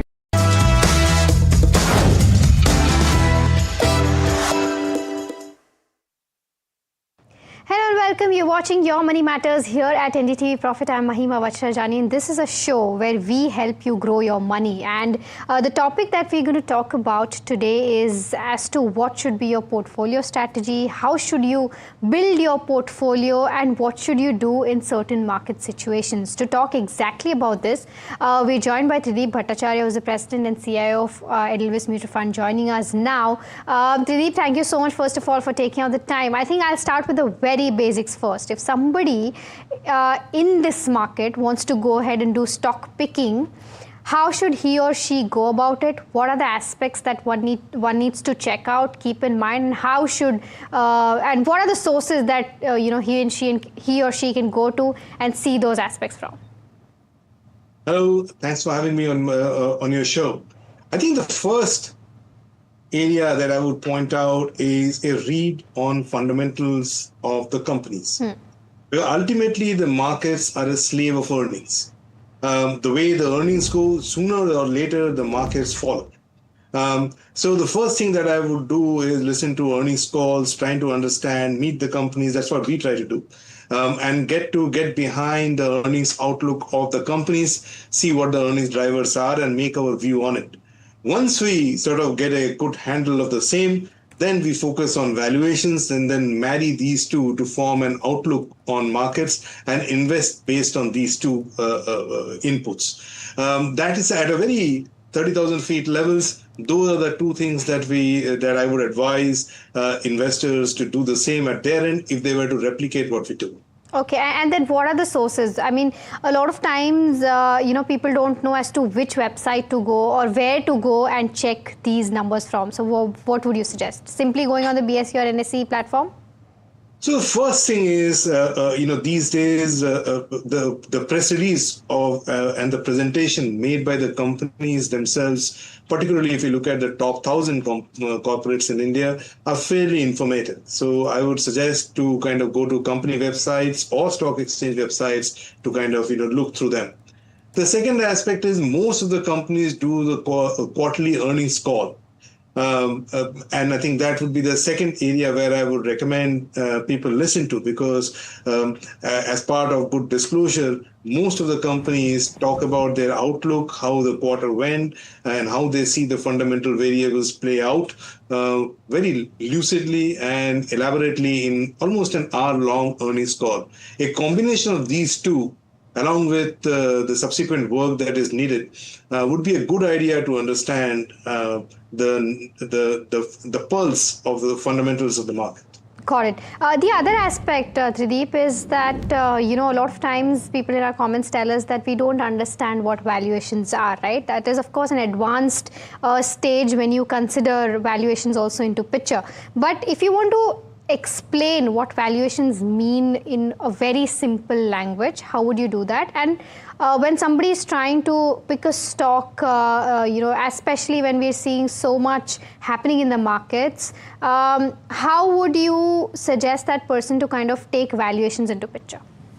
So I think valuations are by far the most important part of investing, and it takes a bit of time and expertise to sort of understand and make sense of what they are. But in a nutshell, valuations is a summary of how we see the cash flows that we get from the companies over a period of time discounted back to current levels. If you divide by the number of shares outstanding, you get to an intrinsic value of the company.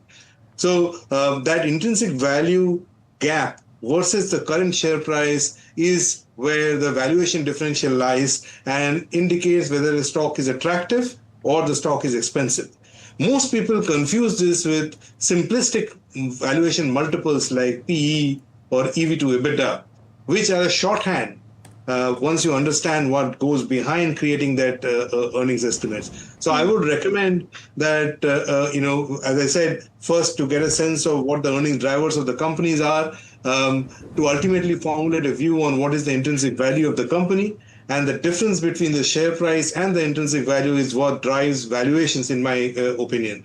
In a more shorthand basis, PE multiples is something that people use at a broad guardrail, whether it is expensive or cheap. It can be a screening tool to start analysis, but then one has to get to DCF to understand which companies which look cheap or attractive on PE multiples basis are truly attractive investments based on the discounted cash flows. Okay.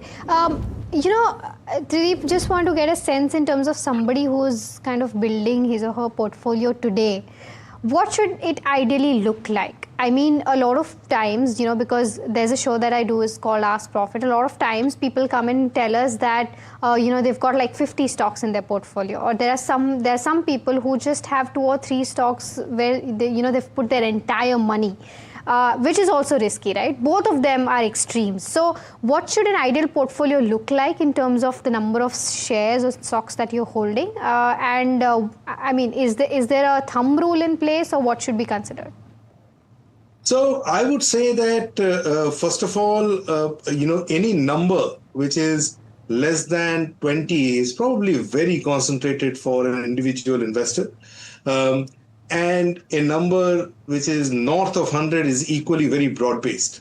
So I would pick a number somewhere between 30 to 50 as a decent number to start with. And the reason I say this is ultimately for the investments to do well, one needs to track them on a continuous basis. And for one to have an adequate control over how the fundamentals are moving around, 30 to 50 names is the maximum that an attention one can get to. That's one. Secondly, from a coverage versus insight basis, historically there are academic studies which go to say that if it's a 30 to 50 stock portfolio, it gives you adequate diversification without being too much on the diversification side with dilutes returns. So it's sufficiently concentrated, but at the same time more focused towards wealth creation. And then the individual could do more detailed work around those 30 to 50 names and form a conviction around them. Got it. And what do you think are the early mistakes or repeated mistakes that early investors do generally that they should completely avoid? I think the biggest the folly that most investors make is we tend to overestimate what the short term might actually look like, and underestimate the long term changes that might actually stand to happen. And I would say in that case, what do I mean by that is there is too much of focus on short term, next 1, 2, or 3 quarters of earnings or news flow. And people tend to get carried away by the same. Whereas what I want people to know through your show is that ultimately the majority of the value of the company, which is almost about 60 to 80%, is in the medium term, which is the time frame between 10 years to longer than that. So the longer the time horizon of analysis, the better the quality of output in terms of decisions is likely to be. Less focus on short term and more focus on medium term earnings drivers is one that I would recommend, and not doing so is clearly by far the biggest folly that I think about. That's one on the fundamental analysis basis. The other is the behavioral aspect as to when to buy and when to sell. And there I would say that good news and good share prices to invest rarely come together. So the time to invest when fundamentals may not look particularly robust, the news may be particularly worse, but you have good share prices. On the other side, when the share prices are good, the news is good, that may not be a great time to put incremental money to work. Okay, all right. Fair, very fair. I think you answered my next question already about the buying and selling part. The other aspect is with regards to churning your portfolio, right? Because you mentioned, you should know the right time to buy and right time to exit. At the same time, before churning, it's also important for a person to kind of keep a track of the entire portfolio. For somebody who is doing this part-time and not full-time, is already having a job and doing this side by side, how would you recommend, what strategy should he or she adopt to make sure that he's buying and selling at the right time? Right. So I think people should think about keeping my long-term point in mind, that they are buying a stake in a business when they are buying a stock, rather than trying to buying a trading chip in a poker game. If we think in those terms, then as long as the business is making incremental progress, which is better market share, better growth, better profitability, or return ratios, small ups and downs are like ebbs and flows in a pond or a river, and one should ignore them and hold through them, because true wealth creation comes when we do such an exercise. Equally, on the other side, if they find on incremental tracking the business that the business is not going in the direction they envisaged, because of many different reasons, either the management changed or the operating conditions changed or the business environment changed or the sector is changing, in that case, a churn is what I would call as good churn, and one should gradually exit that business than otherwise. So basically, 2 or 3 things. One is think of it that you are an owner of a business. Second, identify whether the fundamentals of the business are going in the right direction. If they are, hold on to it. If there is a thesis violation, if the things are changing in the business or the business is not doing well, then exit is a better option. So those would be a few rules or framework to think about churn.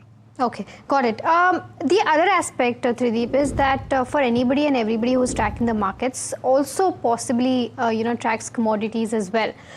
So maybe a perspective on that in terms of when you're going ahead and investing in equity, there has to be some mix of commodities as well. How should one think of commodities, one thing in your portfolio, and how should one go about investing in these things, and what should one look at? Asset allocation is the answer to your question. Basically, investors to think about their portfolio in totality and not in one asset class in particular. And hence, what they should do is sit with an advisor with a return objective in mind and a risk tolerance in mind, and form an asset allocation, which is a mix of different assets, including equities, debt, commodities, precious metals, and the likes of it. Once that is finalized, one should invest based on the percentages that comes out in the asset allocation and stick to it through the business cycle to derive the best benefits from it. So asset allocation is the answer to your question. Okay, fair enough.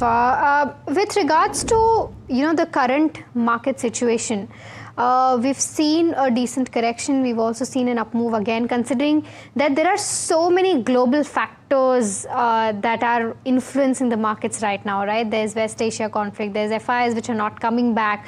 All of this into consideration, in terms of macro factors specifically, what are the topmost things that one should look at?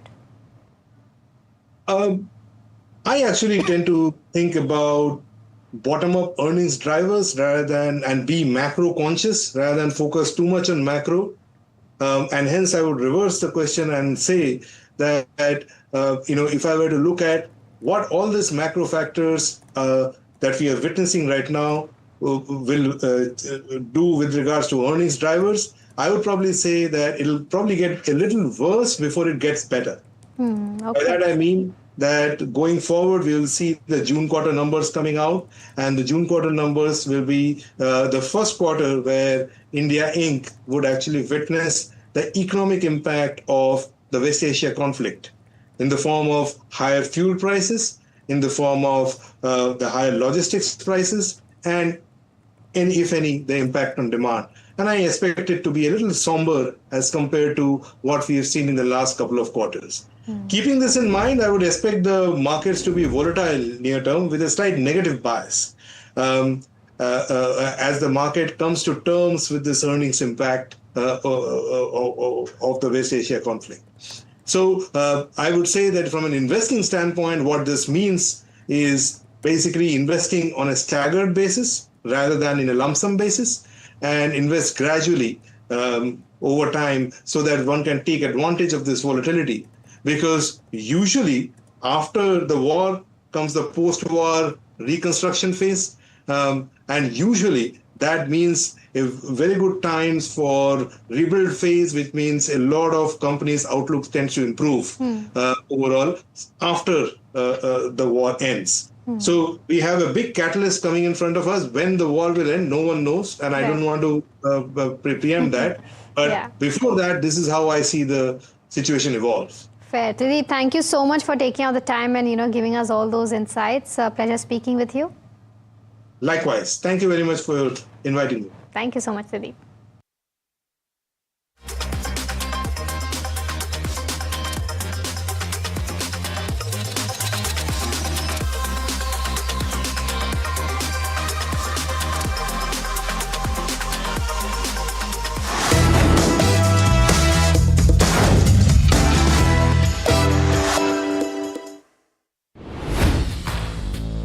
Hi, I'm Tamanna Inamdar.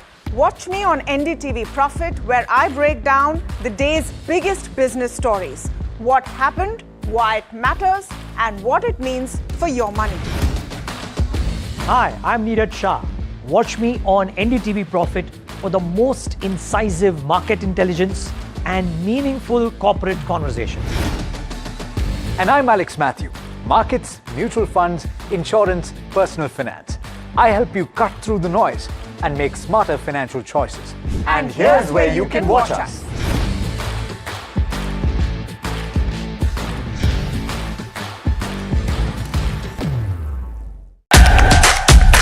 India's unshakable news habit. NDTV.com is India's #1 English news website.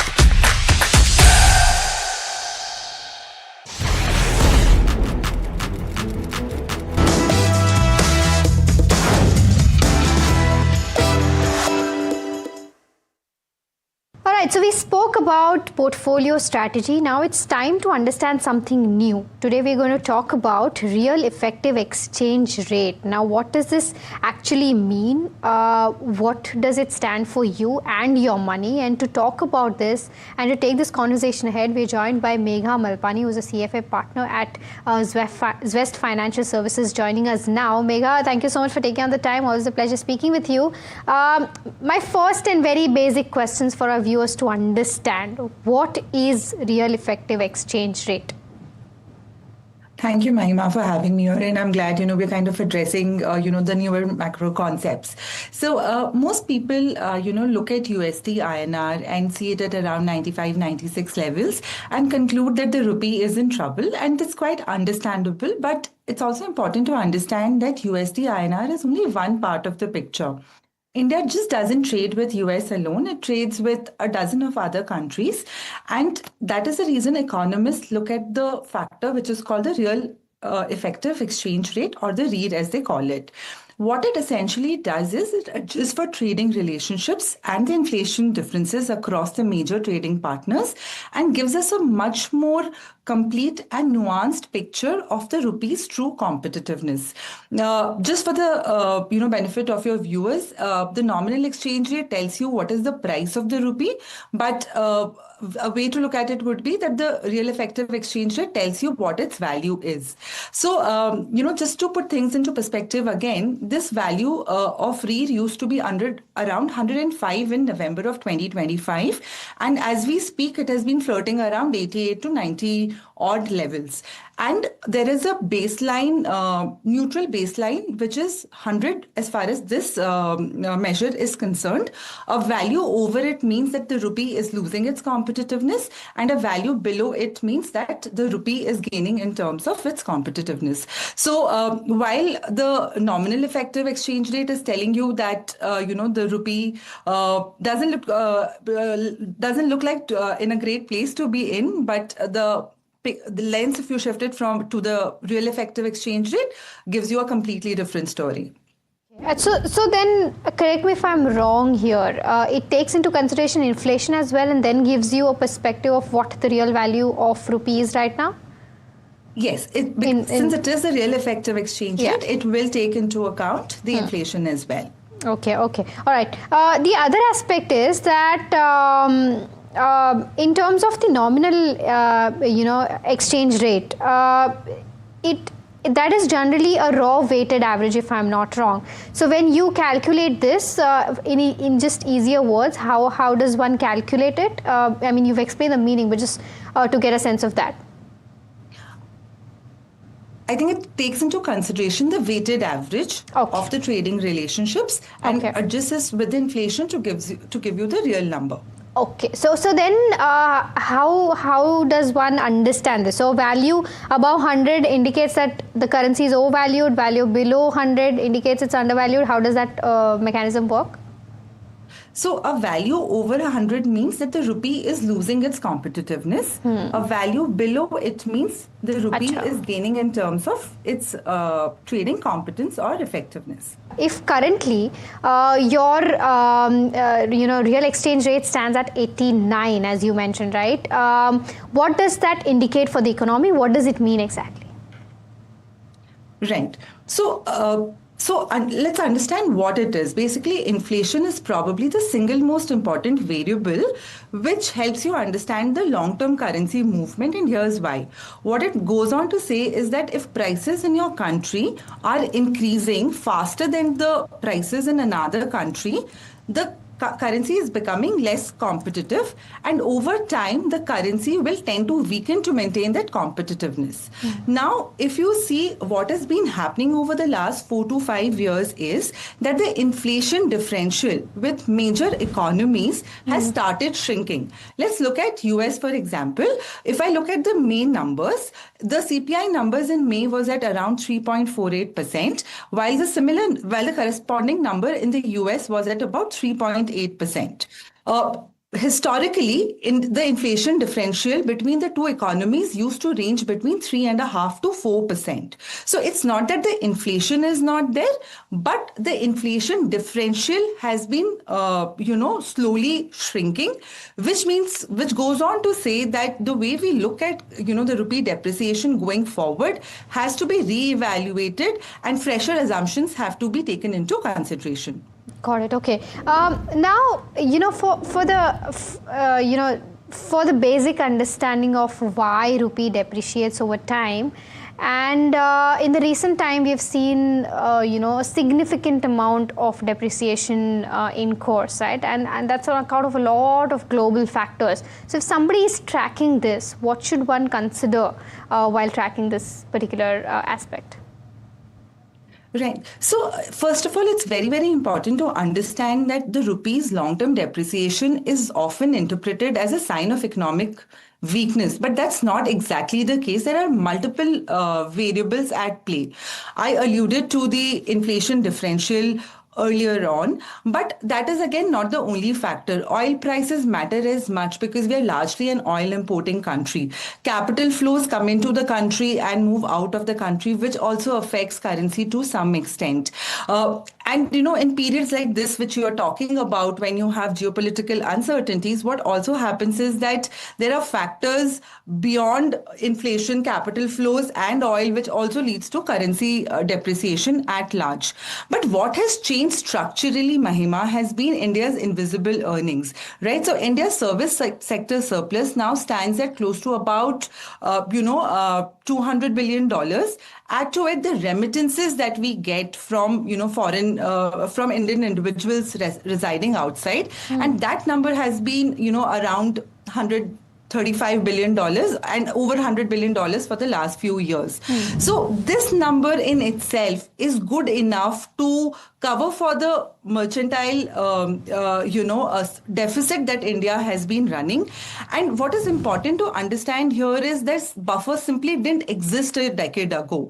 So if you're looking at single most important structural driver of long-term depreciation, the data is changing and the assumptions haven't caught up yet. Got it. Okay. And then how does one differentiate in terms of REIR as well as valuations? How does one take that into consideration? So, REIR in itself does not tell you anything about equities, right? It doesn't tell you whether Nifty is going to be, a few months down the line or even a few years down the line.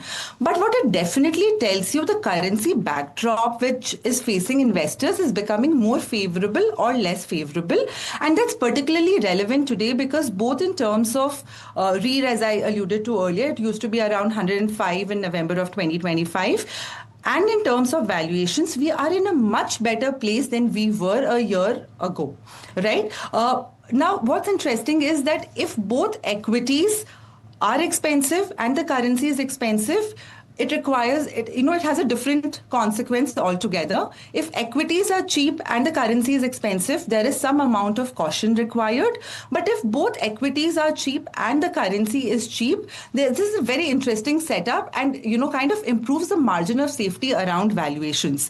Now, if you speak about valuations, especially on the large cap space, I think, we are trading at long-term averages with select pockets trading below, 15 times forward earnings multiples, and some select, categories within it also trading at COVID levels or, the GFC crisis levels. So if you put all of this together and add to it the fact that, the foreign institutional investors have actually been net sellers in last 4 to 5 years, which has meant the foreign inflows have been on the lower side. If you add all of it together, it goes on to say that, India is becoming an asset allocation story in times to come. Okay, one last question, Megha, then with regards to global diversification, considering everything, in terms of rupee being under pressure, etc.,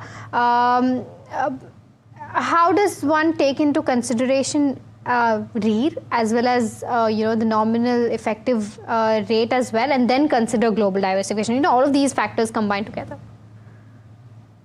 Right. So there are two questions at play here which you are asking me. So if your question is, should one diversify globally? The answer is, of course, yes.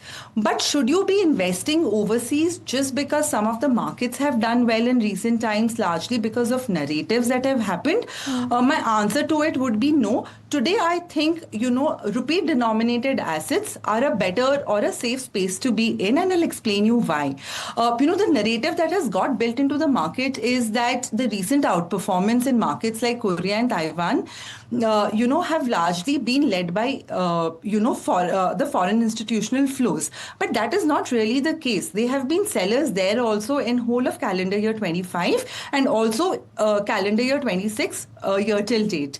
The fact that, only markets which are linked to AI have been doing well, I think even while that is true, but the other story also is that markets like Greece, Poland, Brazil, which have nothing or very little to do with AI, have also done well.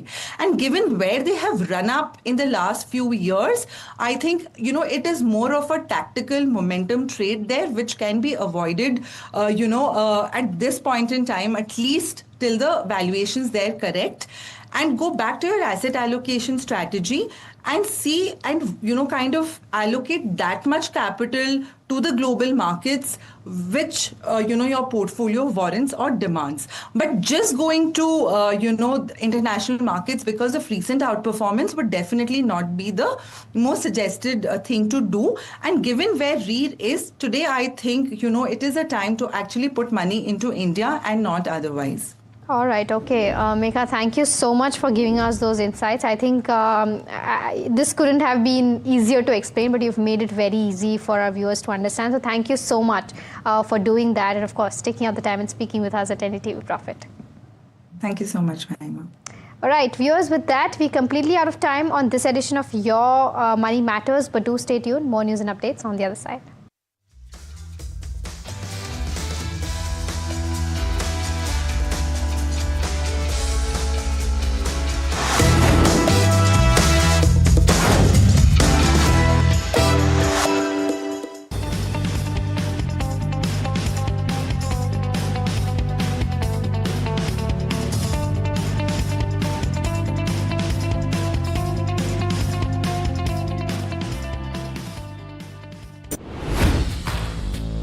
Hi, I'm Tamanna Inamdar. Watch me on NDTV Profit, where I break down the day's biggest business stories. What happened, why it matters, and what it means for your money. Hi, I'm Neeraj Shah. Watch me on NDTV Profit for the most incisive market intelligence and meaningful corporate conversations. And I'm Alex Matthew. Markets, mutual funds, insurance, personal finance. I help you cut through the noise and make smarter financial choices. And here's where you can watch us.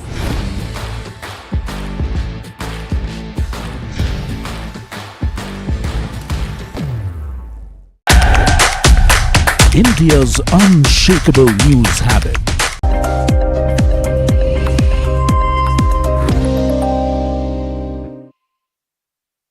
Mahesh Nandurkar, Head of Research and MD Jefferies India, joining in.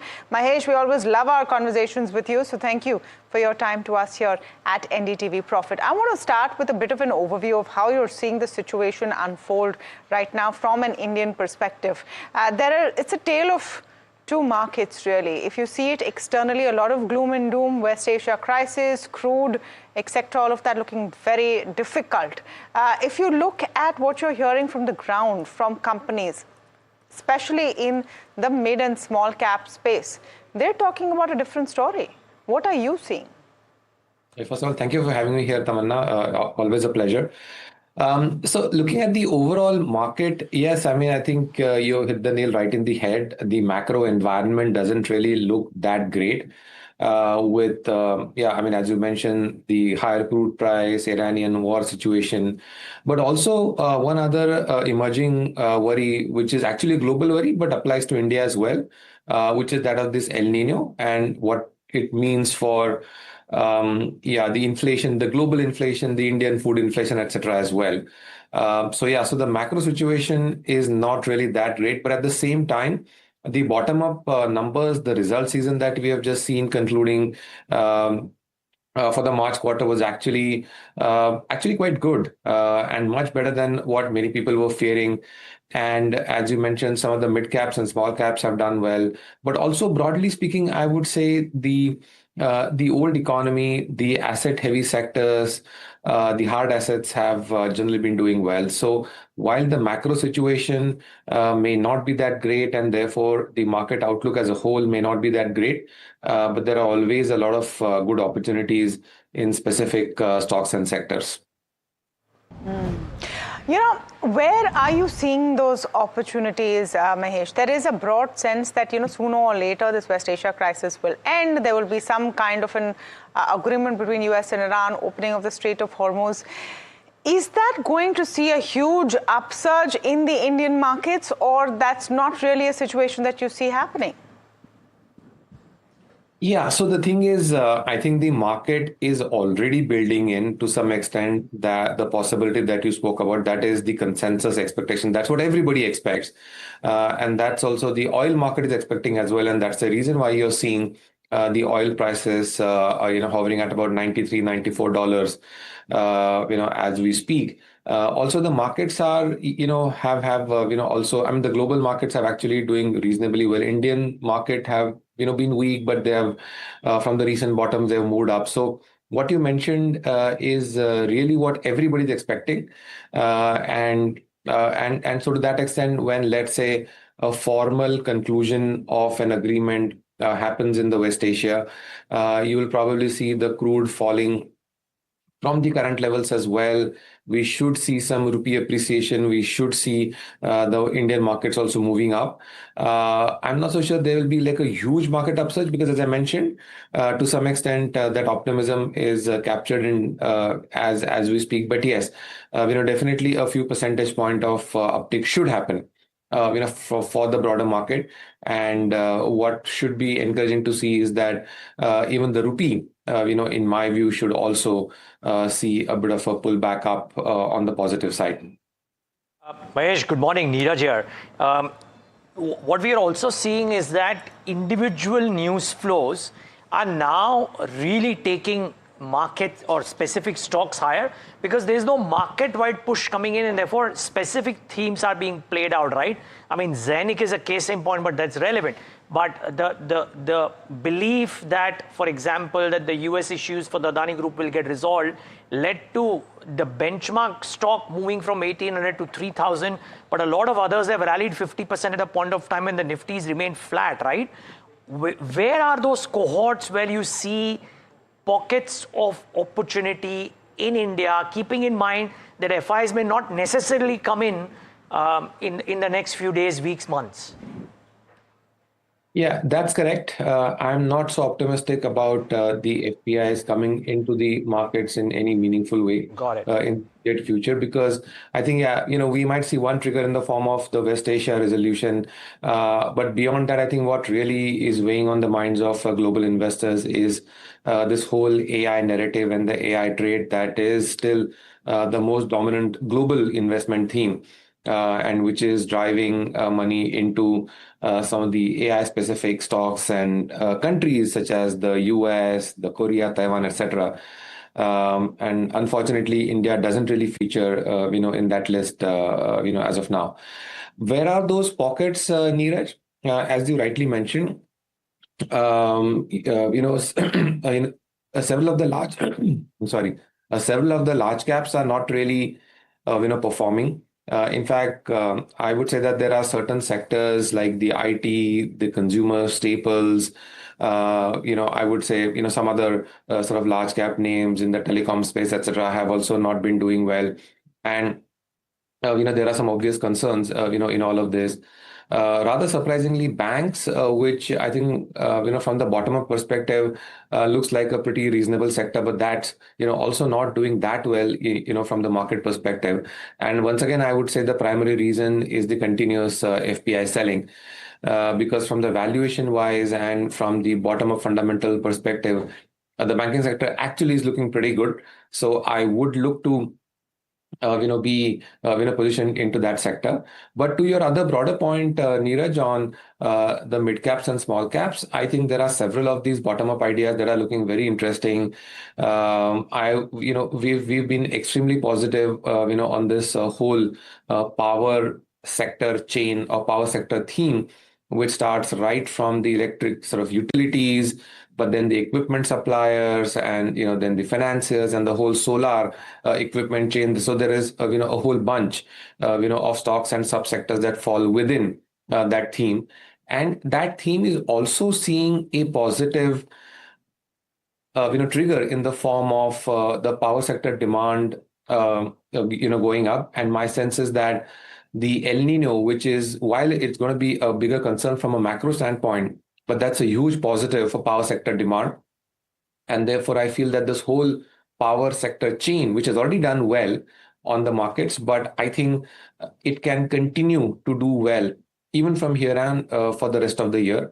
And I do see a possibility of power demand actually surprising on the positive side. And while the current numbers that people are expecting are maybe like 5 to 6% demand growth for this year, but could be much higher than that. So that is definitely one space, and which has a lot of large caps, but several of the mid caps and small cap ideas as well coming in from this theme. And as I said, the other theme that one should be focusing on is this whole hard asset as the theme, which is also to some extent a global theme as well, because in the environment where the global inflation, the inflation in India is likely to go up from where we are, that is usually also considered to be a great news for some of these hard assets, because, and when I say hard assets, apart from the power theme, I mean there are plays like the ports, the airports, I would say even real estate for that matter, hospitals, those are the kind of names where the businesses are built around large physical assets, and some of those stocks and sectors should also be doing quite well. Mahesh, the other standout, but actually, okay, no, let me not talk about the other theme. I just want to probe you a little bit on the power thing, the energy thing. Now, it's a very wide ecosystem, right? There are power producers, there are ancillary suppliers, there are green energy companies, there are transmission and distribution companies. Multiple ways to play this. Which is the best way to play it? Because not everybody's got the capital to, like a mutual fund, to distribute amongst 10 names. So what's the best, where is the best bang for the buck? Yeah, I mean, so as I mentioned, I like this whole chain. So to be honest with you, I would be positive on, see, basically, even if you put all of these subsectors put together, this is actually not more than 5 to 6%, of the index, right? So while there are lots of stocks and subsectors there, to be fair, but I think if you look at on a cumulative basis, it's still, from the benchmark indices perspective, not more than 5-6%, of the benchmark weight. So in that sense, it is actually possible to be positioned in maybe all of the subsectors. But if you'll ask me, what is it that is looking, particularly attractive? I would say power utilities, or the generating companies, where the valuations are actually pretty reasonable.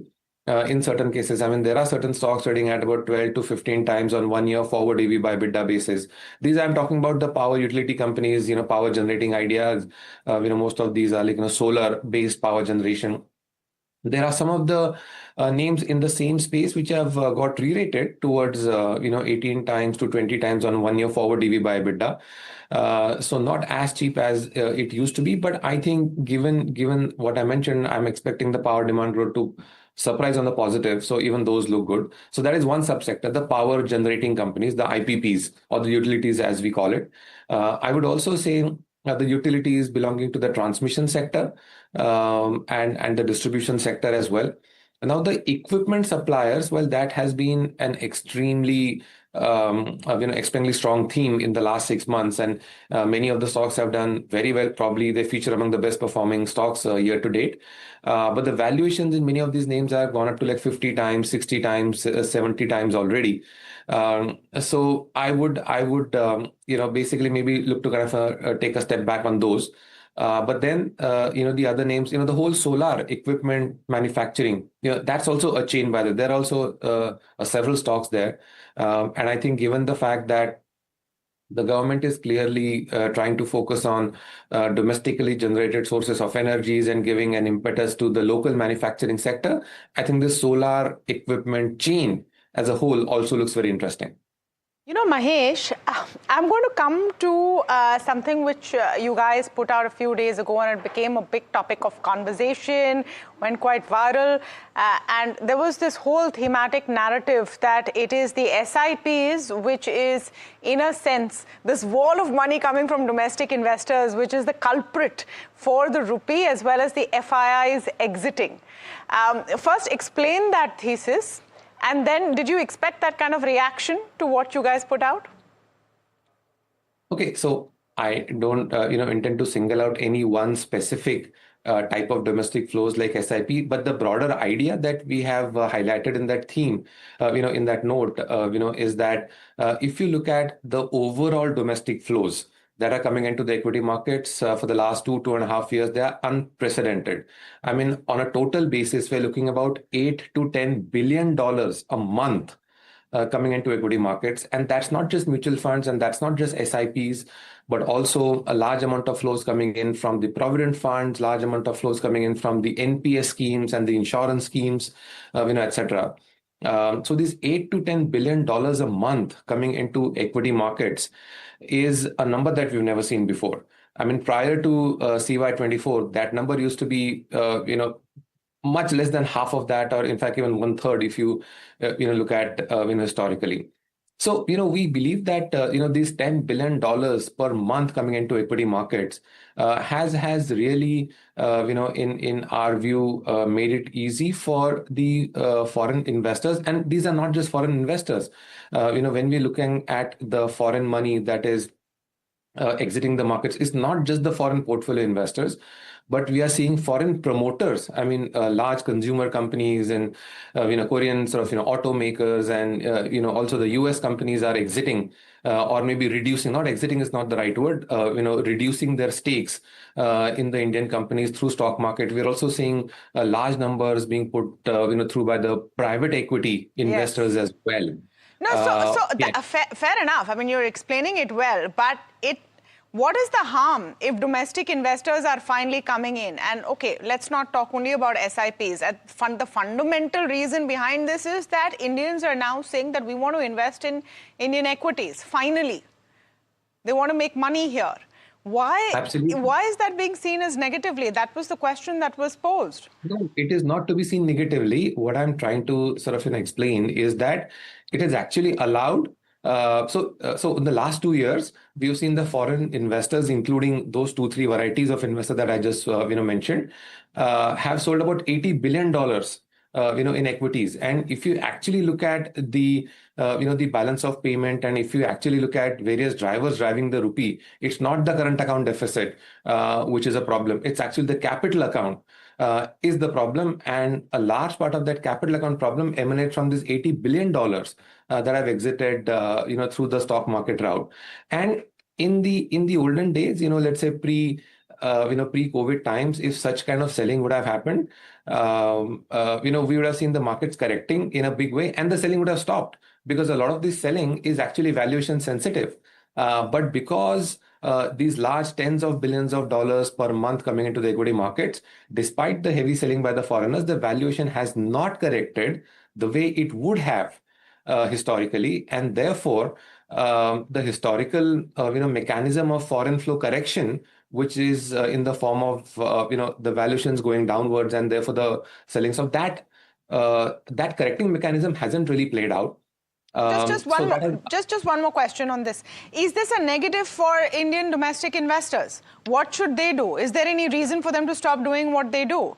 Because finally you have that stability and depth in Indian markets, which was the biggest grouse for the last 20-25 years. Yeah, that's correct. So I'm not saying that the investors should stop investing. That's definitely not, what I'm saying. All I'm saying, is that has allowed, the foreign investors to exit, and that has basically taken the process of valuation correction, over a much longer period of time. So I think what, the domestic investors will have to contend with, is that the process of valuation correction, which has happened to some extent, as we speak, can actually prolong for some more period of time, and therefore the market as a whole may not really give strong returns, which we have seen in the last 5 years. We should not be expecting that in the next 5 years, because the process of valuation correction has not yet happened. That's basically the key message in my view. But having said that, there are always certain themes and certain sectors which can still deliver very strong returns. Mahesh, 5 years out, it'll be great for Indian investors to own a lot more of Indian equities than what they traditionally own, isn't it? That's correct. But in the meanwhile, the investors will have to show patience. And investors will need to believe in the long-term story. So while the returns have not been that great for the last couple of years, and may not be so in the next couple of years, but I think the investors will need to show sort of patience, and their patience will be tested, in my view. Okay. Mahesh, lovely talking to you as always. Thanks so much for taking the time out and being with us. Really appreciate your time. Thank you, Neeraj. Thanks, Tamanna. Ajay Srivastav, MD Dimension Corporate Finance Services, joining us this morning. Ajay, very good morning to you. Good morning. Are you worried about FII sell figure from Friday, or do you think it's a one-day event? We got used to it. We're like the frogs in the warm water. We got used to it. We've been cooked for it for last 2 years. So nothing new happens when they sell it. We're just happy that the selling quantum goes down and we feel happy about it nowadays. So no answer is no. But because we are so immune to it now that we stop worrying about it. No, but should we be worried? That analogy is very good. A frog in the boiling pot and the temperature goes up, sometimes very high, sometimes on sim. But should we be worried beyond a point? Because now that is the ongoing debate. We were speaking to Jefferies a short while earlier about their comment that this wall of money which is coming from domestic investors is part of the reason for these outflows. That will continue. So how worried should we be that FIIs do not want to invest in India and frankly a lot of other emerging markets as well? Well, the answer is very simple. That at the end of the day, you have to have companies where people would like to invest in, companies for the future. We don't have those companies. We have a largest company in this country where India is being a diabetic capital. The biggest growth area is sugar, water, cola. Can you believe it? Today, we are the diabetic capital of the world, and our largest company's focus area is what? Sugar, water. If you want to produce more sugar water, which investor in the world would like to come and invest in this country? So our industrialists have also to come to sync with the fact that they need to go along instead of the protected cocoon that they built for themselves in India. That's why we can't do well overseas. We need to offer options for FI. It's not about taxation. It's not about anything else. It's also about where do they come and invest? Look at all the companies, 90% of the companies fall in the low liquidity bracket. So you leave about 10 to 15% where they can come and invest of the companies. In the 10 to 15% are people like HDFC Bank, etc., which what's happening out there at the end of the day. They can invest only so much. Where is the new industry? Where is the new things coming where we can give them the options at the end of the day to come and invest? It's not all about tax. It's also about options to invest. We need to be in the sunrise sector where people want to put the money. FI money, we sure will come into some cement company or steel company, etc. That doesn't give traction. Problem lies inherently in the way we have built our economy and our industrialists who focus on sugar, water, diabetic capital. Is this the growth area for this country? Are you serious, guys? So I think the problem is not tax. Problem is not this thing is sad part is we do not have a series of companies coming up in the new age environment that we are focused upon and investors should be focused upon. We don't have those companies and we need to build those companies. Yeah, Ajay, but these comes in waves, right? For September 2024, India was a market that could do no wrong. From there, suddenly in 1.5 years, we are a market which is not doing anything right.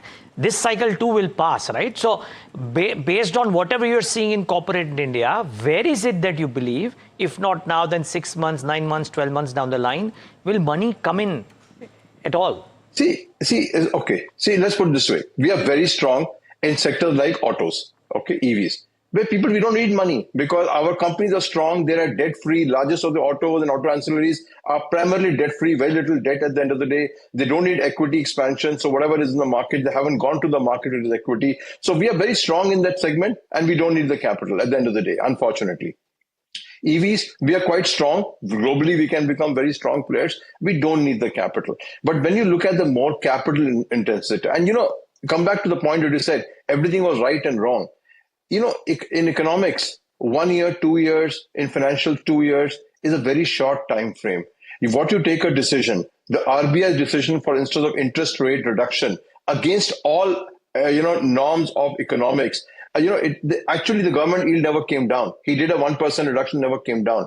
See the cascading impact. You push people out of fixed deposits and savings, fixed incomes into equity markets. Look what it did to equity market. Oh, you got buoyant, you got stuff. Look what the smart guy did. He said, oh, good. You want me to buy your shares at 70p? Here is my shares. Please take it away. And the FPIs went out of this country. And at the end of the rupee is at 95. So, so it takes time for economic decisions to play out. So when you said we were so good because post-COVID, etc., things happened in a certain way of mind. Okay. Today we sit there. The fact is AI is a product of last 2 to 3 years or 4 years of invention. It's not such a 20-year in gestation. We are nowhere in the system at the end of the day. So we need to move with time. And unfortunately, we need to move with time with speed.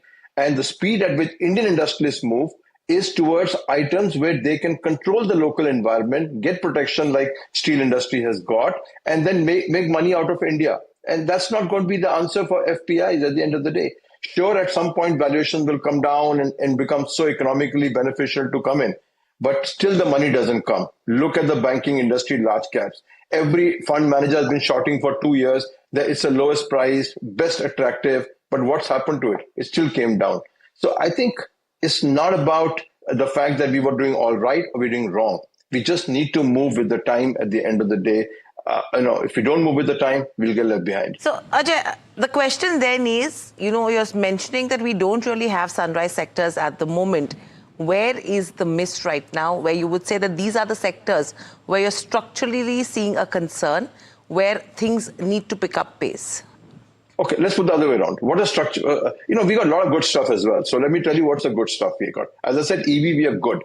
Auto, we are very strong. We are maybe one of the strongest after China, perhaps, in auto. We may have got left behind in the race to the car, etc. But leave that aside. In two-wheelers, EVs, etc., ancillaries, we are very strong.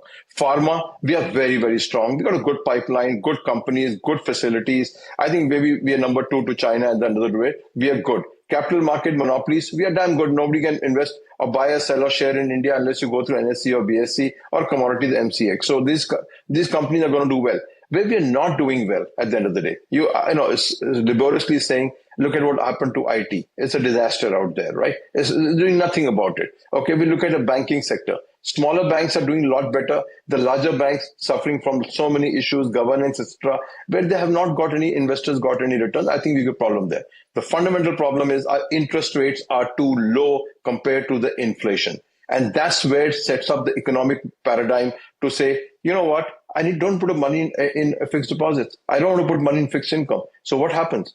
Our gross saving rate is going to be the lowest in last 5 years in the current year. What does it tell you about how do you fund your economic growth then? Cap deficit. RBI is making profits. Can you believe it? Who's paying for it, my dear friend? We are paying for it. RBI is generating a profit. It's a unique phenomenon in the world today that 3.5 lakh, 2,80,000 crore goes to dividend of RBI. Where is the money that came from? It's just monetizing deficits or selling the previous foreign holding into a profit today and creating a problem for the future. That's what has happened here at the end of the day. So I think it's not about sectors. I think it's fundamentally the policy to say, reward the savers enough, create a threshold of capital, let foreigners also come and put in as debt. That's a threshold of this thing. And most important in this is this, net FDI needs to be positive for a country, which is just negative for the last so many years. We just need to have net FDI positive. Let's not focus on FPI, just FPI. It's FDI which is going to save you the day. And FDI guy doesn't go away and doesn't sell the plant overnight. FPIs can sell an equity position.